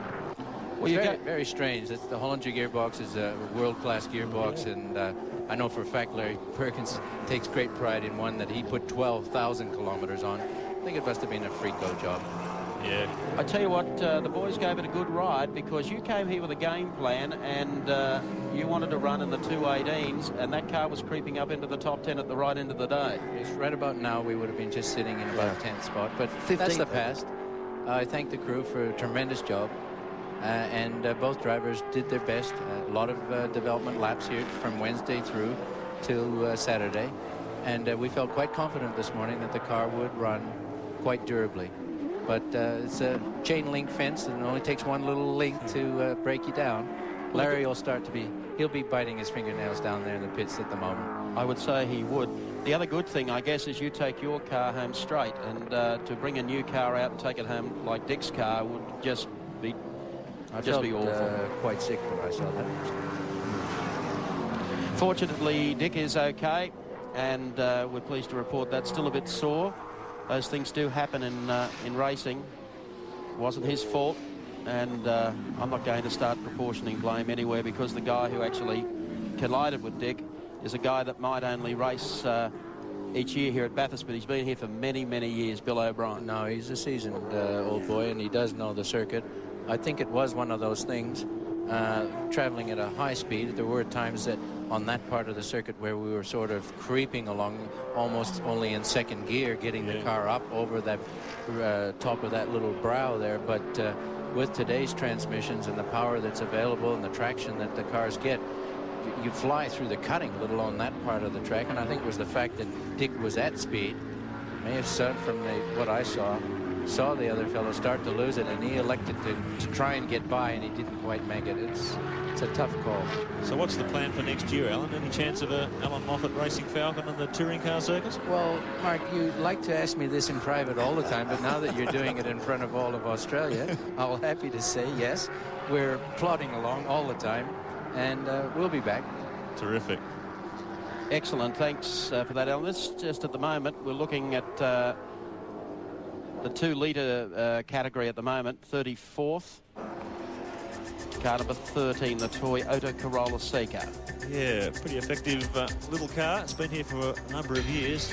950 kilograms of weight. 4-cylinder, 2-litre dual overhead cam engine with 4-valve, multi-valve technology there. Fuel injected with electronic engine management system. Only about 260 brake horsepower at 8,500 RPM. 6-speed Hollinger transmission with this trick sequential shift. If I can get that out, front-wheel drive. But for the size of the car, massive brakes, 13.5-inch ventilated. When you compare that to a Falcon 14-inch, you can see how these things stop so well. And only 9 inches of rubber on the road. So quite effective car, and I guess the reason why they've done so well at Bathurst. We've been trying to keep you up to date with the splits and so forth all day, bringing you a comprehensive coverage of the great race. Our friends from Ultrex, who monitor speeds, radar trap speeds down Conrod Straight. And be interesting for you folks at home to work out the fastest car today on Conrod Straight. Is it the one car, or is it Larry Perkins' car? No, it's the Neil Crompton car that's running 277 regularly, radar trapped on Conrod Straight. And the 16 car, of course, the Wayne Gardner car, Brad Jones, and the 30 car of Glenn Seaton, both running 276. The Mark Skate car at 274, the second PJ car at 274, Larry Perkins' car at 272. Now, I hope I won't get into strife here for saying this, but after paying our respects to Greg Hansford, it's fairly clear that Scaife is going away. The gap now 8.8 seconds, and he's just recorded another 2-minute 15-second lap. Let's check them out on our 2-litre Caltex race score. Smith and Bates on lap number 92, leading over the Cotter and Dillman car. Then Rogers and Hopwood are up into third in the Bob Holden Motors Toyota Corolla. Still hanging there in fourth spot is Steve Masterton and Hills in the Masterton Country Home Sierra. And rounding out the top 5 in the 2-litre class, Conway and Gardner in a Corolla. That gives you a gap from 92 back to 84. So there's a fair split over those 2-litre cars here at Mount Panorama. So there goes the Corolla down Conrod Straight. Oh, it's car 15, Mazira Percy. Dear, dear, that's at the end of Conrod Straight. They've gone straight across the sand and hit the Armco. They were in 4th position. It's a quirky time. It always happens at Bathurst this hour. 2 till 3 o'clock in the afternoon. It all starts to turn upside down. Just unbelievable to go away and give you 2-litre fans an update on your cars, and at the same time in has gone the 15 car. Here's what happened straight off. He knows where he's going. One thing about understeering, you know what you're going to hit. Crunch. Ooh. And look at the jerk on the neck there as Percy got flung forward. So win Percy out of the car. What a great disappointment for the Holden Racing team. That was a real slingshot on his neck. I don't think people are aware of how heavy the helmets are. Look at that shot, Alan. Look how heavily he's hit the fence. Definitely.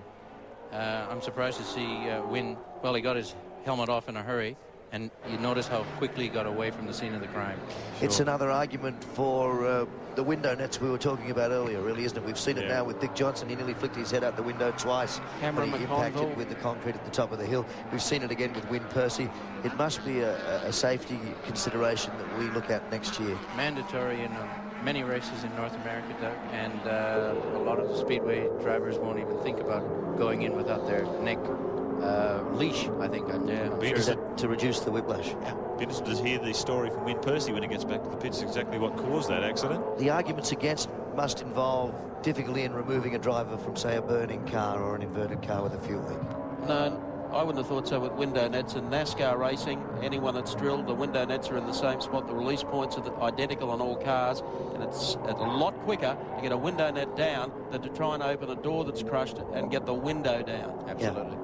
And it's the safety factor of the driver that is just so important. And these cars are travelling so fast, as we saw with the Dick Johnson car. That happened in just a split second, where Dick was at probably 180 k's to a dead stop across the road.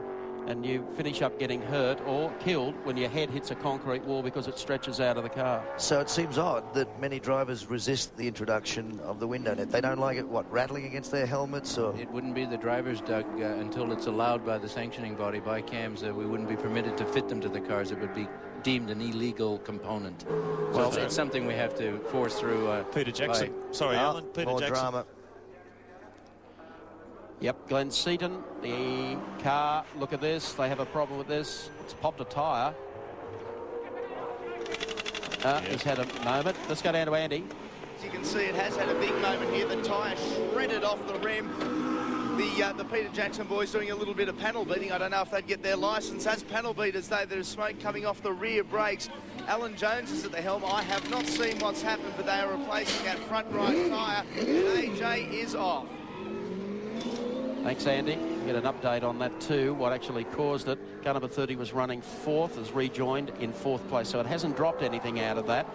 And the race order's still the same. Mark Scaife, Jim Richards' car over Larry Perkins, Greg Hansford.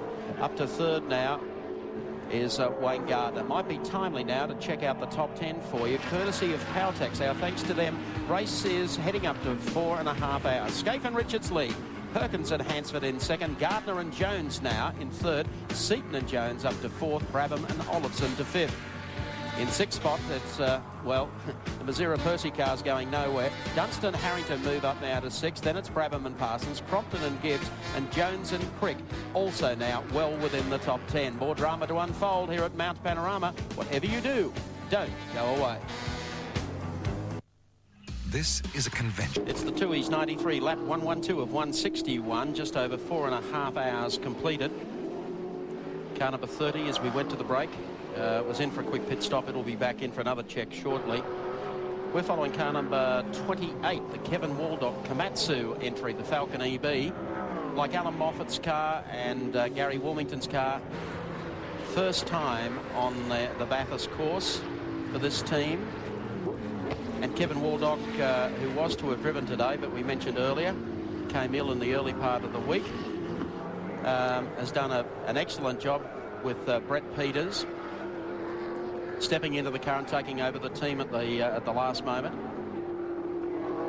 For a car that was parked at the side of the circuit for a while, about the same time Alan Moffat's car went out of the race. They've done remarkably well to come back to 16th position. Michael Preston also in that car as we pick up on car number 19. This was the second entry of the Lansvale Smash Repairs team. Was position 26 actually. So the car is wound up against the wall over there. This is what happened. He got it loose. Yeah, not a place to get loose. It's pretty quick through that kink there. And the concrete tells the story. Spilling all the luggage out of the boot. But he was sliding along the side of the concrete. Gee, it's a tough job. And there it rests for the rest of the day. I'll be interested to see if the pace car comes out. That may be considered to be in a dangerous position. Wilson McShane. Well, I don't think I'd like to. They might have to look at that with the pace car. Well, this is the car that John Hewson was working on that we saw earlier today, the Komatsu car of Kevin Waldock's. And Joanna Griggs, I think, has the man in question in the pits. I certainly do. A very familiar face. I have with me the opposition leader of the Federal Parliament,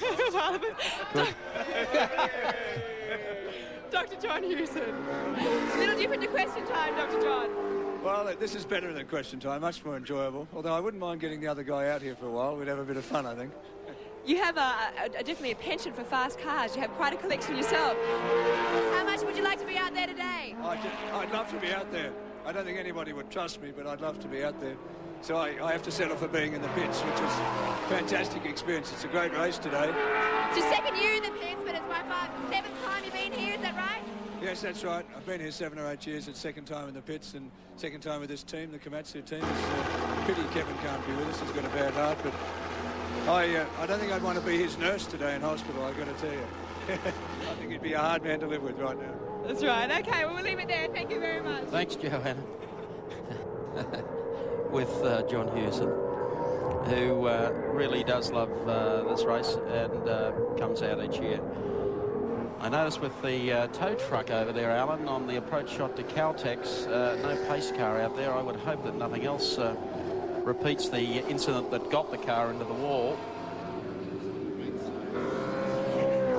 He's on the right side of the track. The cars coming off Conrad will be fading to the left, so him being on the right is reasonably safe, but Murphy's Law, just because he's parked there, somebody's likely to hit him. My congratulations to Kevin Waldock for producing this Komatsu Falcon. He started the project practically the same month as we did with our Synovus Falcon, and the effort that he must have put in and his boys to get it, and compliments that it's still running, Kevin. Watching the Donahers come down on the side of the mountain, car 21. Now, these guys have done a fabulous job. They sure have. As Chris Economaki would call them, a low buck team. Car number 21, 12th position in the race. So Laurie Donaher at the wheel, I believe, at the moment. Yeah, looks like it. And they've had more than their fair share of work this week. It's a second-hand car, of course, done quite a few seasons. They discovered, and the scrutineers discovered, that the engine was actually mounted 2 inches further back than was legal. So they had to revise a lot of things like prop shafts, engine mounts, engine placings, to try and get the engine back into its legal position, which took up most of Wednesday night. The car is now legal and obviously running very, very strongly. It's an ex-GIO car that used to be run by Mark Gibbs in the late 80s. Built by Ron Missan, who was the head engineer at the team at the time. So it just shows the sort of life you can get out of some of these Group A touring cars. Older cars, and I must say it highlights the level of scrutineering. The ARDC have a savage reputation, and people at home may not realize the grind that we are put through. It starts on Tuesday all day long. The cars are inspected to the nth degree. And believe me, they go after every little thing, and so they should. It's the premier event of the year, classic event of world standing, and the cars have got to be legal. So when things are found, they're changed or the cars don't practice. Mokapan Premium Coffee, the sponsor of the car share today by Laurie and son Michael, and they're doing a fabulous job up to 12th, which goes to show it's a privateer. You've got to give it a shake to be able to produce a result. You've got to go out there and try it. They've run a couple of rounds of the Touring Car Championship, no big budget, but they picked up a sponsor on the way to Bathurst, and they've been the centre of attention in the pits too. Time to check out for you how your favourite is going in the field. Scaife Richards on lap 114, lead by 18.10.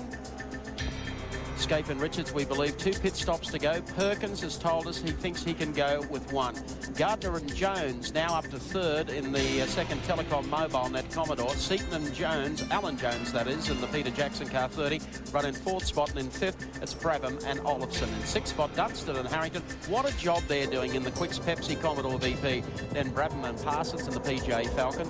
In 8th spot, Neil Crompton doing a fine job in the GIO Australia Commodore. Then it's Jones and Crick in the Ampol Max 3 Commodore, and rounding out the 10, but the car is now out of commission, is Mazir and Percy, so everyone else moves up a spot. 11th spot held by the product Commodore, Pearson and Stewart. They're on 106 laps. 12th spot Finnegan and Rogers still circulating in the Food Town Supermarkets Commodore. Then Johnson and Wall, position 13. Donaher, father and son, in 14th spot. Radisich and McConville, 15th position. 16th is held by Morris and Winkelhock. Blanchard and Allam in 17th place, Trimboli and Harris 18th, Preston and Peters 19th. The leader in the 2-litre class, Smith and Bates in the Caltex Corolla in 20th position. From 21, Brock and Clellan still struggling on the Mobil 1 Commodore. Position 22, McCall and Gazzard, the second GIO entry. Position 23, car 52, Cotter and Doolman. And 24, 17, Johnson and Bow. Well, they're slipping down the order as that car ended its life against the wall at the top of the hill. And 25, car 26, Lusty and Heffernan. Out of position 26, car 19, Wilson and McShane. Well, that car's just retired too at the bottom of the mountain. Out of 27, 22, English and Eulden. Out of 28, car 13, Rogers and Hopwood, Corolla. Out of 29, car 50, Masterton and Hills. And rounding out the 30, car 79, Conway and Gardner. Also retired the O'Brien Callahan car on the top of the hill. So too Ashby, Reid, Stratton and Madden, Longhurst and Soper are out. The Golson car stays out for a while, comes in for a while. Then it's the Bonbos and Jack car 36 showing on the road over Ellery and Cassati. Then the full Fitzgerald Diacoke BMW, Binding and Dartell, and McMillan and Martin. That's how some of your drivers have gone. You can see the rest. We'll be back shortly at Mount Panorama. Good afternoon. There's been the lead car, the number 1 car, has gone to the pits. Let's go down to Andy. Yes, thanks very much, Mike. Mark Scape has just stepped out of the Winfield car. Jim Richards is in. They've poured petrol in. They've put 4 new tyres on, and they've also changed the front brake pads. We've been going now just a little over 30 seconds, so far it is a very quick stop. They're bolting the final, the right front on, and Jimbo is just about off. I must admit, I haven't seen Perkins go past. Wouldn't be too much in it. 45 seconds, that stop. You still with us, Andy? Yes, mate, I'm still down here, Mark. Can you confirm they did actually make a front pad change, that stop? I can confirm they did make the front pad change. They're putting him in the tray now. I'm certainly not going to pick one up and show you, though. Thanks, mate. What else do you want him to do for an apprenticeship? I reckon they do one brake pad change. That's interesting, isn't it? Brake pad wear going through the roof. They were scheduled to only do one. They've done 2. And Larry reckons he's going to get through the rest of the race without a change. Boy, that's going to be an advantage. And he certainly did go through while they were in the pits, so he assumes the front running position in the Tooheys 1000 and reckons he's only got the 1 stop ticket to make. Yeah. As you see so many times, there's Mark Scaife. 2 stints, one after the other. Boy, would he be spent. He's only a young fella, but look at the sweat pouring off his face. He's given it everything. He's done a fine job, Mark Scaife. Oh, the Golson and Golson's back in again. Just a quick pit stop. I'm sure they do this for television coverage. It's not a bad idea. So they continue, and as Gary pointed out earlier today, Ray has a perfect finishing record here, and they look like they'll be around. They'll probably have made more stops than anyone, but they'll be around. So Greg Hansford continues to lead the Tooheys 1000. She uses plenty of road. Making you nervous, Michael? That does, just a little, because we saw a couple of outside rears just climb onto the grass there earlier this morning. It's a brave move. There's a little extra bitumen that's been put there, almost like an escape road, and the clever drivers have been using it. And I must say, I think Greg on that occasion thought he was on 2 wheels again. It's just amazing, Alan, this race you would know so many times how things can just fall into place. They were 48 seconds down after that stop. Pace car came out straight away and allowed Hansford to make up all that room. Those are the sort of things you need on your side to win this motor race, don't you? A little bit of luck goes a long way at Mount Panorama, but let's not take it away from the preparation that's been evident in both these cars. Neither one of them has had a serious stop. They've had scheduled stops, and there's no sin in stopping for brake pads in this place. Not if you need them. Well, Mark Scaife came in, stepped out of the car. Jim Richards is out there now. Let's go back to Andy. Yeah, thanks very much, Mike. Huffing and puffing on his Evian water. Mark, how you feeling? Yeah, good, mate. The car's probably as good as it started, to be honest. We're using the same revs. We're braking at the same places. The car's absolutely fantastic. Mate, with the tyres going on and off and the pace car in the middle, it's been a real cat and mouse game between yourself and the Castrol Perkins car. Yeah, it has been. You know, it's been a good battle all day. It's fantastic. Like, this is the way the racing should be. And, you know, Jimmy's out there now attacking it so that we can get rid of a gap again. They've still got to make their stop, so let's see what happens. Mate, front brake change then. Were they going off a little bit? We saw both Winfield cars on the brakes at the end of the front straight earlier. No, we've just been using that to get the confidence up, keep the pedal high. There's nothing wrong with the brakes. That's the last pad change. We'll be right from there. Okay, still a few laps to go. What's the prediction? Well, what do you reckon? Car one? Gee, I ask some silly questions sometimes. Well, you didn't think he was going to say 11. Okay. Jim Richards to the top of the hill, still trails. Greg Hansford in the number 11 Castrol Commodore. Larry Perkins to take over in the final stint of that. Great shot there.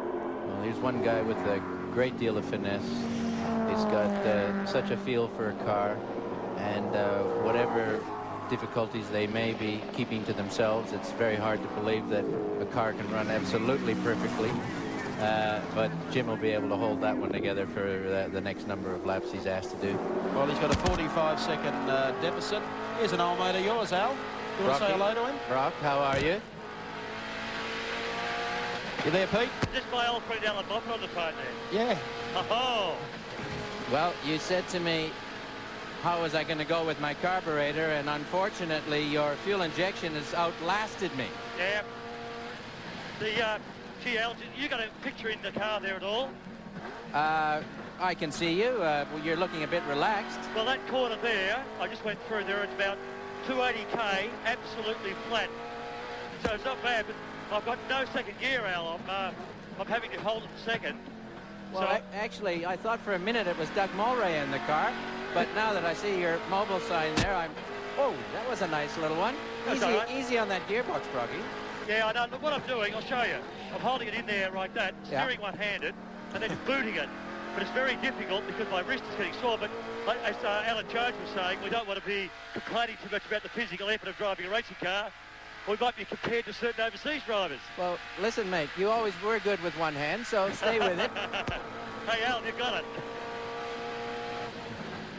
I'm not touching that with a barge pole. Peter Brock running 20th. 20th. Car 26, the Lusty brothers. The Lusties. Well, they've been regulars here at this race for how many years? Oh, there'll certainly be a few years up their sleeve now. Darryl Dixon has joined them for Bathurst this year. And it was interesting, just watching as we went from race cam then, Brock seemed to be having a problem with his gear change, and here he is having trouble getting a gear. They have to slide through quickly. If he can nurse it, you'll see him double clutching. Oh, not necessary yet.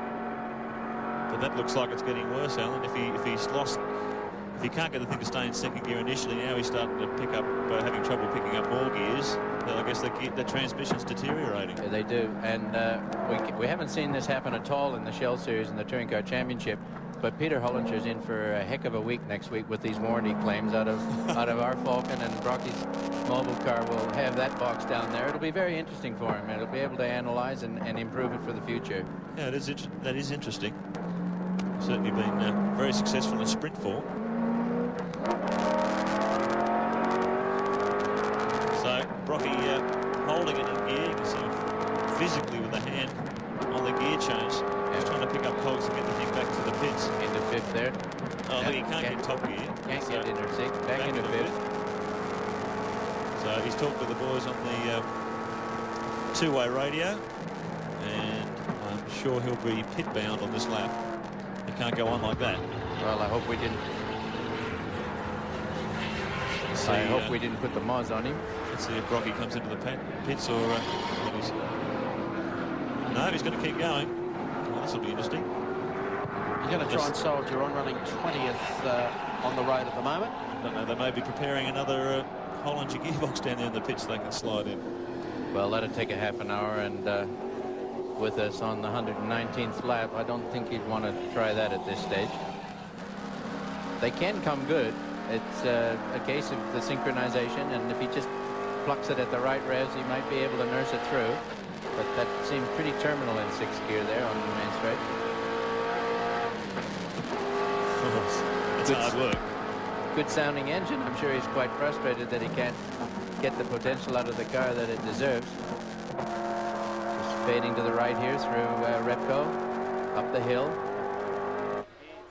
There's Graham Brown, the team manager, talking to Johnny Cleland. Obviously aware of the problem through the headsets, and very little they can do about it while Brocky's out in the track. John Cleland would be very disappointed. He's been raving about this place and this car since he got here for the media day following the final round of the Touring Car Championship. There's a big cheer about to go up in North Queensland here as 05 comes on up on the back of car 14. Warren Johnson down from the tablelands in North Queensland. All the guys there, all these supporters and all these fans gather at the local and watch our telecast from the moment it starts to the moment it stops to cheer him on. Partnered this time around by Des Wall in their Commodore VL. They're in 19th position, so just goes to prove as long as you're out there and circulating, there's always a chance at Mount Panorama. Well, we dealt earlier with Laurie Donaher and his son Michael, the privateers in this one. You're talking about Warren Johnson. Here is the car now. This will bring a big cheer at up on the tablelands. They've been regulars here at Bathurst, always come. Not a huge budget to be able to run the race, and rarely do we see the car anywhere else during the course of the season. But I think it might be timely, seeing that Brocky's got so many problems. We might go down to John Cleland in the pits. Yeah. John, you might be able to see if you can sort out what's happening with this car. Talk to Brocky. I don't know what he's done to it. It was fine when I left it. It developed a vibration in the gearbox and the prop shaft when it broke, and unfortunately what it's done now is it's shaken loose all the gears. It was jumping out of second gear. If I could just have a word with him, maybe I could help him. We're going to try Brocky. Can you hear us? Yeah, I can hear that conversation. Can you hear the man with the strange accent? It's appropriate, good internet. Listen, I'll teach you how to speak Scottish before I leave Australia. Listen, what have you done to my car? Look, I don't know, John. It was perfect when I gave it to you. Yeah. And now you're going to say it was perfect when you gave it to me. Mort says he had no more surprises for me, but I think there's some more coming up. Actually, I think that we've now got a gear selection problem. Yeah. I'm trying. It feels so very mushy inside there. I'm just trying to figure out whether it's worthwhile struggling on or coming in to fix it. It's hard to steer with one hand, isn't it, Peter? Very difficult up through here. The steering is so heavy, but still, you know, that's okay. Good job I had the porridge this morning. I did have my, actually, I believe Alan Gow called it my currant seed. Well, I'll tell you what, it looked like rubbish to me, but it's obviously good for the strength. It was okay. See you in a while. Bye. Bye, Pete. Thanks, guys. They're going to need more than porridge to get that one home. They might need porridge to keep the whole thing together, I'll tell you. Car number 26. The Lusties. We started off to show you a bit of the Lusty boys. We were sidetracked there for a moment. They're running 25th in the race. We keep saying Lusty boys. It's only one Lusty, actually. It's only Graham with Kevin Heffernan. Well, Darryl Dixon, team manager for this operation, a former Formula 3000 team manager in Europe. Heffernan's car owned by Kevin Heffernan. And it's an ex-Graham Lusty machine. Believe it or not, this is the car that was caught in that fiery accident at Lakeside in the Touring Car Championship in 1989. Now it's been resurrected, totally rebuilt with a fresh Larry Perkins engine up front, and obviously doing quite an effective job. 25th position for a bunch of privateers, that's nothing to scoff at. Not at all, not out of a field of 55. And I believe anyone that comes to Bathurst, the toughest race in the country, one of the toughest in the world, to keep running and be out there, it's a credit to them. Success is a personal thing in this business. And these fellows should be very proud of their accomplishment. Well, these guys don't really come here, most of them, with an expectation to win, but an expectation to finish, and they'll be quite happy if they can do that. Top 10 positions on our Caltex race score after nearly 5 hours. Perkins and Hansford in the premier position, ahead of Scaife and Richards in the first of the Winfield Commodores, then Gardner and Jones for Telecom MobileNet Commodore in third place. Then in fourth spot, car 30, Seaton and Jones. In the Peter Jackson EB Falcon, fifth is held by Brabham and Olsen. In the second of the Winfield cars, sixth place, Dunstan and Harrington. They have been in there all day and looming now in sixth place. Seventh spot, Brabham and Parsons in the second Peter Jackson car. Then Crompton and Gibbs in the GIO Commodore. Jones and Crick in position number 9. And Pearson and Stewart also doing a fantastic job in the Product Commodore to hold down 10th place. More to come in a moment. This engine Still, the great Commodore clash continues on the mountain. News on Dick Johnson, I can tell you, he's been taken to Bathurst Hospital for x-rays only on an injured ankle. But let's have a look at some of the action from the last hour, because after that Johnson mishap and tragedy, out came the pace car, and finally Mark Scaife managed to get in front after a bit of a misunderstanding. Race cam shot of Brock waving bye-bye. When Percy locks a break, he hit the fence at Murray's Corner, and that was the end of Wynn in 1993. Disappointment for him and Thomas Mazera. Glenn Seaton's car came into the pits, and you'll have a look at one of his tyres, the front right, to know the problem he had there. Been another tough day for Glenn Seaton and his team. That's what you call a mess. Car 19, the Wilson McShane VL Commodore, coming to grief, hitting the wall down there at Caltex Chase. And his annual campaign was over.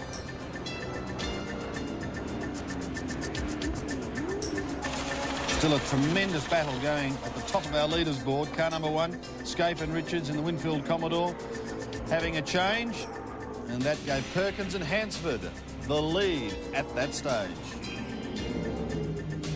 And at this stage, it's looking very nasty weather-wise, building up black again from the southwest, and the wind picking up spots of rain on the windows of our commentary position. And from our chopper, you can see quite heavy showers, drenching showers, not far away from Mount Panorama and moving in this direction.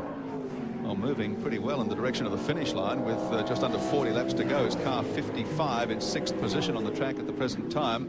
Troy Dunstan and Steve Harrington, and, doing a fantastic job in the Quicks Pepsi Commodore that comes out of the Mobil 1 Brock camp. And without any fanfare and without any fuss, these guys have been consistent all day, no dramas, no problems, and they're going to be there at the right end of the event. Second Brockmobile was actually Brocky's old car from last year, which he ran in the opening rounds of this year's Touring Car Championship. Just ahead of him is the now in 2-litre guys, the Ford Sierra being driven by Steve Masterton in the race this year in the 2-litre category. The reason Wynn Percy, by the way, went off at Murray's Corner at full tilt into the wall was that the throttle jammed under his foot, and he just had no choice. He had nowhere to go, straight ahead into the wall. Even the sand didn't seem to hold him up at all, Gary. He just went straight ahead, and bingo, the front of the car became the middle of the car. Windscreen wipers on for the Harrington Dunstan car. As Gary pointed to before, you can see the spots of rain on the lens of the cameras all around the circuit. It's done this all day. It's been teasing all day, threatening all day, but I was just out in the compound, out from Oh, look at this. Yeah. It's more than teasing. That's quite heavy rain now. Yeah. Watch for the scramble in the pits. If this looks like persisting, and I think it will, there'll be a mad scramble for groove tyres, for wet weather tyres. So it'll be an interesting tactical battle too. Larry Perkins will be due for his stop, and Winfield yet to make another stop. And when you throw wet, dry tyres into the equation, you have a fascinating finish to the Tooheys 1000. Brock electing to stay out there for the present time. And if Larry was or is able to make it through on just one more stop, he could have done with this happening in about 3 laps time, let me tell you. Well, it's quite dry down here still on the pit straight. This is one of the conundrums here at Mount Panorama. The weather can vary so much from the bottom to the top of the mountain. Rain there on the lens of the camera.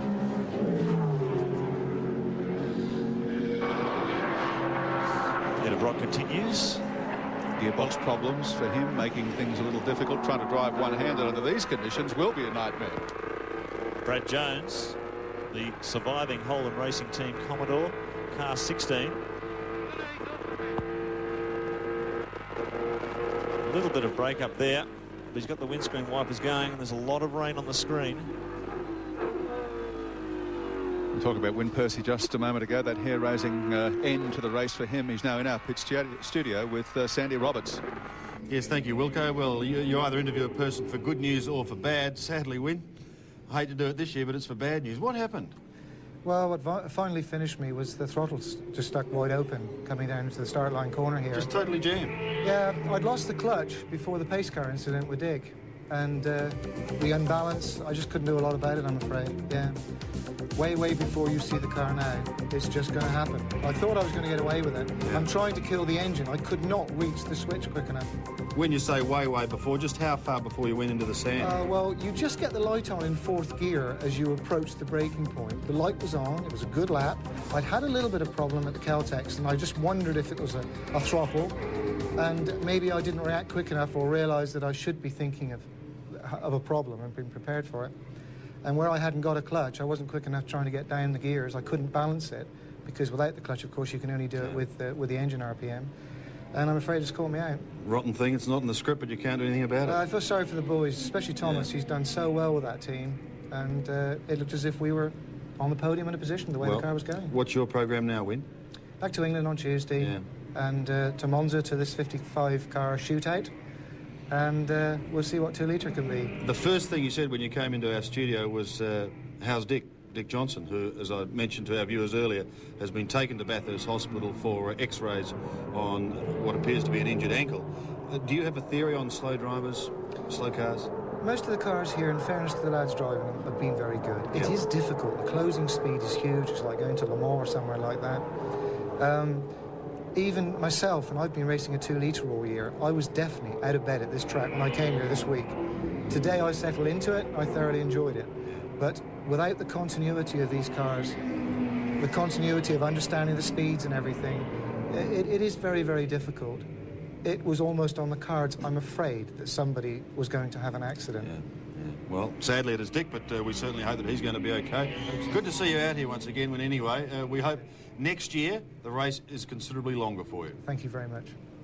Win Percy there with Sandy Roberts, and the race may be over for him, but in the 2 litre category there's a race well and truly still on, and this is the leader, the second car on your screen, the number 6 Caltex Corolla entry, and being driven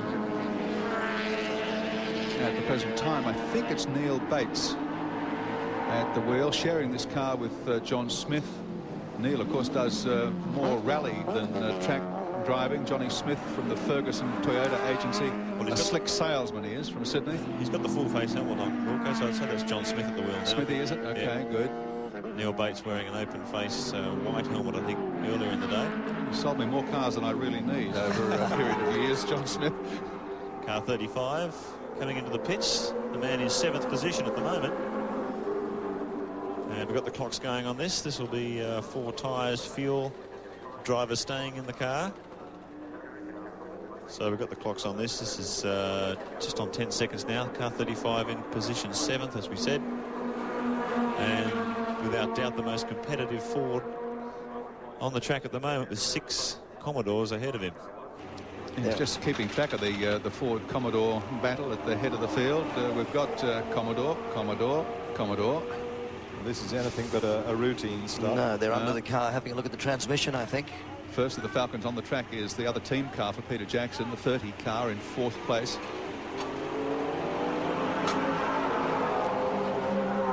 Then 2 more Commodores. Then this car was in 7th position.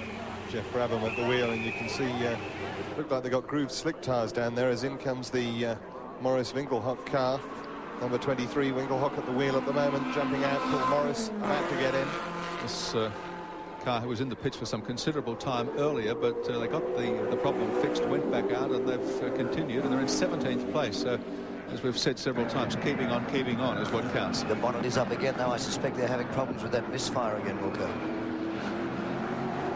Let's check out the 2 litre situation. We're just following this car of Smith and Bates, the leaders in the category, ahead of Cotter and Dillman in the BMW 2 litre, defending champions from last year. Rogers and Hopwood in car 13 in 3rd spot. Sierra, Masterton and Hills in 4th, and Conway and Gardner in 5th place. They're the top 5 in the 2 litre category. Diet Coke team. Dramas continue all day for the number 23 Diet Coke BMW. There's our stick cam. And it is the same problem again. Yep. Dear oh dear. You're going to bleed it again. I heard one of the crewmen say. So looks like there's hydraulic problems as well aboard car 23. Winkelhock trying to attract somebody's attention. It's the last thing you would have expected. I remember Steve Soper saying during the week they'll just keep going and going and going. But boy, hasn't there been some problems for the cars throughout this race. Meanwhile, 35 rejoins. David Parsons back at the wheel and holding down 7th place fairly comfortably. There's another car that has had more than its fair share of dramas today. The second GIO car, McColl and Gazzard. But for all of the dramas, they've still managed to keep up and running. The headlights are ablaze now. It's getting very dark on some parts of the circuit as the heavy thunderclouds roll in from the southwest. Yeah, one of the first of the pit visitors with an oil problem, which looks to have been cured now. Cars run quite strongly.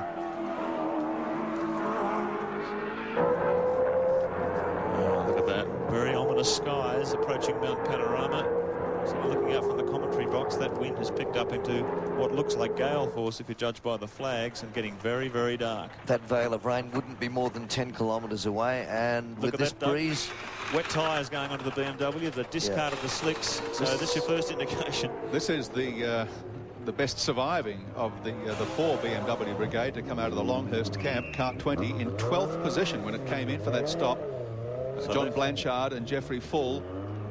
They've gone for a full wet weather tyre, and a lot of the cars out on the track now will still be on slicks. Yeah, and it's reflected in the times too. We've got the Perkins car doing a 2:21. They were doing 2:15s and 2:16s only a few laps ago. So it's having its impact, and I'm sure we're going to see it right across the field as the rain starts to impact. And my apologies, I said Blanchard and Fuller. Blanchard, of course, Jeffrey Allen sharing that car with him. Stuart McColl, Peter Gazzard continue on their way. Stuart, a low buck operator. In position 23 at the moment. Car 35, by the way, rejoined the race on intermediate tyres. Car 30, the lead car, Alan Jones and Glenn Seaton. Seaton gets back into the car. What are they putting onto that? Intermediate tyres. Tyres. The problem is, I think, that it's not yet wet enough for full wet tyres. Andy Raymond in the pits. I'm down in the pit street. I love this rain, so I'm getting used to it down at the Bathurst pits. As you can see, Glenn Seaton jumping into the car. This was exactly the lap that these guys wanted to pit at. They'd planned to pit at lap 128. As you see, they haven't gone for the full wet weather tyres. A few little problems still up front, the front right hand with the fender rubbing on the tyre. Thanks, Andy. Meanwhile, a bit further up the pit lane, Larry Perkins' crew getting ready for his stop, and this is a crucial stop. We've been doing our sums up here, and we've worked it out that going by present calculations, Perkins definitely has only one more stop to make. Well, and the Winfield team also have to make another stop. 33 laps is the ideal schedule, which, funnily enough, is what's left. Seaton dropped one spot in that pit stop, came in 4th, went out 5th. Now, what is so fascinating about this equation, everything going right for both teams with pit stops and no dramas on the track, no pace cars, Perkins theoretically, on real time, will win this event by 40 seconds. But there's so many variables that can emerge in the closing stages of this race. And how much of that 40 seconds is down to that brake pad problem that they have with the one Winfield car? Well, apparently down in the Perkins pit, they're getting ready to put slicks on the car, maybe intermediates. It's going to be very interesting. This is a really hard one to pick. Yes, Larry Perkins. You know, variables. This is one of them. Sure is. Look at Conrod Straight, it's bone dry. Well, there's certainly not enough water on the track for full wet tyres. These sort of track conditions would destroy wet tyres in very few laps indeed. Yeah, Keep in mind, they're not Larry, intermediates. Yeah, Larry is the team manager of this team. There he is, all helmeted up, ready to go. John Bow perhaps giving him a bit of advice or having a discussion one way or the other. Jeff Moorhead, the man from Dunlop, there too. He'd be very interested in the equation as the car gets ready for this crucial final stop. 55 is in, 6th position when they came in. Andy Raymond's there. Perkins coming in as well. Perkins. This is the one we've got to watch. Clocks will be ready. There's Larry. Man out in the pit lane signalling where the pit stop is going to happen. Alan Grice, I can see, is there ready and waiting. So as soon as the car comes to a halt, we'll join Alan Grice. Hope very much that it's the right decision for Larry. They've done everything right all day. This is definitely their last stop. They don't need any more fuel. They've gone past 129 laps. They will definitely get home on fuel. They're putting 4 cold slicks on.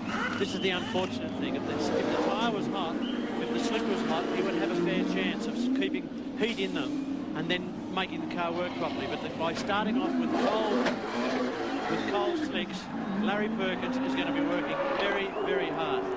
Thank you, Gricey. 28 seconds for that stop. Very slick. Driver change, 120 litres of fuel, 4 new tyres. They can run through to the finish on this. And he rejoins the race in first place. Right, and the Winfield team, no, he doesn't. No, this is the battle for the lead. Scaife, or Richards, I should say, just managed to squeeze through there. And as the rain comes down, now this is the crucial. This will win or lose the motor race for Larry Perkins. If this rain continues or abates, it's going to be a critical thing for him. This is a brave gamble. Oh boy, oh boy. If he loses his advantage, if he's picked his tyres right, he can go to the finish without a stop, and the Winfield team do have to make another stop. Now, if it keeps raining, he'll lose that advantage. Let me tell you something else too. The Winfield team have centre-lock hubs on their wheels. Larry Perkins has the 5-stud variety. And normally that wouldn't matter, as we see Greg Hansford there absolutely shattered after his stint in the car. But normally a 5-stud wheel wouldn't matter because the fuel is the thing that takes longest to go in. But the next stop, or if he does have to make another stop, there won't be any fuel to add. Well, the weather people tell us it probably is the right decision. There's no rain from the southwest, just passing showers. So if Larry can survive on these tyres, he's taking it very, very gently across the top, just trying to get some temperature into the slicks without losing the whole thing. Look at that, car 7. Mark Gibbs, is it, at the wheel? Yep. He's put it around. It looks like the exit to the pits. And he's crunched the concrete at least a couple of times. There's some front-end damage to that car. Dear, oh dear, it's all happening. Car 7 was in 7th position, comfortably in the top 10. And she's gone right around. And he's parking it. What a shame for the GIO team. Let's watch that again on the replay. Well, he's running all on his own here. And, yep, he's just gone around the road, obviously getting greasy. And he's a passenger from here. Crunch. Yeah, very greasy there. That's so Crompton's shaking his head. He's devastated. If you knew how much effort this guy put into putting race teams together, this guy works 25 hours a day, 8 days a week. Bobby Forbes, Wally Story, the whole team, they will be shattered.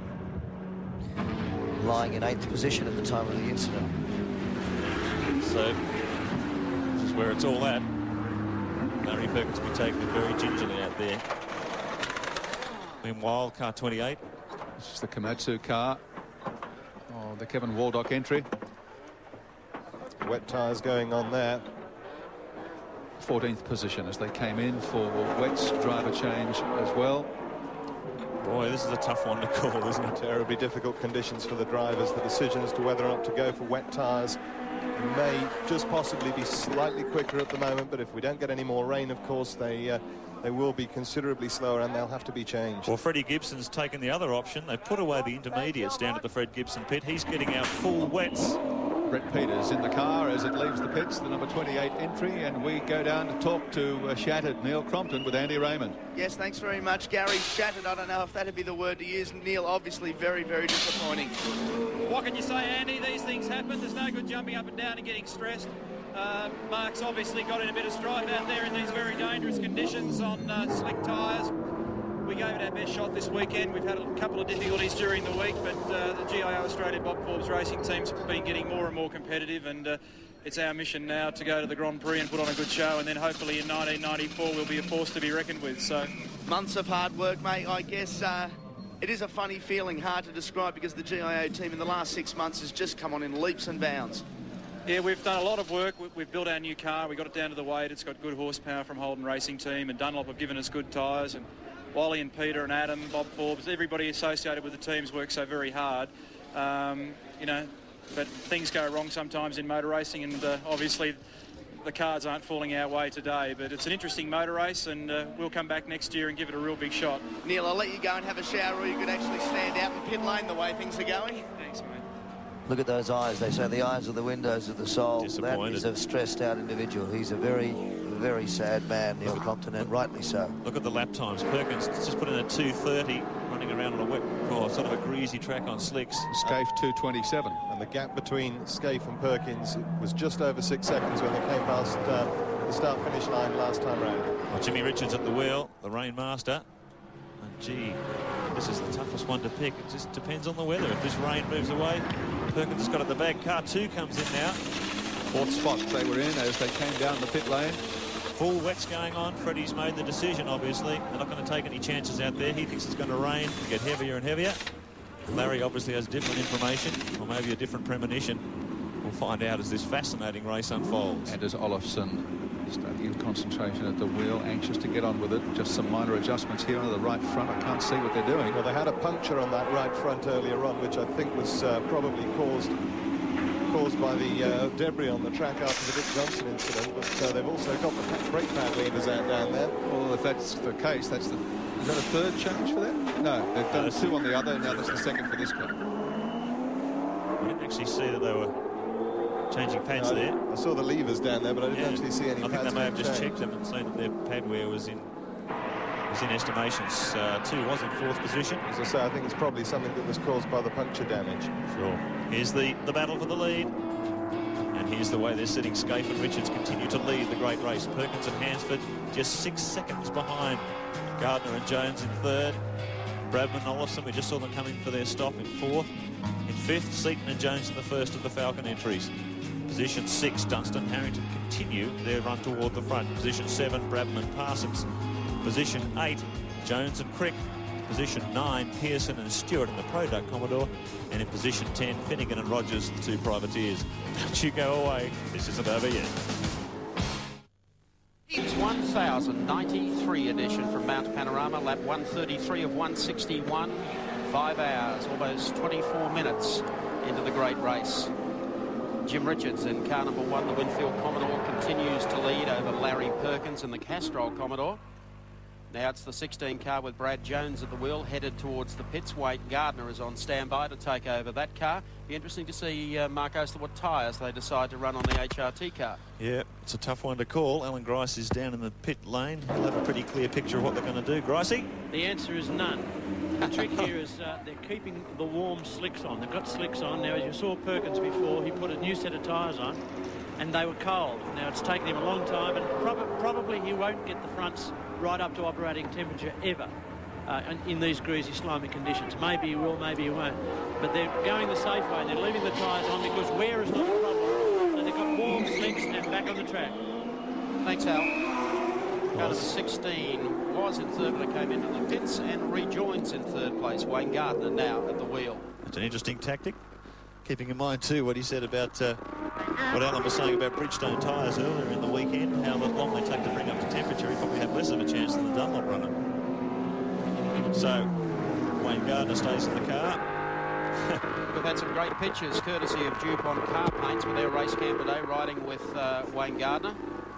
They've been supportive of 7 Sports motor race coverage and also bringing you Walter Giles in the NASCAR competition. Don't forget, for Australian viewers, the next opening round of the NASCAR Australian Championships occur at Calder Park Thunderdome next weekend. And 7 will be there to cover it with a late-night replay in all states of Australia. Perkins, a little traffic to deal with here. Getting pretty tight at the top of the mountain. There's Wayne working away. Larry's only 8.5 seconds behind the number 1 car, Freddie Gibson machine. We've confirmed that number 1 car still has to make 1 more stop. With Larry, this weather lifts and he can stay on slicks for the rest of the afternoon. It's going to be a critical advantage. Slipped by the Warren Johnson car, down off the top into the dipper, and the S's. Wayne Gardner, you may have heard him there talking back to the pits, probably receiving some information he didn't have time to take on board from Brad Jones during the actual changeover.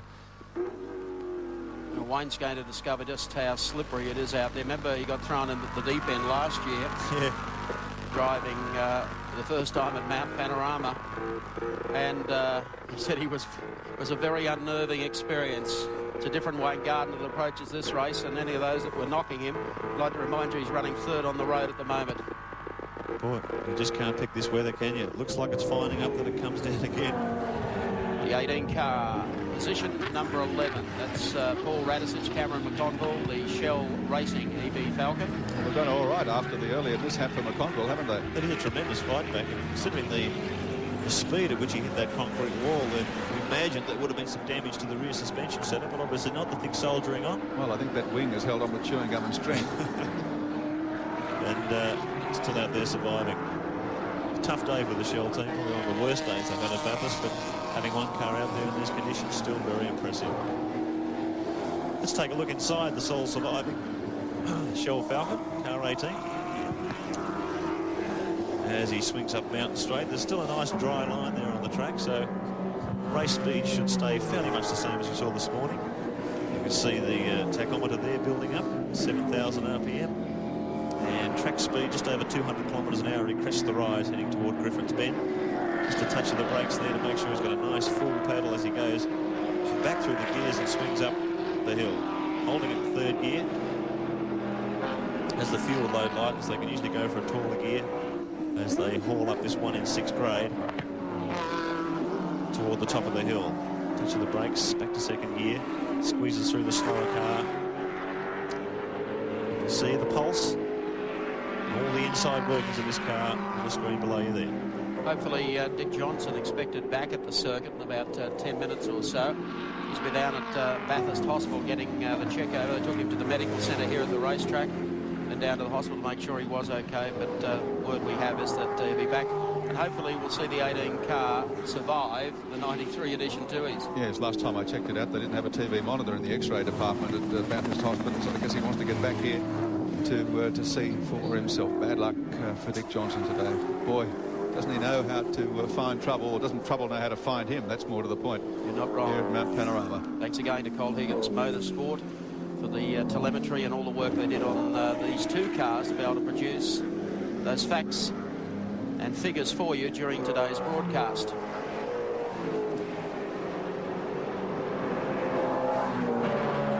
There's a lot of toing and froing in the pits now as the weather that looked so ominous 10 minutes ago now doesn't look quite so bad. A lot of the teams coming in for their stops are opting for slicks now, so maybe Larry's made the right decision. Let's take a look at how they run. Scaife and Richards, lap 135, 10.4 seconds behind Perkins and Hansford. Then it's Gardner and Jones running third, Brabham and Olofsson in fourth, and Seaton and Jones in fifth spot. In sixth, Dunstan and Harrington, the drive of the day. Seventh is Jones and Crick.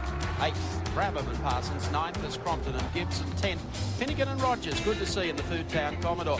11th spot 18, Radisich and McConville. 12th, 33, Bobby Pearson and the Product Commodore. Then it's Blanchard and Allen in the B&H BMW. 14th is car 14, Johnson and Wall. And 15th is 47, Trimble and Harris. 16th, Preston and Peters and the Team Komatsu Falcon in 17th spot, 21, the two Donahers. 18th, 23, Morrison, Winkelhock, Brock and Cleland in 19th, and in 20th spot, McCall and Gazard. In 21st, Cotter and Dillman.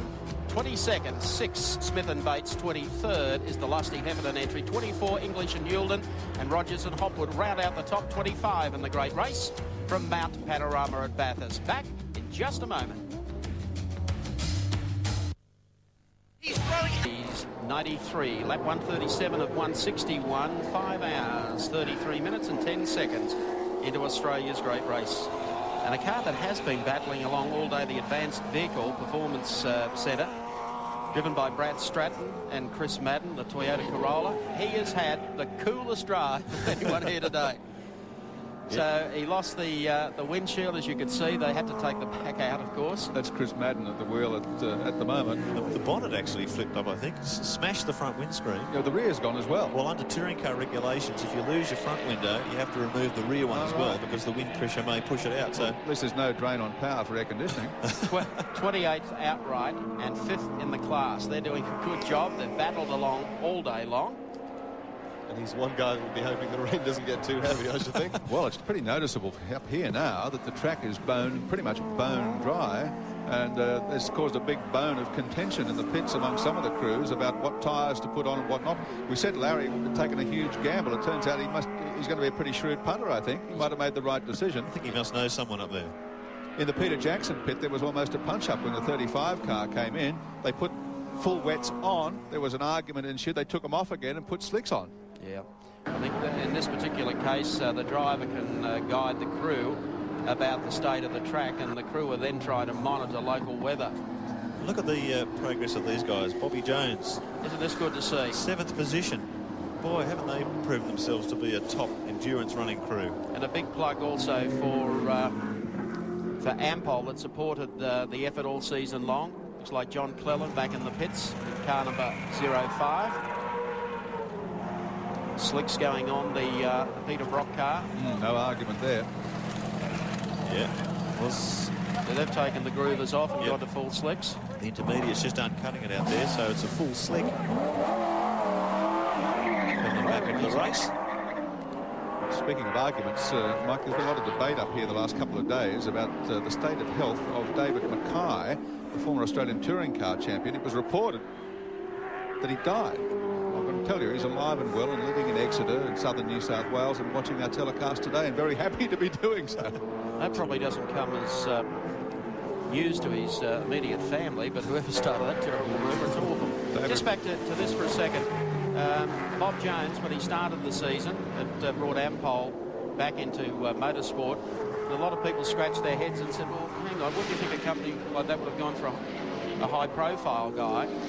But Bob made him no promises, just the fact that if he could finish in the top 10 of the touring cars, and obviously Ampol haven't got a mobile-type budget that they're attacking with a privateer, but they've supported this guy. And it is proof again of a privateer that can go out there in the marketplace and sell himself in a team and then front with a professional-looking operation. Today they're getting the job done for their sponsor and doing a wow of a job too. Gee, it's a good operation. Second place in the Sandown 500. Built by Don Green, who now works with the Brock team, and a whole racing team Chevy up front. It's a great little package, and they're certainly getting the results. There's another guy that's done well today. You remember early in the piece, he was having all sorts of problems. Terry Finnegan, the Food Town Commodore, running 9th at the moment. Some suggestion that Food Town weren't going to be there for next year. I hope they reconsider, because he's done a heck of a job for them over the last couple of years. Sure Supported has. by the Huntley Hotel. Terry Finnegan once again falls under a capital P for privateer and does a wonderful job. Very successful campaigner in the Emeroo AMSCAR series. Guy who's been around motorsport for a long, long time. Was a Formula 2 champion back in the 70s. And very strong competitor in the Group C Commodore days. And they always put together an immaculately prepared car. I might point out a car that is built entirely by Terry and his team, engines and chassis. He's coming into the pits now. Running strongly in the top 10. That is a remarkable achievement. Terry Finnegan heads in. His co-driver is Victorian Gary Rogers, and the 23 Diet Coke car. They've let us down. Brad Stratton and Chris Madden. Chris at the wheel. He's had a little off there, or the motor has quit. Looks fairly terminal. Yes. That's smoke coming from under there. Finnegan car. Let's go down to AJ. A lot again, they're taking off the full wets and putting the slicks on. These poor guys are only operating with 2 guns to undo the bolts. You really know they are a privateer. Listening in on the commentary, they have done a wonderful job, and an old cliche, but it wouldn't be the same here without T. Finnegan and the Food Town Commodore.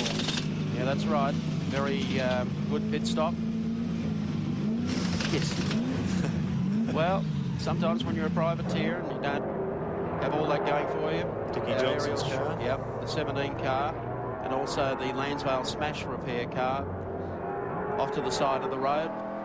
We pick up on John Cleland in car number 1. Heads up to BP Cutting again. And having his first experience, I think. Oh, no, he had the press day when it was a little bit damp. But how are things out there now, John? Yeah, they're a little bit drier now. But we've got a fairly sick car at this stage. Unfortunately, we're running out of gears to use, and when Peter got out the car there, he recommended not to use second gear at all. So it's unfortunately having to use third gear down through the dipper here and out through Forest Elbow. So in the damp, it doesn't help to slow the car down a lot either, unfortunately. John, can you give us some sort of track report? Larry Perkins chose slicks, and it seems a few of the others. Is it really slick territory out there, or you should have something a bit stickier? No, it's slick territory, definitely. Unfortunately, I went out on a hand-grooved intermediate, which was just terrible. There was no grip at all, but it's definitely slick weather. We could do with 6 gears in this gearbox, unfortunately. But apart from that, it's fantastic. You're enjoying it, obviously, John. Yeah, I was enjoying it until the prop shaft decided to join me in the cabin. But hopefully the team have no more tricks up the sleeve for me. We saw from our race cam shot that gave you quite a fright, John. Yeah, unfortunately, I'm sorry if I used some bad Scottish words. Oh, you did. But it scared the living daylights out of me. Just let's hope that there are no more scares. John, thanks very much for your time. Yeah, my pleasure. Okay, John Cleland. Great guy. Isn't he what? Real character. And certainly enjoying his first taste of Bathurst V8 power. I'm sure he'll be back. There's the number 2 Freddie Gibson Motorsport car heading up Mountain Straight. Looks like Anders Olofsson. The 35 PGA Falcon right behind him. Yeah, Olofsson at the wheel, and another man to find out that groove slicks are not the thing to have at the moment. It's definitely still, despite the damp, slick tyre weather. It is very confusing to watch from the outside, isn't it, Richard? Because the windscreen wipers are going constantly, but the track condition still very much a slick surface. These cars running in 4th and 7th positions at the moment. There's a lap or 2 between them. Yeah, it was very interesting what Alan Grice was saying about getting the temperature into the tyres, and to see the HRT car leave the warm slick tyres on as into the pits comes the Preston and Peters entry. So Michael Preston coming on board to join Brett Peters when Kevin Waldock was unable to drive this weekend. Now this could be a story of tyres again. It's our Ford pit report. I know Kevin Waldock will be watching today, his team, in their efforts at Mount Panorama Bathurst. We're getting down to the wire, 20 laps to go. 15 seconds is the split between first and second. Jimmy Richards in the Winfield Commodore and Larry Perkins in the Castrol Commodore. As we understand it, going by the number of stops the Winfield have had and the duration of their stints on the track, they will have to make another stop. John Hewson. They've got a slight problem here, have they? No, he's ready to go. So back onto the circuit. Dr. John's had a good day at Bathurst, despite the weather. He's right, well and truly into it. This is the car in question, car 1. Jimmy Richards at the wheel, still leading the race by 15 seconds. 20 laps to go. This one's going right down to the wire. Let's check them out on the Caltex race score. Scaife and Richards leading, as I said. Perkins and Hansford, 15 seconds. That's all that's in it. Gardner and Jones still holding down 3rd. Brabham and Olofsson in 4th. Seaton and Jones in the first of the Fords in 5th. In 6th, Dunstan and Harrington. In 7, Brabham and Parsons. Position 8, Jones and Crick. Great effort that. Position 9, Radicic and McConville in the battered Shell Racing Falcon. And in 10, Finnegan and Rogers. 20 laps to go. This is going to be one hell of a race. Bathurst, the Tooheys 1000 continues. Lap 142 of 161, 5 hours 46 minutes and a few seconds into today's great race. And car number 1, Jimmy Richards, the exit to that turn and the work up Mountain Straight, trying to build that lead up because he still has one pit stop to go, and an interesting development with tyres in the pits about this car and this team. Alan Grice. Well, this is the money end of the race, and this is the story end of the race in my book, because Jimmy Richards at the moment is pulling away from Larry Perkins about a second a lap. Larry's on slicks, as we know, and they are now hot and operating as well as they are. So Fred's going to pull the car down. He's going for a race tyre that's used, but he's also put a slight groove in it. He has to stop. Perkins doesn't. It's only a quick stop, only for fuel, and they don't even know exactly how much fuel, because with these slippery conditions, they're getting much better economy. So what they'll do in the car is they'll wait until they get fuel surge, hit on the reserve, come into the pits, put these on, and hope that Jimmy can run him down. It should be a great finish. Well, Alan, what would you say? What would be your ploy? You've been there and done it all before. Is it going to work? Will they have enough time? Because Jim's obviously sprinting to try and build up a lead over Perkins to cover his backside when he pits. Well, if he's able to get away from Perkins now, when they're both on slicks, with that greasy condition out there, he should be able to really haul him in with these. But then he has got a pit. So it's going to be very, very close. But I really think that Fred's has pulled the right card. He's gone for the right call. If anybody can catch him in greasy conditions, Jimmy can. So it should be a really great finish. I think at the time that Perkins took his decision, it was the right one. Maybe he could have left the hot tyres on and saved some time, but it turned out to be the right one. and leaving Jimmy on slicks at the moment is right. Now he's got to call his petrol, put these on and go for it. And I think that's the right decision too. Well, it's very interesting. Obviously, this is a pit stop, or the one that's coming up. They can't afford to bungle in any way. And Gibson Motorsport, rarely do they bungle a pit stop. And they've got the right guy out there in the greasy conditions. Here's a guy we've been following throughout today. Thanks to STPU Race Cam, car number 30, Glenn Seaton, the Peter Jackson Falcon, runs 5th on the road in the great race. Checking out the mirrors. It's a pretty cool customer, chewing on his drink straw there. He's got the race leader right behind him. I watched him last year. I thought he was going to have to pull into the pits and be taken to hospital with plastic poisoning at one stage. But he heads on up the hill. And at this stage, Richards comes looming up on the outside of him. Well, that's interesting, Mike. The gap between Perkins and Richards has come down to 16 seconds. Now, what you've got to remember is this stop will probably take about 30 seconds or less. But the important thing to remember with a pit stop is about 30 seconds total slowing down and speeding up time. So you're looking about a minute where the Fred Gibson car will be off the race pace. So with a 15-second gap, that would put Perkins in front. But it all hinges on this weather situation. Well, that means that Jim, when he comes out, is going to have to still catch Perkins and pass him. He sure is, but if the weather falls Jimmy's way and he's got those tyres better suited to greasy conditions, I reckon he'll be able to chomp into Perkins' lead fairly effectively, and in that condition it'll go right down to the wire. Well, it's obviously got a little bit more damp because the times have gone out by about another 2 to 3 seconds a lap. They're out to 2:23, 2:24 now for the two front guys, whereas before they were doing 20s and 21. So it is getting greasy out there. And as Gricey said, Freddo's probably got the right call. He's had the advantage, I guess, of having a bit of time to assess the weather, whereas Perkins had to make his decision about 20 laps ago. Well, you've had the opportunity, courtesy of STP, to check the circuit out for yourself. We're riding in the front air dam of Glenn Seaton's PJ Falcon. He goes beneath the GIO bridge. It's like bone dry down Conrad Straight. Oh, it's a tough one to call. It really is in the lap of the gods, I guess. Whether it rains more or whether it dries up. In one way or the other, it's going to help one of these two cars. We haven't had a speckle on the camera lens until we come up now on some cars that Glenn has to put a lap on. Down the inside of the Dillman Cotter BMW, the Clark Sense entry, and into the left-hander.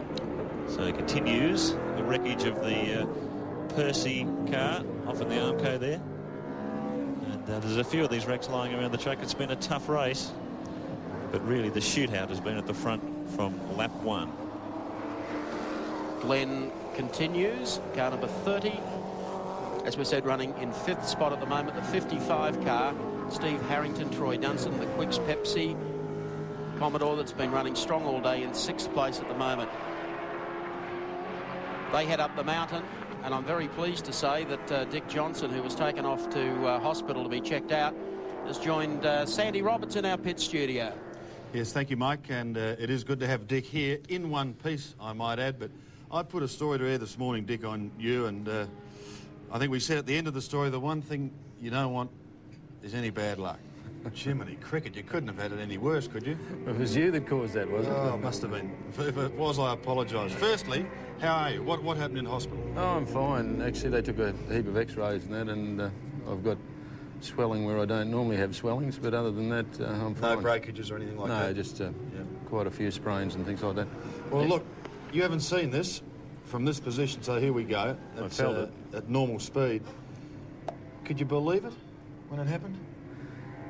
Sandy, I've been coming here a lot of years, and it beats me, it really beats me how some of these guys get an international licence and do one race a year. Well, that's what John Bow said. He was absolutely amazed. I'm shocked because, like, they are half an hour behind the car. Well, here you are in slow motion. He just comes straight across and rams into you, just pushing you into the wall and ending your campaign for the year. Yeah, you could say that. That's a $200,000 motor car that's no longer any good. That was my next question, because unfortunately young Cameron, who's done such a good job, also hit concrete. Yep. I mean, how many dollars have gone up in smoke today for you? I don't know, we'll get back and sort of take count, but, you know, we'll be back again. I'm sure you will be back again, but, you know, you cover yourself very well, because it must be heartbreaking, not only for you, but for the entire team. I think you've got a team of 27 here this week that have put in so many hours to see it. I mean, it's a little like committing suicide, isn't it? It doesn't take long to happen, but it takes a long time to repair. There's an awful lot of work goes into building those cars. Yeah, well, I mean, what happens now, Dick? I mean, you go back and you start from scratch? Yeah, we've got another body shell up there, which we're currently preparing, so obviously that'll be the next one that comes online, and that'll be the car, hopefully, that I'll be driving in the next race. Can you take something like this any further? I mean, is there such a thing as a... I mean, you'd probably like to go outside with a pair of boxing gloves, but is there any form of protest, or can you start the ball rolling somewhere? Well, I think that we've got to get the rest of the system up to the speed of our cars and up to the speed of the professionalism that's in this sport right here and now. And I think there are a lot of people on the wings that aren't very professional. Mike Raymond, Dick. Good to see you up and about. You've got a bit of a smile on your face. I reckon those race cam crosses, they must set the scene for disaster with you. Oh, I wouldn't say that, Mike. The race cam crosses I really enjoy doing. It's just, it's very frustrating sometimes when you try so hard and get so far, and then things like this happen. And for some reason, it seems to happen to me. Maybe I've just got a magnet on my car or something. Well, it's been a busy day. Of course, Cameron McConville earlier, I mean, some people be critical and say, why put a youngster in the car? But Cameron admitted this was his fault. He got it around, just caught the wall. Notice the head. But fortunately, able to get the car back in again. I guess that's chasing Cameron just a little bit, but at least I think some of the young drivers of Australia would like to thank you, because you've been able to bring these youngsters on. Well, yeah, that's all part and parcel of what this game's all about, Mike, and I think in the very near future we're going to have to bring along a lot more young fellows like Cameron. He's done a great job all weekend. It's just unfortunate that he made a small mistake and paid a fairly severe penalty for it, because the car was running extremely well up to that point. Well, they're up to 9th. Good to know you're okay, because we've all been riding with you all day long, and Tom Smith's getting better in hospital, so he'll kick the tin, obviously, for some more money. I hope so. Thanks, Mike. Okay, buddy.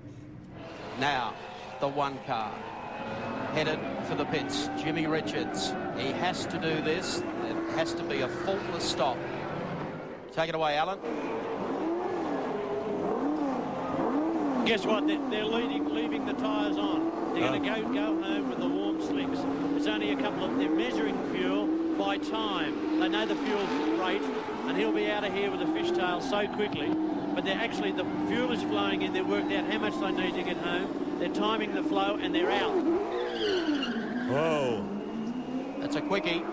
22 seconds, I had it. And Larry Perkins has ducked through to the lead. Yeah, you want to know where he is? He's on his way up Mountain Straight at the moment. Oh, boy. We've got a race in our hands, folks. Larry Perkins, you heard the roar from the crowd on pit straight. He's taken the lead. Pushes his way up. 17 seconds, I have it, is the lead. But keep in mind, too, Jimmy Richards has to come out of the pits and get back up to race speed, so Perkins will probably be able to build a few seconds onto that. And this is it. This is down to the wire. 1:47 laps. Boy, this is going to be close. Final 14 laps are going to be like all get out here at Mount Panorama between these top two cars. Let's in fact check out the top 10 at this stage on our Caltex race score. Perkins and Hansford assume the lead over Scaife and Richards. Third spot, Gardner and Jones in the Telecom Mobile and Commodore. Brabham and Olofsson, second Whitfield car hold fourth. Seaton and Alan Jones in the Peter Jackson entry in fifth position. Dunstan, Harrington still in there in sixth place in the Pitch Pepney Commodore. Brabham and Parsons in the second Peter Jackson entry seventh. Jones and Crick, the Ampol Max 3 Commodore, hold eighth place. Radisich and McConville still doing it for the Dick Johnson Shell team in car 18 holding ninth spot. And Finnegan Rogers, the Foodtown Commodore's Commodore, in 10th place. Back shortly.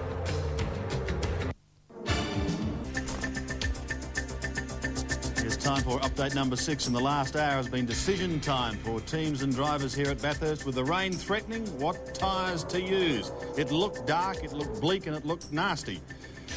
But it wasn't as bad as it looked. The rains came, plenty of action in the pits, most teams opting for wet weather tyres. Larry Perkins, however, decided to stay with slicks.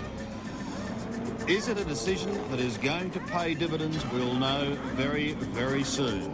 Mark Gibbs found things a little slippery. In fact, he found the wall coming out of Hell Corner.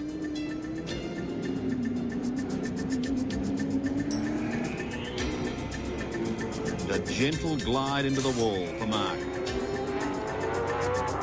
Still a lot of indecision, a lot of disappointment too for that team. The weather started to clear. The Mobile 05 car came in again to change back to slicks.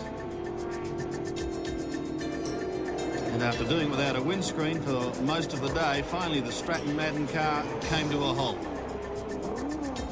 And of course Jim Richards into the pits for tyres, and that left Larry Perkins going into the lead. And we are now set for one heck of a finish.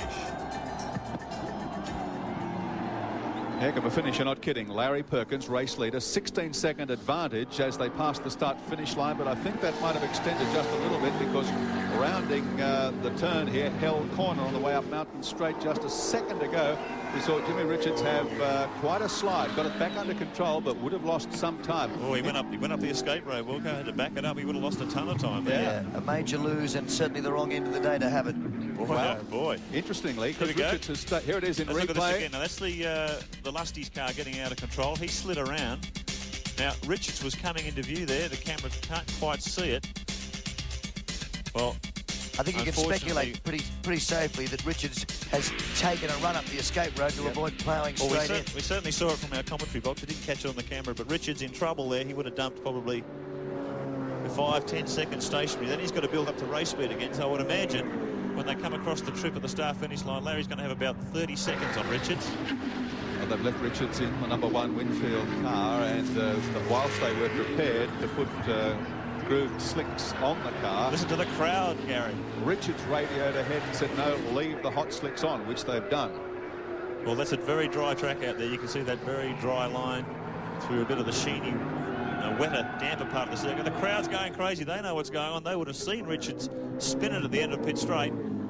So there Larry continues on his way up the mountain.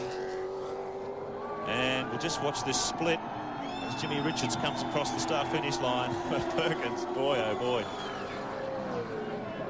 Perkins on his way up Mountain Straight, still waiting for Jim Richards in the #1 Winfield Commodore to come across the start-finish line. Larry Perkins crashed the rise on Mountain Straight. Jim Richards still not in view. Oh, the gap is stretching. That has cost him a lot of time, that little incident. There 26 seconds, 26.4 seconds, almost out to 30 seconds. So Larry Perkins, if he can keep this thing on the island, he will just about go close to winning the Tooheys 1993. 11 laps to go. Let's go to the pits. Greg Hansford, Larry's co-driver, is with Andy Raymond. Yeah, thanks very much, Gary. Greg, incredible, 26 seconds the gap, 12 to go. Yeah, it's getting a bit exciting. I've never been this close before. Mate, I don't think I've seen anyone jump higher than John Fay when we got the Olympics than you did when Richo spun. Oh, I mean, don't mean to wish him bad luck, but the further he stays behind, the happier I'll be. How's the heart pounding? It's going. It's going. Congratulations. Well, almost congratulations. Thanks, Andy. Greg Hansford, boy, as he said, he's never been that close in his life before. Car 18 comes into the pits, running in 9th position. We'll change over the tyres. The weather seems to be holding on. Lap 150. We've got another 11 to go. Forward pit report takes you right in close. New tyres going on. Paul Radisich at the wheel. The bashed and battered Shell Falcon continues in the great race. Was in position 9, rejoins in 9th place, so they haven't lost a spot. Bright day glow orange car. You can see the name plastered across the top of the windscreen. Steve Masterton was quite a peddler a few years back in a Ford Capri under the sponsorship of his dad's outfit, Masterton Homes. I think actually ran a Ford here in the latter days of Group C racing as well, a Falcon. Yeah. And he's back running in 2-litre guys, the Ford Sierra. It's interesting, this setup here. They've converted the former turbo Sierra, which would have put out somewhere in the region of 550 or 600 brake horsepower. They've removed the turbo so the car can run in its 2-litre configuration, and there's certainly a lot of these things sitting around in garages around Australia. I'd imagine a few more guys wanting to get into 2-litre might get one of these things. Peter Hill's car. Peter Jackson, Nissan, Glenn Seaton, car 30. Hasn't had any Peter Jackson Falcon. Other than mechanical, I think. Gee, that's not a place to stand, Glenn. Coming hammering across the top of Skyline there. Now, is this going to call out a pace car? Official suggesting that he hop over the fence. Oh, dear. 10 laps to go. Something adrift under the car there, or is that just rubber and debris? No, it looks from here very much like he's got some kind of tail shaft dragging there, or a uni on the ground. Now Difficult to tell at this distance. Disappointed Peter Jackson crew watching the monitor in the garage. Glenn switches the lights off. Now, this is interesting. This, oh boy, how are they going to call out a pace car to get this thing off the track? I would think not. So to the Larry Perkins, the garage will be hoping not. Seaton was in position 5. Boy, it's been a disappointing day for the Fords. Dick Johnson, his car written off. 18 continuing on, battered and bruised. Now Seaton's out of the show. And listen to the crowd exhorting Perkins to win. They want him to do the thing as a privateer to the big money teams, and he's been looking like he could do it all week. He certainly dominated early practice. He dominated the shootout. He was on pole, and he's run strong all day with a reasonable buffer with only 11 laps to go. 24 seconds on the last split. So Richards has made up 2 seconds, but there's an awful lot of ground to make up with the laps running down. There's the Peter Jackson car sitting at the end of Skyline. There's no doubt Tim Schenken's had a look at this, but word from race controllers, there will be no pace car sent out to remove that car. Well, he's not on the racing line, but it could be argued that any car on that part of the mountain is in a dangerous position regardless of the racing line. With a full field of 55 cars, I'd agree with the argument, but the way the field's been depleted and with just 10 laps to go, I think if I were Tim Schenken, I'd be prepared to take the risk and not put the pace car out. Yeah, it'd be a pity to spoil such an exciting race. Cars here. Perkins out on the damper part of the track, pushing his way past the slower cars. Gee, if these guys haven't had it hard enough today already, without having to get their way through. There's Greg Hansford, Curl, one of his chief mechanics. These guys have worked very hard. Small operation. Perkins, hands-on team manager, does most of the work himself. Prepares the car, builds the engines. Less than 10 laps to go now. Word from the pits with the Seaton car was that it was a tail shaft failure. Let's get back to the pit area now. Alan Grice is with Fred Gibson. Fred, Jim had a spin up there, but you said there was a car spun in front of him. Yeah, car spun in front of him, Al, and he lost about 10 seconds. We were 16 seconds behind out of the pits, and he said you wouldn't believe it. Your guy spun in front of him, had gone round with him virtually. So we're 24 seconds behind now. So I suppose, unless Larry makes a blue now, he's got it for the year. Yeah, it's looking that way. Would you have been happier with the greasy condition and the car spinning and all that sort of thing, maybe with those grooved tyres on? Yeah, I know you're going to say something about that, Alan, because you said they're going to put groove slicks on, but Jim said the track's quite dry, actually. We were getting ready to put the groove slicks on, but the way the track is at the top and the heat in the tyres got down the slicks, we prefer to stay out the slicks. Yeah, thanks very much, Fred. Okay, Alan. Thanks, Alan Grice. Jim Richards continues on his way. Very clear, dry line there. It's quite a tragedy, really, for Richo, isn't it, to have a moment where he had to take evasive action when he's only 16 seconds behind. He's 25 seconds in arrears now. That'll buoy Perkins up. He's got the lights on, his blood up, and he's got the hammer down. The crowd's behind him. He's certainly looking the goods at the moment. I'd hate to put the mockers on him by giving him the race before he's actually won it, but he's looking like the money. But Richo hasn't given up yet. He look at this. 2 seconds a lap slow. Look how slow he's going here. Oh, gee, he got held up very, very badly by the 2-litre car. Mark Scaife shows his disgust. He couldn't believe that. Richards was right off the gas. And look, he's still being held up through here. Have we got a yellow flag situation? Or is that just the difficulty? Car up there. No, it didn't look like it. Richards back to speed. Can't believe it if he was held up that badly across the top. Just going to say on the previous lap he was 2 seconds quicker than Perkins, but he won't have achieved that this time round. Well, I guess Richards would have been mindful that there is only a dry line here. He couldn't really stray off onto the wet part of the track, but we had report from race control there were yellow flags out there, so Richards would have had to hold formation through the yellow flag area. They'd be out for the Seaton car, which is stuck, of course, at the top of Skyline. Well, that's interesting. If all the cars have got to hold station through that yellow flag area, that may fall against Larry too if he gets held up on a few occasions. 8 laps to go. We're going down to the wire, folks. Jimmy Richards and Larry Perkins, 2 of the most experienced drivers in the country. And this is a clean fight to the finish.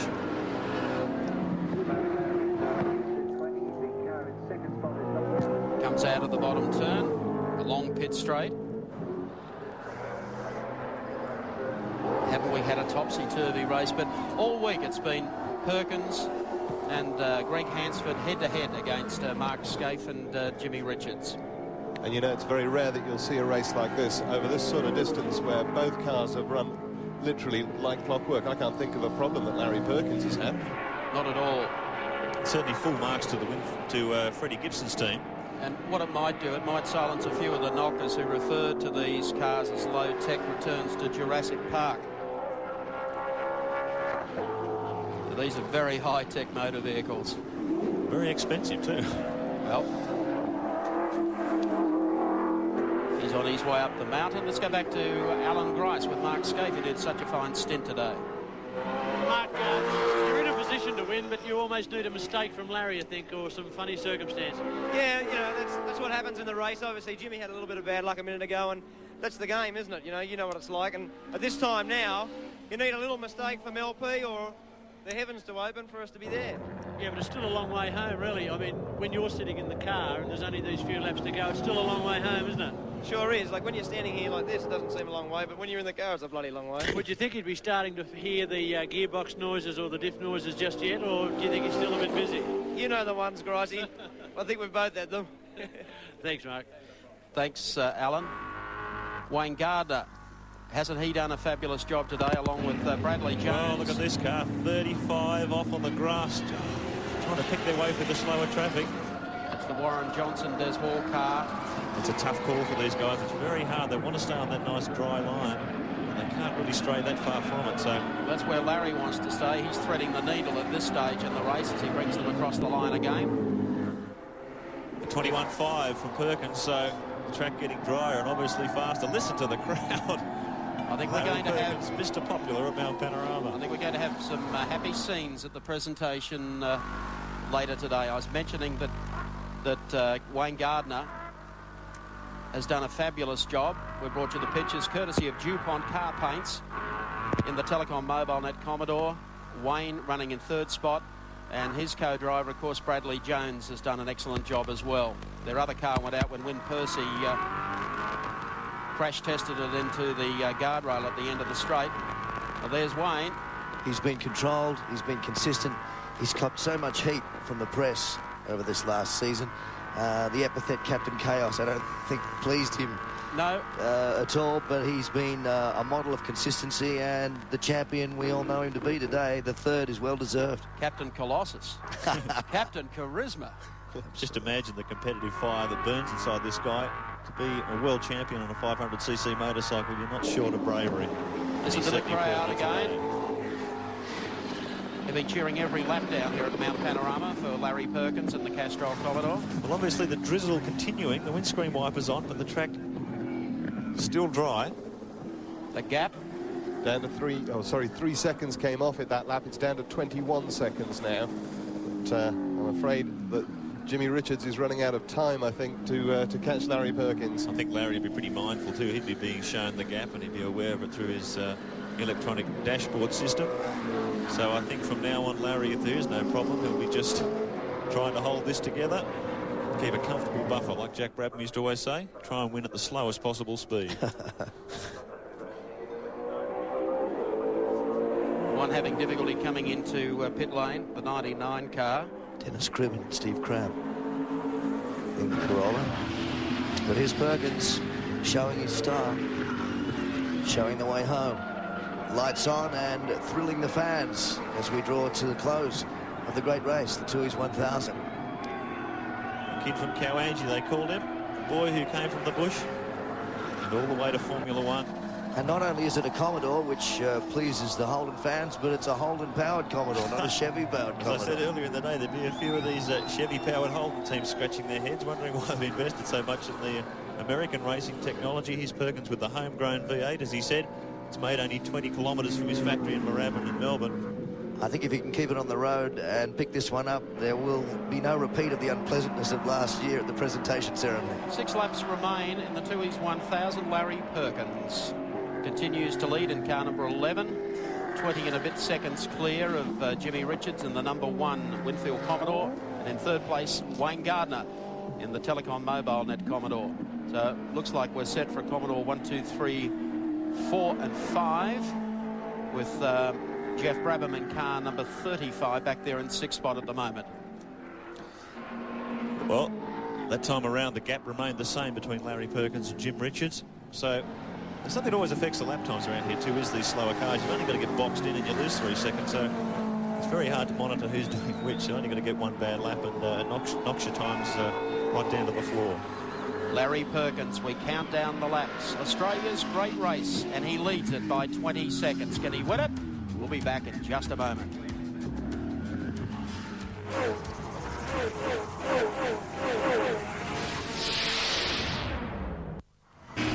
Larry Perkins, 4 laps and 1 turn still to run. Lap 155 at 161, 6 hours, 19 minutes. Doesn't need much commentary along pit straight, let me tell you. We won't talk, just listen to the crowd.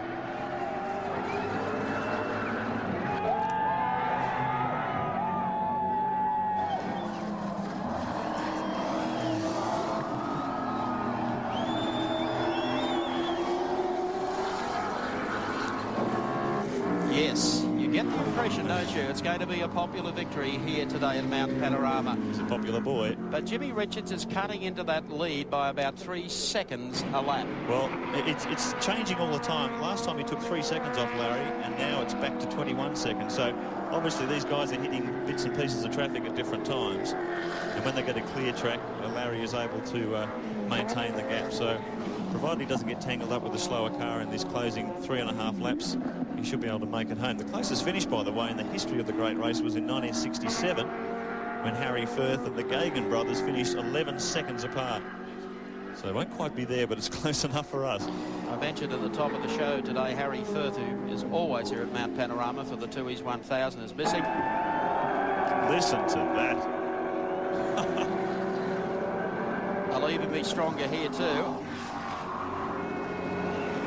Tell you what, the Holden fans don't forget this guy chipping away. One stage when the Sierras were the dominant car to have, Larry was still the guy running the Commodore. The car was hopelessly uncompetitive at that stage. There's his wave, crew. guys, wave. Well done. And he stuck with the whole product through thick and thin. And hopefully all that hard work and certainly that loyalty is going to pay dividends today. Well, and so it should, not only from the fans on the hill, but maybe from the General himself. Certainly. So Perkins heads off on his way down Conrod Straight. Still got the wipers on, but Conrod still looks bone dry. There doesn't seem to have been any rain on the track, on that section of the track all day. Strange conditions, aren't they, Doug? We've seen a lot of the cars with the windscreen wipers going. There's obviously a slight bit of mist and maybe a bit of drizzle, but it's not enough to put some dampers down on the dry line. So as long as these conditions continue and there's not some deluge, the track conditions should stay the same. Coming down to the end of Conrod Straight, we're going to go through the routine again. And just ahead of him, the mobile Commodore of Peter Brock. I think John Cleland at the wheel at the moment, and that's got a bit of damage to the spoiler. They're just warming the crowd up. Here comes Larry again along pit straight. 3 laps to go from Larry Perkins. Jimmy Richards in 2nd place, and the Freddie Gibson Commodore. Wayne Gardner in 3rd. The very interesting thing I've had pointed out to me, how significant 2 former motorcycle races are in the overall results of this race. Greg Hansford, former motorcycle star, has partnered Perkins in this car today and done a brilliant job. Yes, and in 3rd position, our own world champ, Wayne Gardner. I was making the point earlier that most of these motorcycle champions that make the transition do it pretty effectively. Johnny Cicotto comes to mind. Of course, John Surtees many years ago, a great motorcycle champion and a great motor car driver as well, although there's a notable exception, and Richard Hay wishes to point it out. I don't think Kenny Roberts enjoyed driving cars too much. I think he much preferred 2 wheels. But Mike Hailwood, of course, was another very successful motorcycle racer who went 2 cars. Here's Jimmy Richards. They were going for a hat-trick. They still are, in fact, going for a hat-trick here at Mount Panorama today. 2 wins back-to-back with the high-tech Nissan GTR. New formula for season 93 at the sharp end of the field. The V8s of Ford, Holden, and the 2.5-litre BMW, and 2 litres in their own race within a race. Well, there's still plenty of time here, 2.5 laps to go. Although the split between them last time was 20 seconds, so the gap seems consistent. Oh, sure, yeah. It's just a matter of Larry bringing it home. Still out of the way of these slower cars. This is the guy I think that's done a wonderful job carrying our DuPont Paints race cam,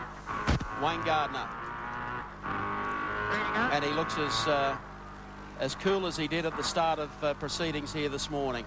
And I'd say this is going to do something really big for him in season 94. Because anyone that thought that Gardner was just a highly paid convert from motorcycling to touring cars, this guy's done it all today. I think he's hearing it. He just put the victory sign up there to the lens, unless, of course, he was being rude about you. I think that might have been a moving message, Doug. A study of concentration. I'll be interested to see where Wayne ends up next year. He's publicly announced he won't be driving for the factory team next year. Oh, I bet he's in a very strong team. And probably at the helm of that team too. With a very strong sponsor, as I understand it. So Wayne heads up the mountain. Larry Perkins, meantime, comes along pit straight with 2 to go. 2 laps to go.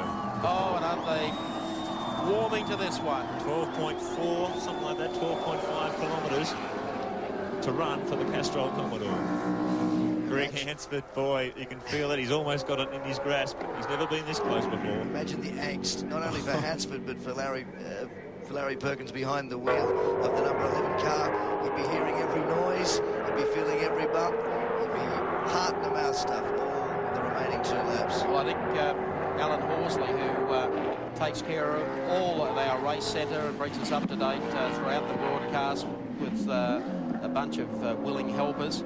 He picked Greg Hansford for his master team for the 12-hour. He was on a winner there, and he's done an excellent job here today. They head up to the Tooheys red turn. Lightning Larry, ready to strike this afternoon. Just think of the experience this guy. Listen to the crowd. Unbelievable. Think of the enormous experience this guy has accumulated. More than 2 decades of motorsport. And all the way to Formula One, as we said. Being one of the top touring car drivers. Calling on all that experience this afternoon. One of the great drives in Bathurst history. Larry Perkins against the odds, against the bigger budget teams, looking for victory in the Tooheys 1000. I wonder how much of his success today is to do with him being an engineer as well as a driver. A lot. Well, Larry always points out that he believes it is a distinct advantage that he has such a close affinity with his machinery. He builds the car himself. He knows every nut and bolt and weld on the car. And he feels like it's an extension of his own body. And certainly in a race like this, 1,000 kilometres, to be that close to your machinery and understanding it so well, I guess the advantage he speaks about is a true fact. If something's wrong with the car, he doesn't have to try and explain it to anybody. He knows immediately it's a seat of the pants. Not only that, of course, he knows what does damage and what makes a car last through 1,000 kilometres of racing. Don't forget his pedigree at Bathurst is pretty good. 3 wins on the trot with Peter Brock. And when he joined the Marlborough Health dealer team in, I think it was 1982, he virtually took over the engineering of those cars. And boy, for 3 years at Bathurst, they were totally unbeatable. Looking for the last lap board. The great race of 93 as they come across the strike. And yes, it's there. And the crowd go up as Perkins takes it up to the left-hander. Greg Hansford can't believe it. Nothing could be so cruel to rob him of this one, or Larry for that matter. The gap still constant. Back to Jimmy Richards in the number 1 Winfield Commodore. Actually, back in third. Looking at that, he's reduced it a bit. It's 13 seconds now, Mike. He's not going to make 13 up in 1 lap, but I'll tell you what, he has come storming back at him, has Jimmy Richards. I suggest Larry's probably easing off a little, is he? He's the insurance policy is being filled in. Richo's just put in a 2:19. Larry's done a 2:22. So, you know, motor racing, a second's good enough to win a motor race. Larry's just got to get across the top. He can almost coast from there. BP cutting for the final time. Some slower cars for Larry to deal with as he heads to the top of the mountain. Tooheys red turn is the next one. Here he comes, a kick to the left. The crowd are already ready to welcome him. Don't they know it? LP. Here he comes. LP on the gas. Tooheys Top Gun, season 93. It's a record crowd. It's a very vocal crowd. This is what they came here for. Slower car up ahead. Larry gives him plenty of space. I think you'll find that's John Cleland. John Cleland up in the 05 car ahead of him. Look at the marshals. Larry Perkins returns to the mountain. Last victory here in 1984. It's taken him 9 years. He's a triple winner. He's going to add number 4 this afternoon. A long time between drinks for Larry Perkins. This will be a sweet one. Choice of tyres. We questioned his choice of tyres when he decided to go out on slicks when the rain was coming down quite heavily earlier. We wondered if it was a mistake. It certainly was the right choice. Yeah. And he's going to reap the harvest. Well, he's putting a quick little sprint in here, down towards Caltex Chase. Now through the gears, couple of cars to deal with before the checkered flag comes out. Come on, your son. Yes, he's done very well. A case out of here. Bridgestone Bridge is the next landmark as he hauls it down here, and the throats of all the fans are starting. Perkins, Perkins, Perkins. And why not? One of the best victories. He's done it in the new V8 Formula. Larry Perkins wins the Tooheys 1000. Everyone. Greg Hansford. This is the happiest thing I think we've ever seen here. And there's the man that chases him. Gathered a lot of ground. That was one of the most absorbing battles you'll ever see for the lead. It was on from lap 1. It went right through to 161. He got it down to 10 seconds on the final lap. 10 seconds. Greg Hansford, would he be thrilled? He's been up here for a long, long time too. Jimmy Richards across the line for second place, and Wayne Gardner, our former World 500 champion, gets up to finish in third. Greg gives his girlfriend a hug. It's been a long, hard haul. Wayne Gardner still out on the track, approaching the start-finish line. The Perkins crowd absolutely ecstatic. Yes, happy scenes in the pits, and I think the crowd would be delighted here today with the trifecta. Greg Hansford, boy, he put in a great drive today. Did everything Larry could have expected of him, as he always does with any team he drives with. This Larry picking his way through the back of the pits, down toward Victory Lane. And for scrutineering, where the cars are all impounded. So Larry in the Castrol Commodore takes the sweetest drive of his life down towards the Tooheys Centre. He'll be followed in by Jimmy Richards in car number 1. Coming in to finish in third is going to be Wayne Gardner, who will also get a tremendous reception as he comes down on the inside of Laurie Donaher. First and second are already across the line. Now another Aussie icon, Wayne Gardner, home for third. Fantastic result for Wayne.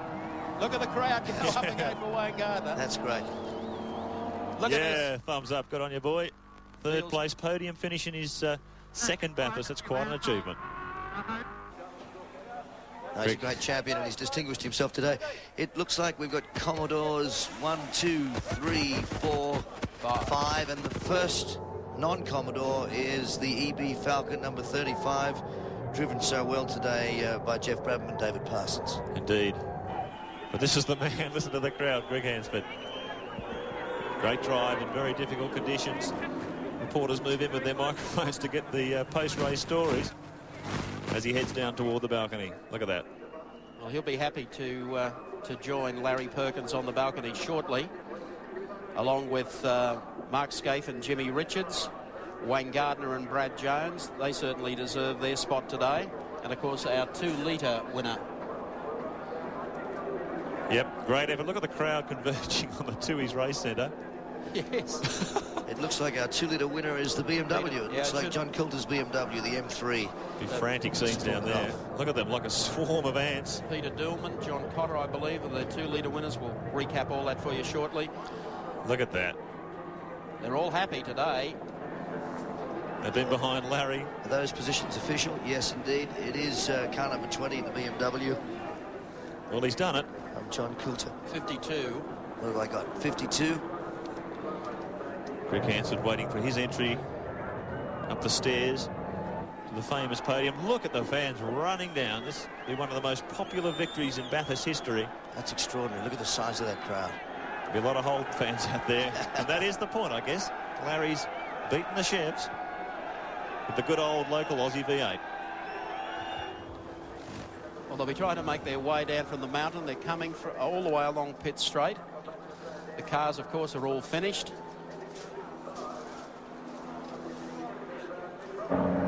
There's the scene. There's not too many have left here, let me tell you. They want to be around for the presentation. And there's a lot of smoke out the back of the pits as the cars limp back towards scrutineering. Let's recap them for you on our Caltex race score. Congratulations to Larry Perkins and Greg Hansford, the winners today of the Tooheys 1000 in their Castrol Commodore. Placed in second, a fine drive from Jimmy Richards and Mark Scaife in the Winfield Commodore. Third, 16, Wayne Gardner and Brad Jones in the Telecom MobileNet Commodore. Fourth place going to car number 2, David Brabham and Anders Olofsson, the second of the Winfield cars. And 5, splendid performance, 55, Troy Dunstan and Steve Harrington. 6th spot, 35, is of course Jeff Brabham and David Parsons in the Peter Jackson Falcon. 7th goes to 12, Bob Jones and Greg Crick in the Ampol Commodore. Then car number 18 finishes in 8th, Paul Radisich and Cameron McConville for Shell Racing. 9th spot going to 27, another privateer, Terry Finnegan and Gary Rogers in the Food Town Commodore. And 10th, 33, Bob Pearson and Bruce Stewart in the Product Commodore. Back shortly.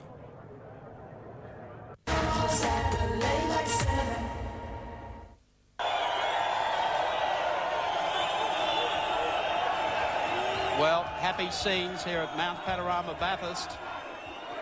We know who they want, Larry Perkins. The side says it. Let's go down to Gary Wilkinson for what should be one happy presentation. Thank you, Mark Raymond. Yes, we know who they want. The chant has gone up here. We want Larry. We've got a couple of other people to acknowledge, though, before we get that far. First of all, the winners of the 2-litre category in the little BMW. They've done it for the 2nd year running, Peter Dillman and John Cotter.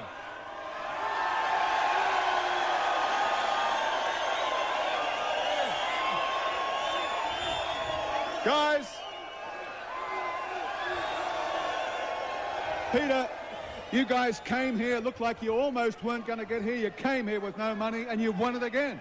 Yeah, well, we worked hard and I guess we've done it, but it's fabulous. We're pleased. John, you had early battles there with the 2 Caltex team cars, but they seemed to drop off about 2/3 distance. Yeah, it turned out to be BMW reliability that sort of saved the day for us. The 2-litre category winners for the 2nd year running, Peter Dillman and John Cotter.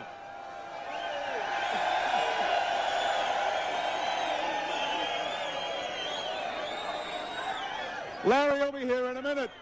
But first of all, 3rd place getter outright for Telecom MobileNet Commodore and the Holden Racing Team, Wayne Gardner and Brad Jones.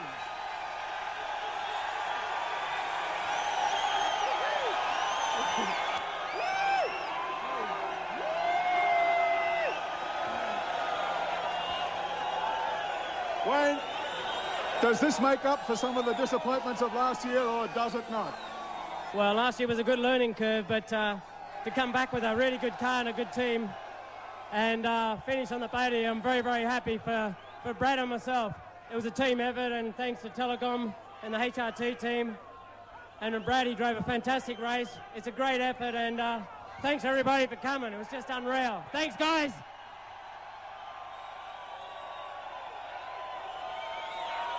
I think that Wayne did a great run in the car in the last stint, and we've been great winning it. I'd just like to thank Telecom and Holden for giving us a great car, and all you people for coming. Thank you. Well done, Brad Jones.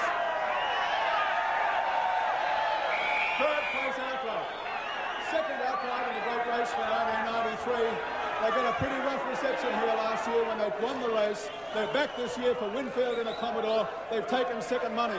Mark Scaife and Jim Richards.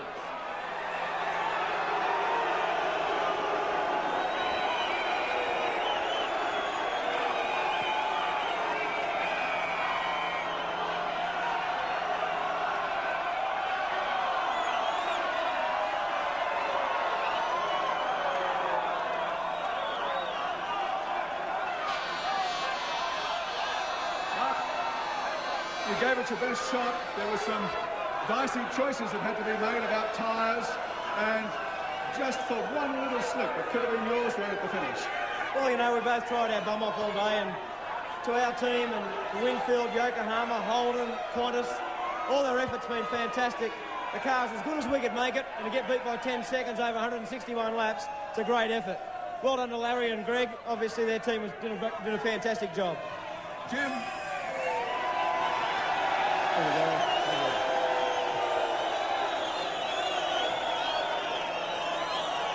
Jimmy, you got any quotable quotes for us this year? No, none this year. I'd like just to thank all the people from coming. It looks like it's a great crowd. Congratulate Larry. Thank our sponsors, Winfield, Yokohama, Qantas, and thanks to Fred Gibson, the boys, and thanks to Mark. Jim, just saying there was some really dodgy, or not dodgy, but delicate choices had to be made there about tyres. You elected to stay out on the hot slicks, but you were brought undone up here at the top corner going up the mountain straight. I had a car spin in front of me and I had to avoid it, which I had to do a U-turn and come back onto the track, which lost me some time. Well, it was a great effort to finish second under any circumstances in a day of very changeable fortune. Congratulations on a fantastic effort. Jim Richards and Mark Skate.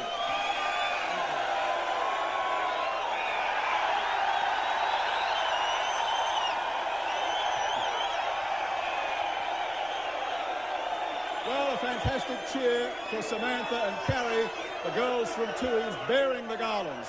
And those garlands belong to the winners of the 1993 Tooheys 1000. They're about to join us out here on the balcony right now, Larry Perkins and Greg Hansford.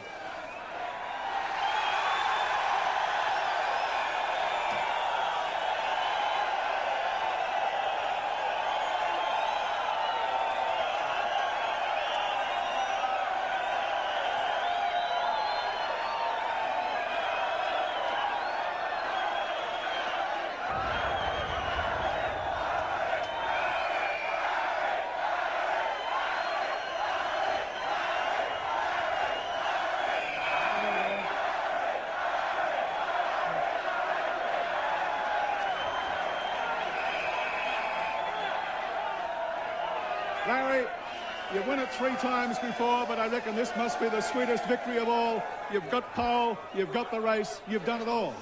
Yeah. Yeah, we're delighted.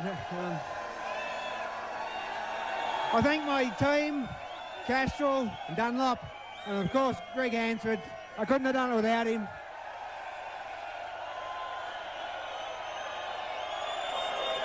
Larry, when the weather really looked like turning to mush out there, you took a really big gamble and stayed out on slicks.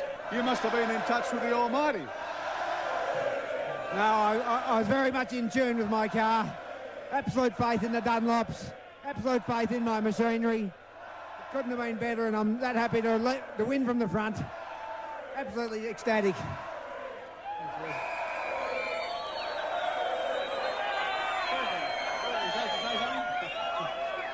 Greg, you were so nervous standing down there in the last 15 laps or so, I thought you were going to have a baby. My heart was on the rev limiter, but I've never been to a race before where for a whole week there's nothing gone wrong from the minute we arrived here, and the whole thing went like clockwork up until now. And thank Larry very, very much for having me with him. For all you fans out there who braved the weather, I thank you from absolute maximum thanks. You're an absolute wonderful crowd, and I thank you very much.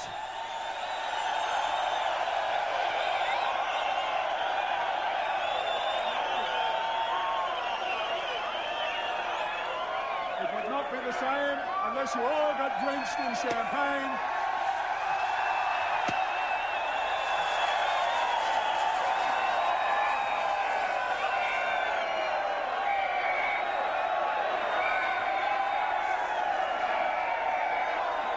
Well, this has to be about the most popular victory that I have ever seen here at Mount Panorama in all the years that I've been coming here.